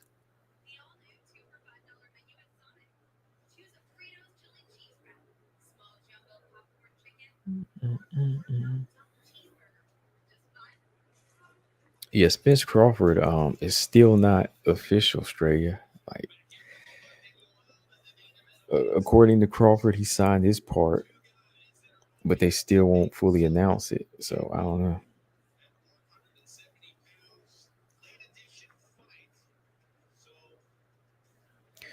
I don't know if Fury's one of the best in heavyweight history. I don't think he's done enough to be the best heavyweight in history. Because you got to remember, people don't give Wilder credit. So why would you give Fury credit for beating Wilder if Wilder's not that good at being skilled, right? Think about that. A lot of people say Wilder has no skill. So if Fury beats him, then why would you give him credit for that? Yeah, I go with Lennox Lewis all day, man. Lennox Lewis, massive resume. Lennox Lewis has a massive resume. Fury just got his name by beating Wilder. Again, Wilder is not a fighter that everybody gives credit for being a good fighter. So why am I going to say Fury's like a great heavyweight if he just beat Wilder, who's just known as a puncher? Now I like Wilder. Now, like I enjoy his style because he knocks people out. But Wilder wasn't like he was Sonny Liston or something.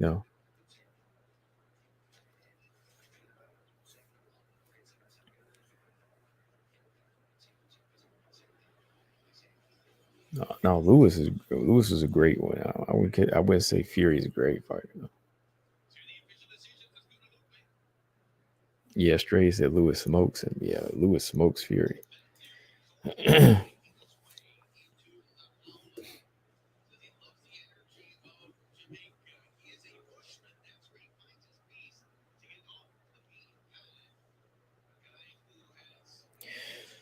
Yeah, Usyk done secured his Hall of Fame stats.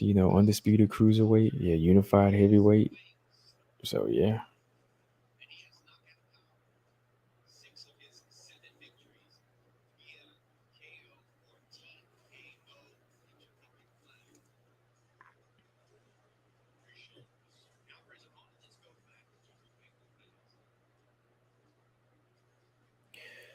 Let me see if I can make it one more fight. Oh man, still ain't at the main event yet. Dang.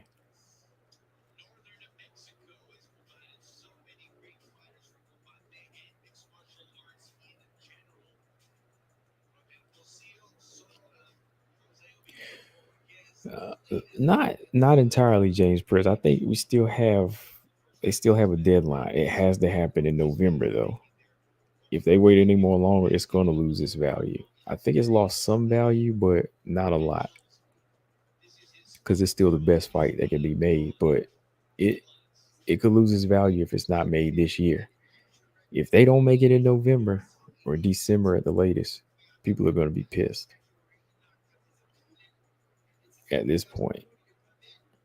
It's got to be made this year.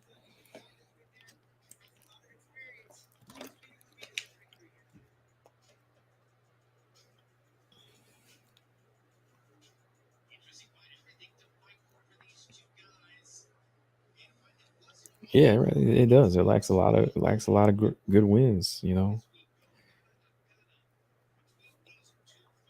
If Steve Cunningham put him down pretty good. Otto Wallin was okay, but like Otto Wallin gave him trouble. Because I'm gonna say who y'all got. I got Spence. Ooh, man. Spence is a big welterweight. It's his division, so it really is hard to pick against him. But Crawford, he's a good fighter too, man. Like,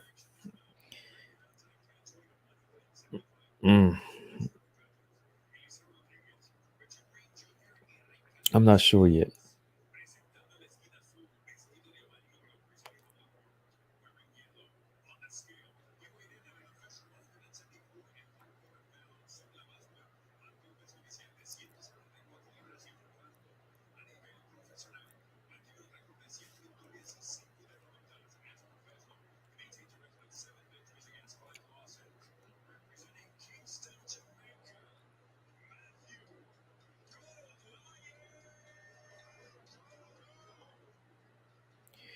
Yeah, that third Wilder fight, it wasn't even as smooth as the first fight or the second fight.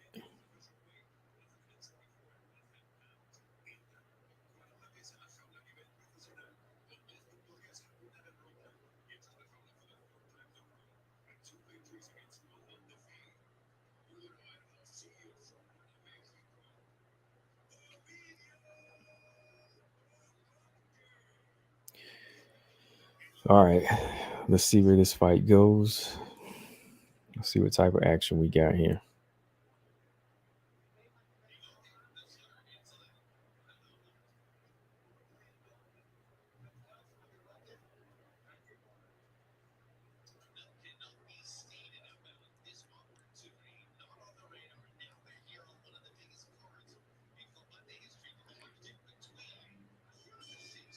It's a catch weight fight. Okay.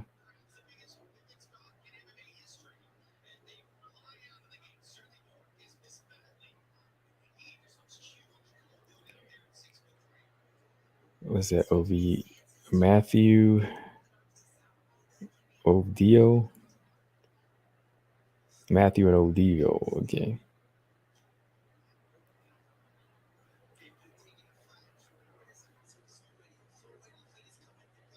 Oh, good leg kicks there so far.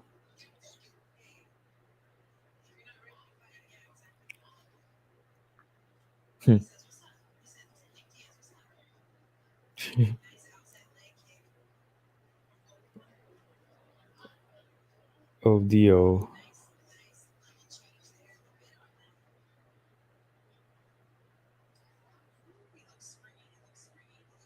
Odio. Oh,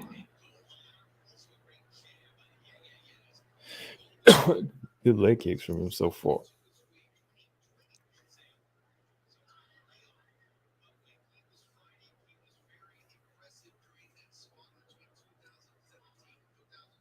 Oh, those calf kicks are killing him.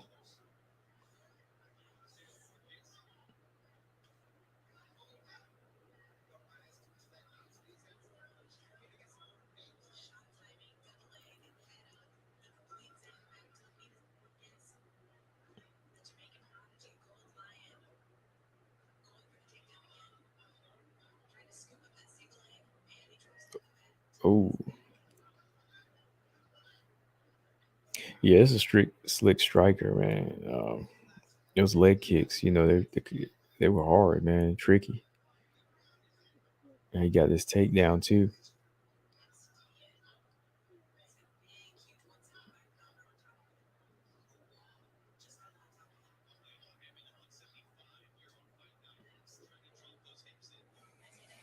Yeah, this guy is kind of slick.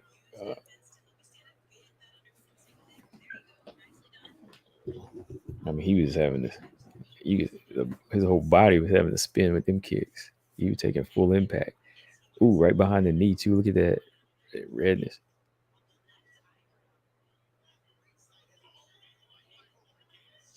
They in there showboating. Come on.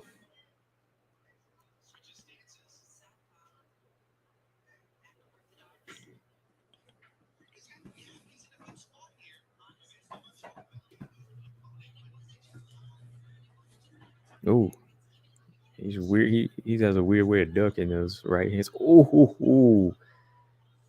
Oh wow. Oh wow. That was crazy. Can't keep playing like that. I gotta go back. Let me watch that again. See that first right hand? He ate a big right hand. Ooh, flying knee. And he is out.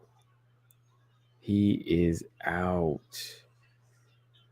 See, he ate one of them right hands. Took a step back, hands down. That was just a beautiful.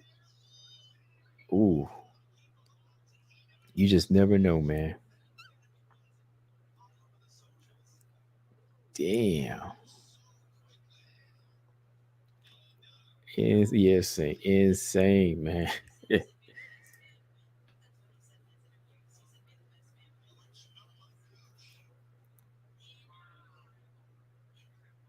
Dang, the fight was going his way too. You know what I mean? Like it looked like it was his pace.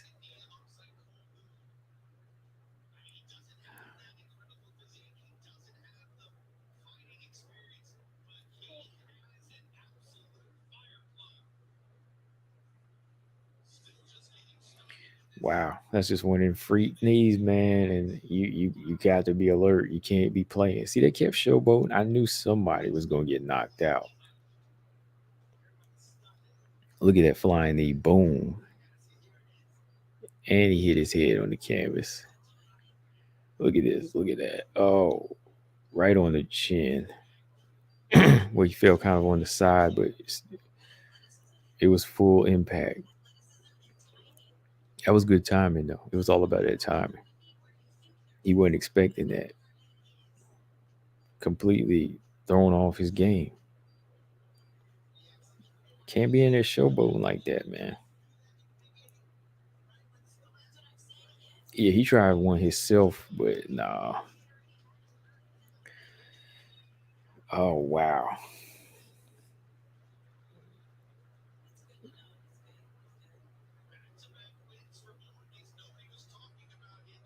Ooh, look at his jaw too, man.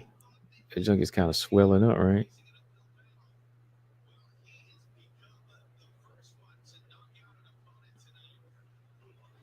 Damn, first knockout tonight. See, you can't be in there playing around like that, man. Can't be in there playing like that. Woo, that was a good knockout.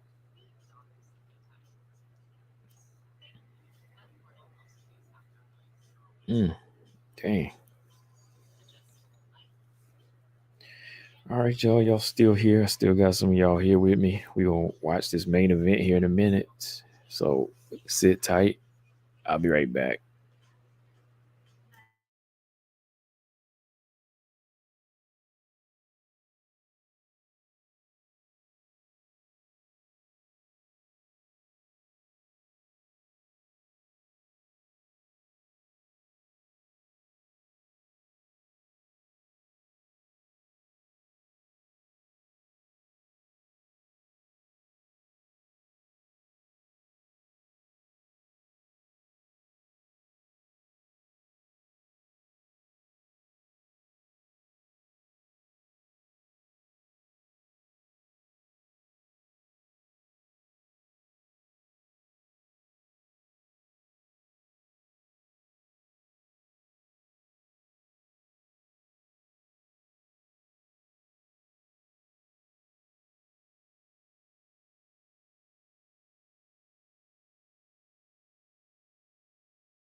All right, I'm back.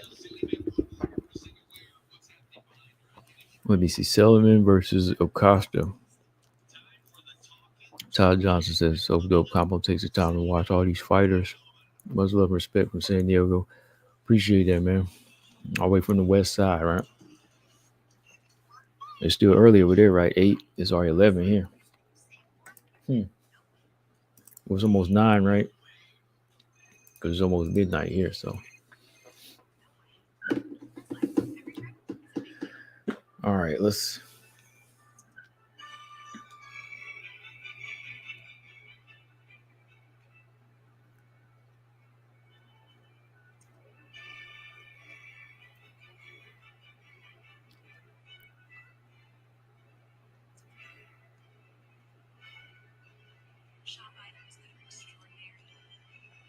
Let me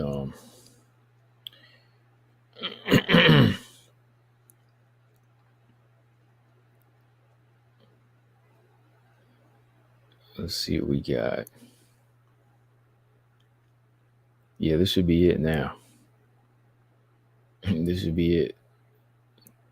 Yeah, that knockout was crazy though, man.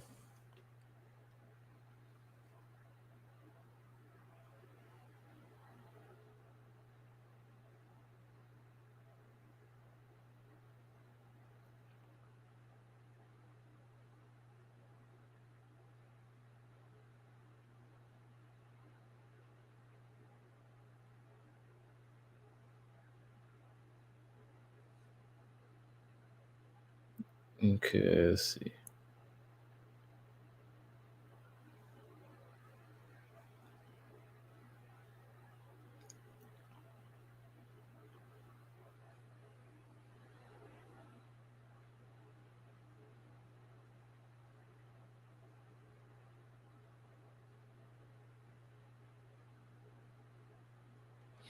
Okay, come on. Let's get this thing on the road now. I want to watch this last fight with y'all. Then after that,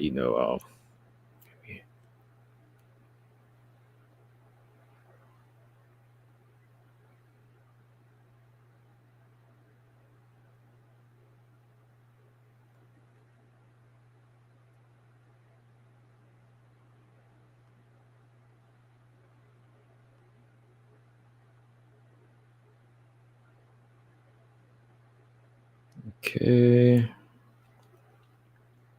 All right, y'all. Hold on now. The main event's almost starting. It's a bunch of commercials. Well, some lag on my side too.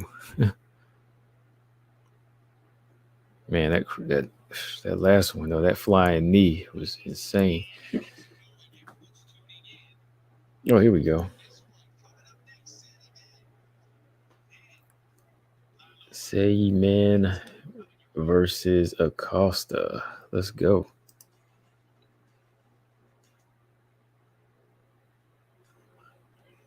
James Presley, I got one quick reset at midnight. Okay. We about to. I'm ready to get this main event on here.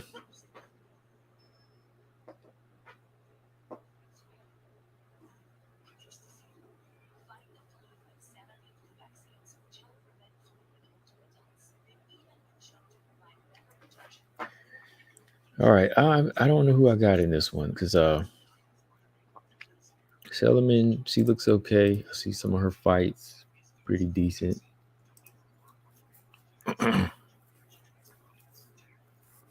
Still, like one or two of her fights, and she just, looks like a fighter that's on the come up as well. Like ACOSTA. ACOSTA's only a 2-2, and I know she lost to Chantel Coates her last fight. That was about a year ago. She's been out for about a year. So it's really up in the air. See, CELIMAN just fought back in April, so she's the fresher of the two.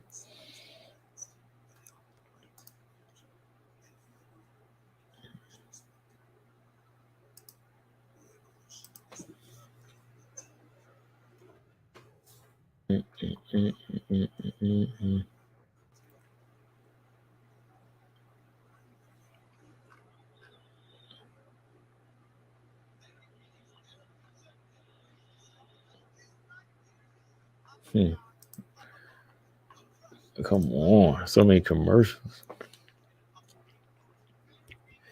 Trying to watch this last fight.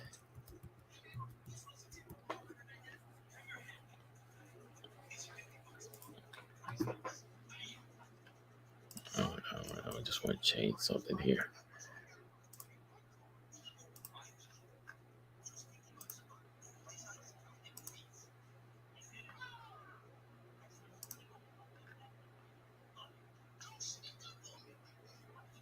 Okay. Trying to edit something if it lets me. Okay, here we go. COMBATE.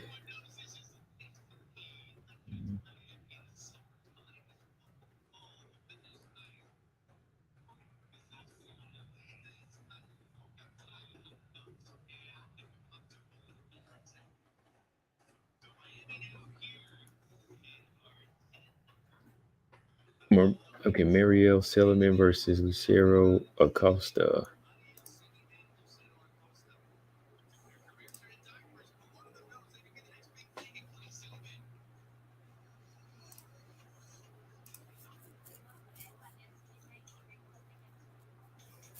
Okay, Venezuelan.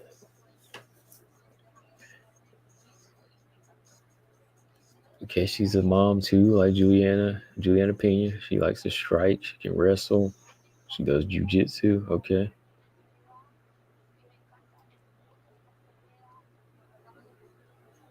Yeah, she had a good showing in her last COMBATE fight.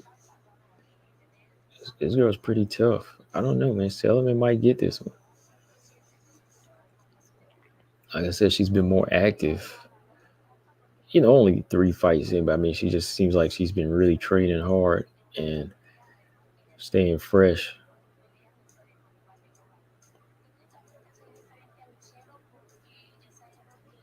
She said Luchair is just more of a boxer and she's a wrestler. So yeah, you can expect her to get more in her chest to get these fights to the ground. And with that wrestling background, that's gonna pay off for her in the long run here. All right, so amateur PFL 125-pound championship belt. Okay.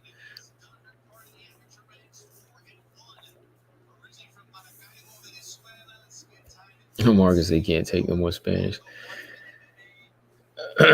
Are you so do you have the English commentating? Do you have Juliana Pena commentating? Or do you just mean the Spanish as far as the oh,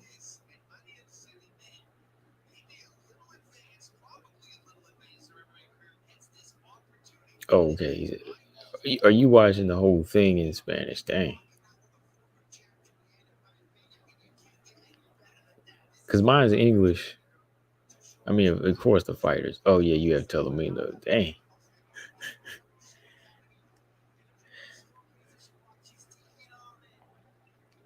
I don't know, man. Who you got? I don't know. Sellerman, she looks serious about hers, man.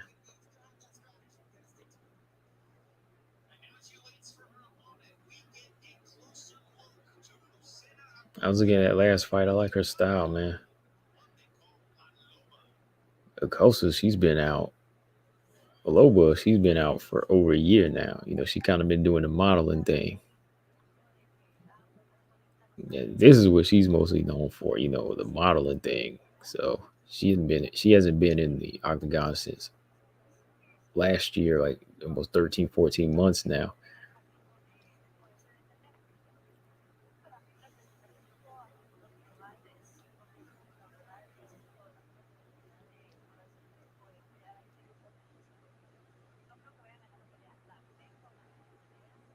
She said, I don't think I'll win. I came to win. It doesn't hurt me at all. People say everybody thinks she's just a pretty face. I can't be big. Okay.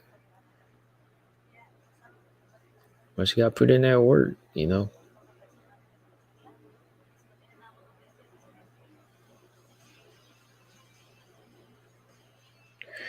All right.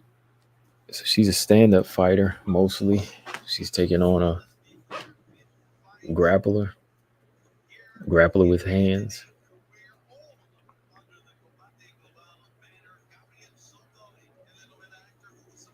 Yeah, he's pretty okay. He's a happy birthday. Yeah, it's only 9 in San Diego. He said it's been great listening to the fights. Yeah, man, no problem. Yeah, we got this last one to get out of the way. I'm gonna go get me something to eat. Sink said, "Pretty girl gonna lose around the Rousey effect." He said, "So happy people like Combo follow WMMA." Yeah, man. Just been following it for a long time, and still gonna keep following.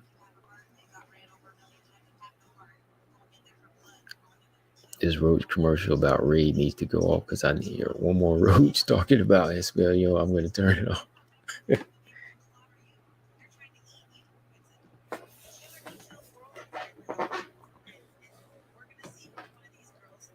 Okay, Acosta's getting into the cage now.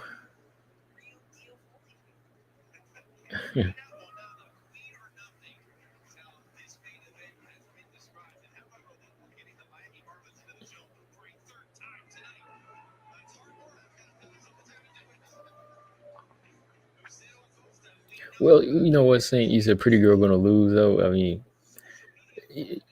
Selim is not a bad looking girl either. So you can't really we can't really say Acosta is the prettiest, right? I mean, I think it's about even.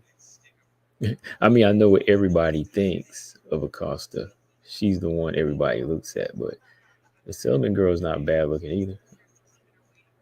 I'm just saying, but the one's image off of the one whose image is mostly sold off of that. All right. Selman is 27, Acosta 28, 5'6" Selman. They're both 5'6". Selman has a 65-inch reach, Acosta 68-inch reach. Acosta came in 124. Okay. Selman 125.4. This flyweight fight. It's almost underway, y'all.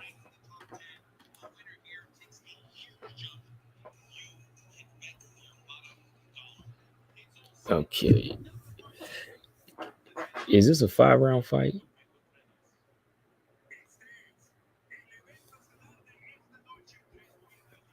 Yeah, you're right, Sink. It might just kind of get their head. I know what you mean. Yeah, that's been their marketing strategy for the most part. But yeah, Selim has been putting that work in, so I'm expecting a fight.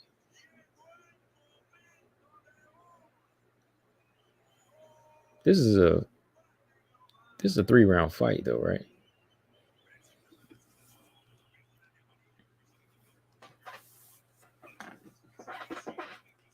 Dang, this stream, I think it's one of the longest we've done over here.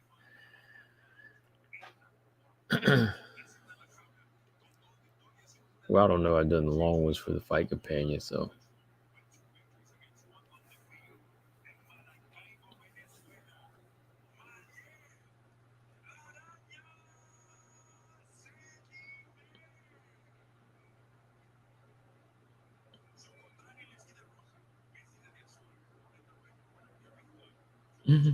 Marcus said, "Jay, he's go to bed."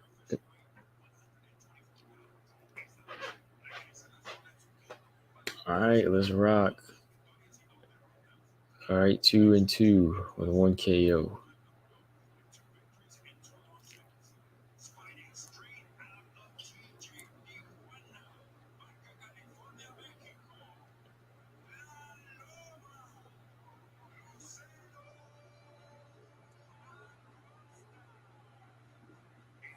La Loba.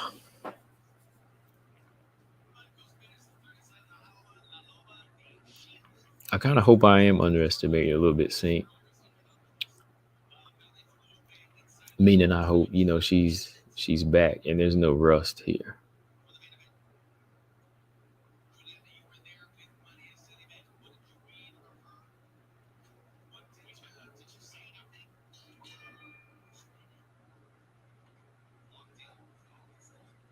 All right, here we go, round one.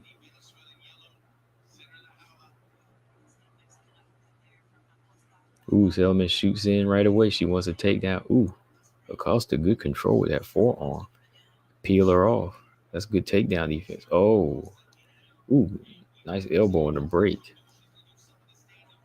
Uh-oh, Acosta talking junk. She better. All right now.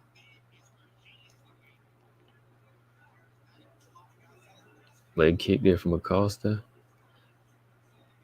Selman trying to punch her way in. Nice angle change there from Acosta. Acosta over there egging her on.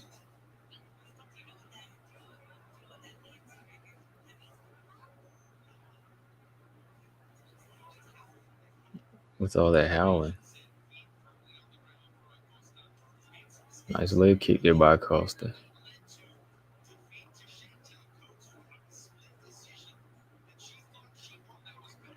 Ooh, nice jab from Acosta. Nice jab and angle. Got a leg kick in there off a combination. Nice left hand. Nice left hand there from Acosta. Okay, so yeah, she's using her boxing, her striking well here. So yeah, this is where Selman needs to, match the jab her way in so she can change levels and get this thing to the ground. Ooh, nice leg kick there from Acosta.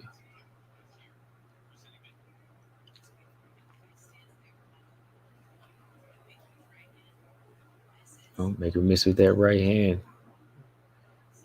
Selman, make that step back. Make her miss that 1-2. There she go, level change. Ooh, nice head control by Acosta. Spins her out, gets back to the center. Ooh, hard right hand from Acosta. Selman ain't playing. She trying to punch her way in. No success, though.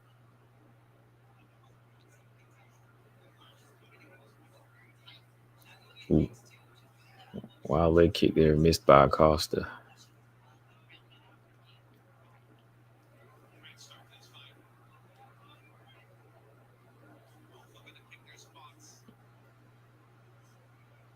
That one, ooh, nice calf kick again.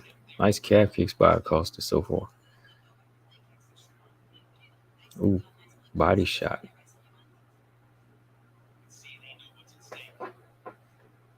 Yeah, get my phone charger here in a minute. At the end of this round. Yeah, she has some skill, man.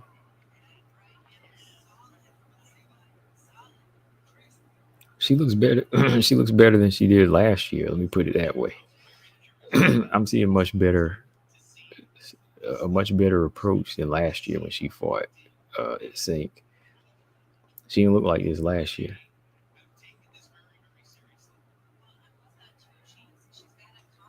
Ooh, nice kicks. Nice inside kick there.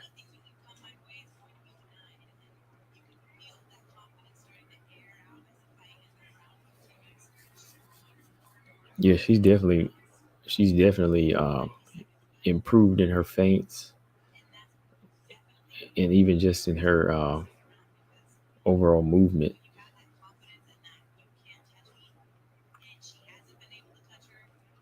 Her boxing's winning her the fight, though. That's why I was on Silliman to take this thing to the ground. But if she can't get past them jabs, it's gonna be a long night. Uh-oh. Clinch up here.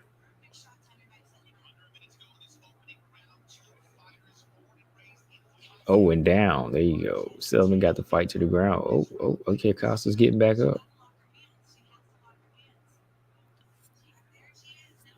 Okay, now she's got it. She's got a grip on her now. Okay, she's got the back. She's trying to get that trip. Can she get that trip? No, a good wide stance there by Acosta. Oh, nice turn in.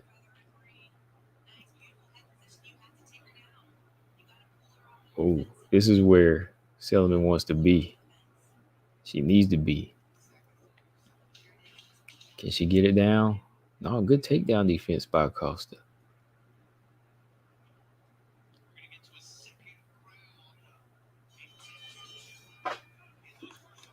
Lolita said 4 hours. That's a record. I think it is. I think I've been on 4 before.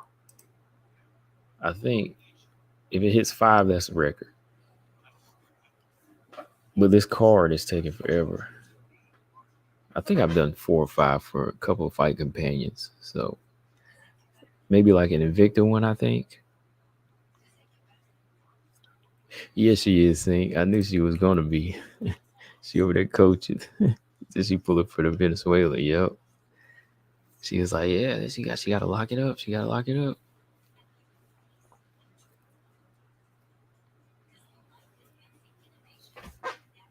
Yeah, Loba got that round. Yeah, she improved from the last time. I mean, her jab is looking sharp. Her angles are looking good too. Takedown defense is looking good.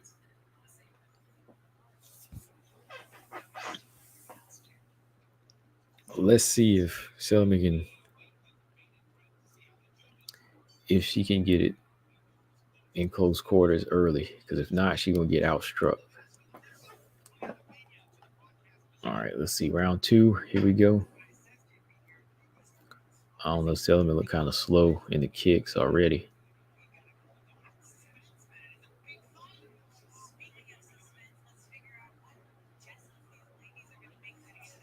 Oh, good jab there by ACOSTA.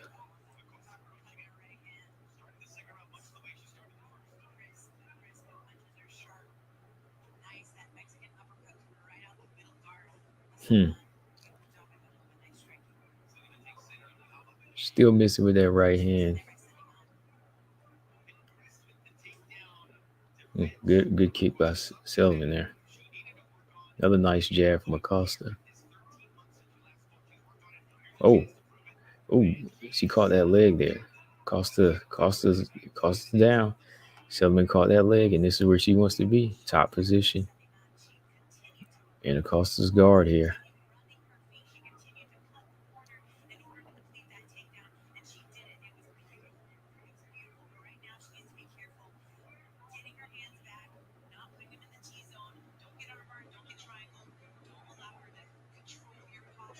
Oh, man.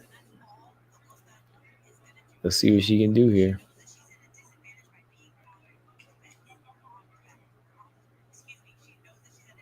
Oh, this referee, he don't play that. I don't know. That was too quick for a stand up there.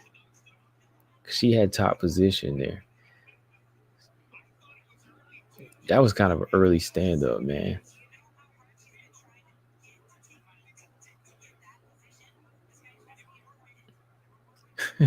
Figure, man.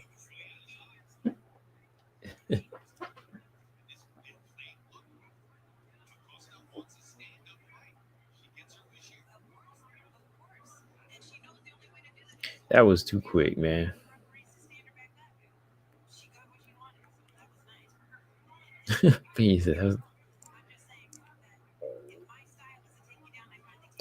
Good jab by Selman. Yeah, I don't like that either. I was kind of pissed at that. Like, you don't stand him up right in the middle of work. If it looks like a stalemate after like almost a minute, yeah. But if the fighter is in their zone because that's where they want to be, you have to let them work. Ooh, nice body kick by Selman on that break. Combination by ACOSTA. Yeah, they're giving her the stand-up fight here. Nice jab by Selman there. Yeah, Selman just gonna have to jab back here, man. She gonna have to wear on her, jab her way in and take this thing down.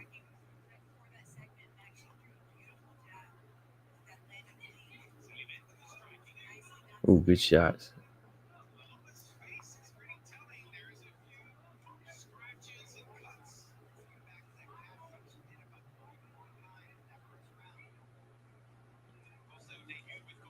Oh.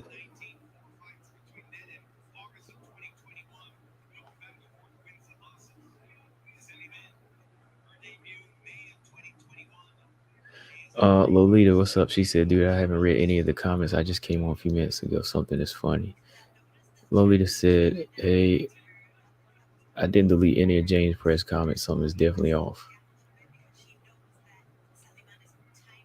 Well, let me see. Hold on. Um, is there something wrong with his comments? Hold on. Let me check. Hold on. Let me see. I'm on StreamYard, so I can't really see it. Hold on. Oh, you might have hit it by mistake because it says Jane was hidden by Lolita. So maybe you clicked it by mistake. Marcus unhidden him though. He should be back.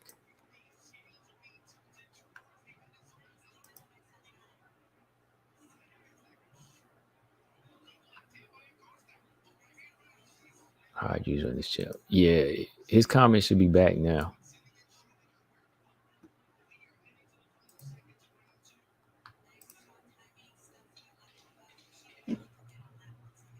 Uh-oh. Let me get my phone charge on this break.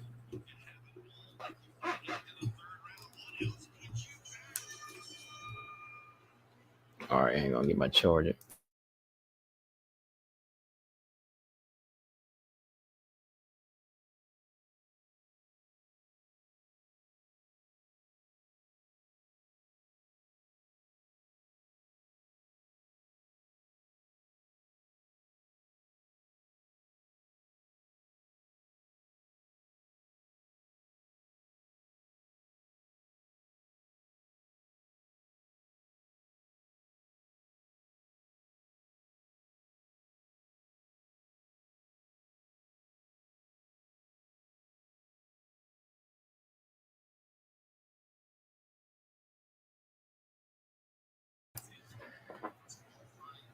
Yeah, Lily, that ain't nothing.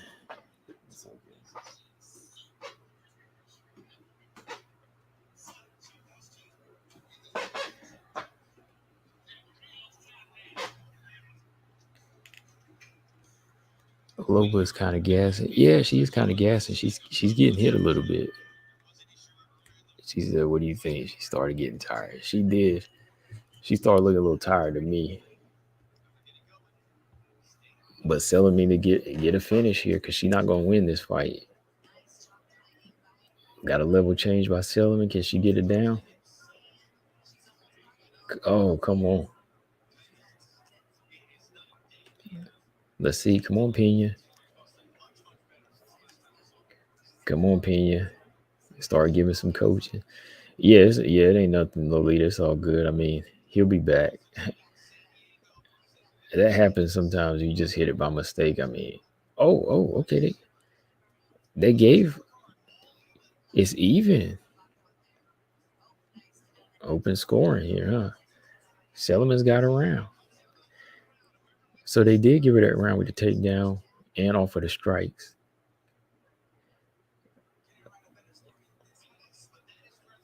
It looks like Acosta's face is a little marked up.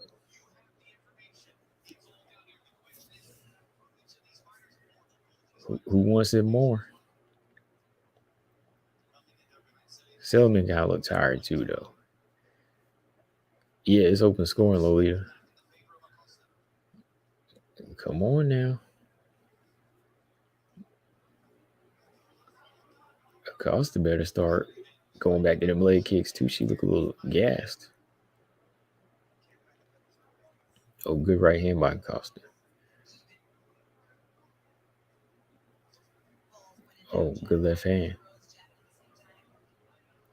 Acosta's still got the striking to depend on here. As long as she keeps this range, she could be her fight. Pump that jab out. Right hand. Ooh, hard jab. Ooh, another hard jab by Acosta. Uh-oh.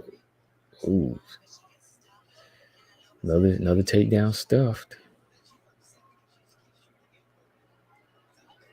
What is Acosta complaining about though? Like she complaining about the fight, but she's the one running. She's the one that ran and put distance. And does she not want to fight on the ground? Her jab is good though.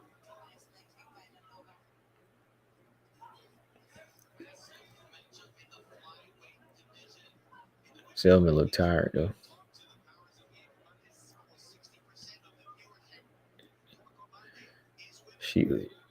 if grappling is her thing, she should be like well conditioned for this. She seemed like after a couple takedowns, she's ready to gas. Combination from ACOSTA.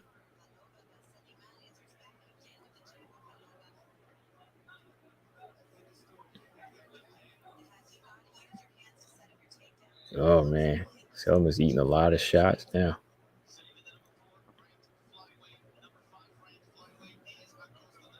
Every time she go for a takedown, what is she complaining about? This is an MMA fight. It's not boxing. Oh, Acosta lands a big right hand. Ooh, CELIMAN ran a big right hand.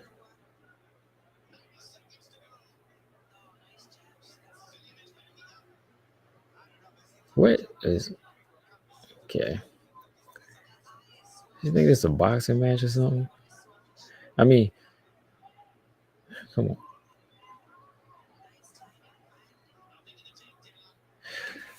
on. If you're in the second round, it has picked up. Marcus, her activities picked up in the third round. What happened?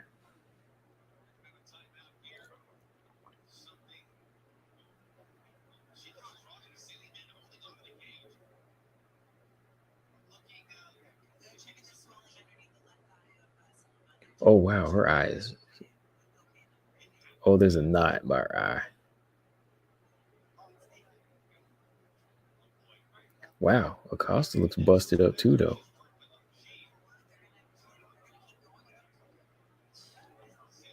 Level change. She gonna get the takedown? Less than a minute. She needs this takedown. Acosta's takedown defense has gotten better. She got to go for it because Acosta's painting that face. I know the referee probably gonna break him up unless Acosta locks in this guillotine.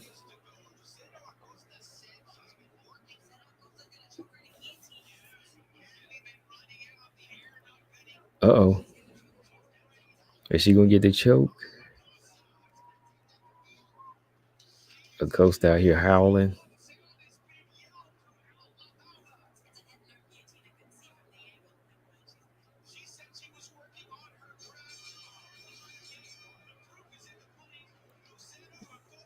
Selman got it. Wow, that was a tough fight. I mean, dang, her eyes damaged though.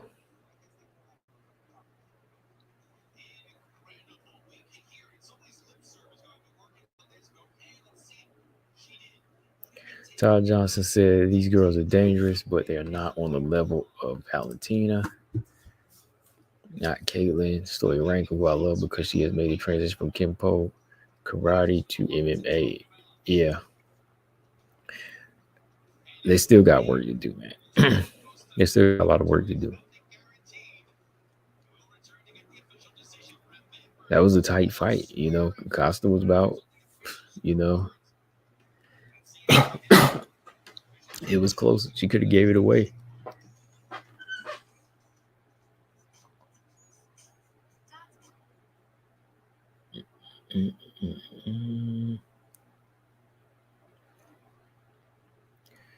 All right, let's read these results and I'm gonna get up out of here. Let's see who won this fight. I think we all know it's 29-28. Yeah, I thought she was gonna finish it too, man. When Selma went into the cage, I thought she was about done, man.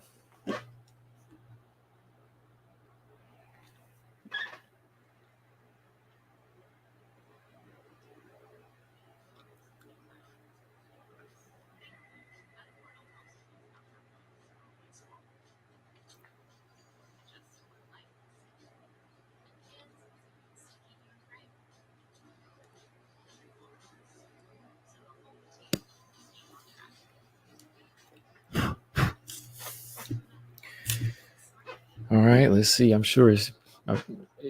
pretty sure, you know, it's 29-28 with open scoring, right? We already know.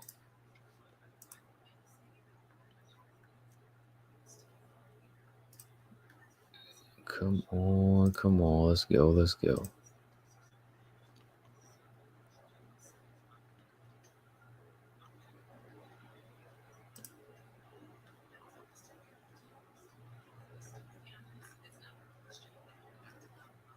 Hmm.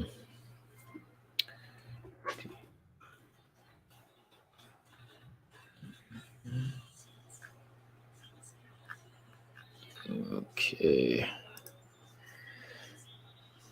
Yeah, I did too, man. I thought she was about to get finished.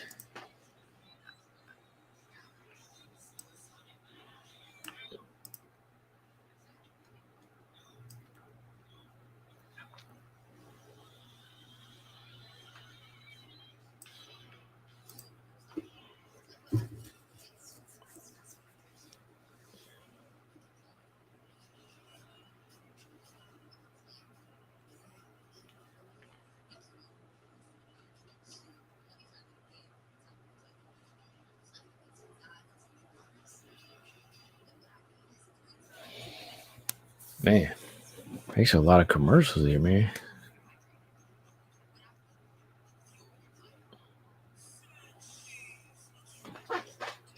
I'm about ready. I just want to see the results, man.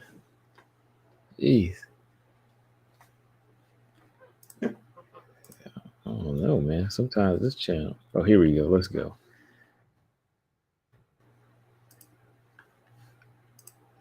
All right, let's hear these results.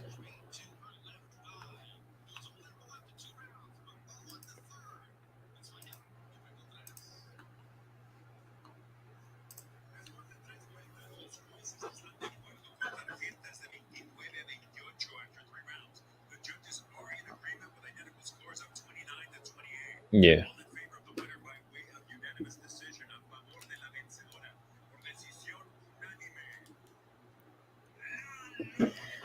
Yeah, of course. Man, her eye look bad, yo. Seliman's eye look bad. The fight was kind of going. They were kind of putting the fight in her favor with the stopping of the takedowns and standing him up. Kind of favoritism a little bit, but it was on her to continue to push, and she got tired. Seliman did.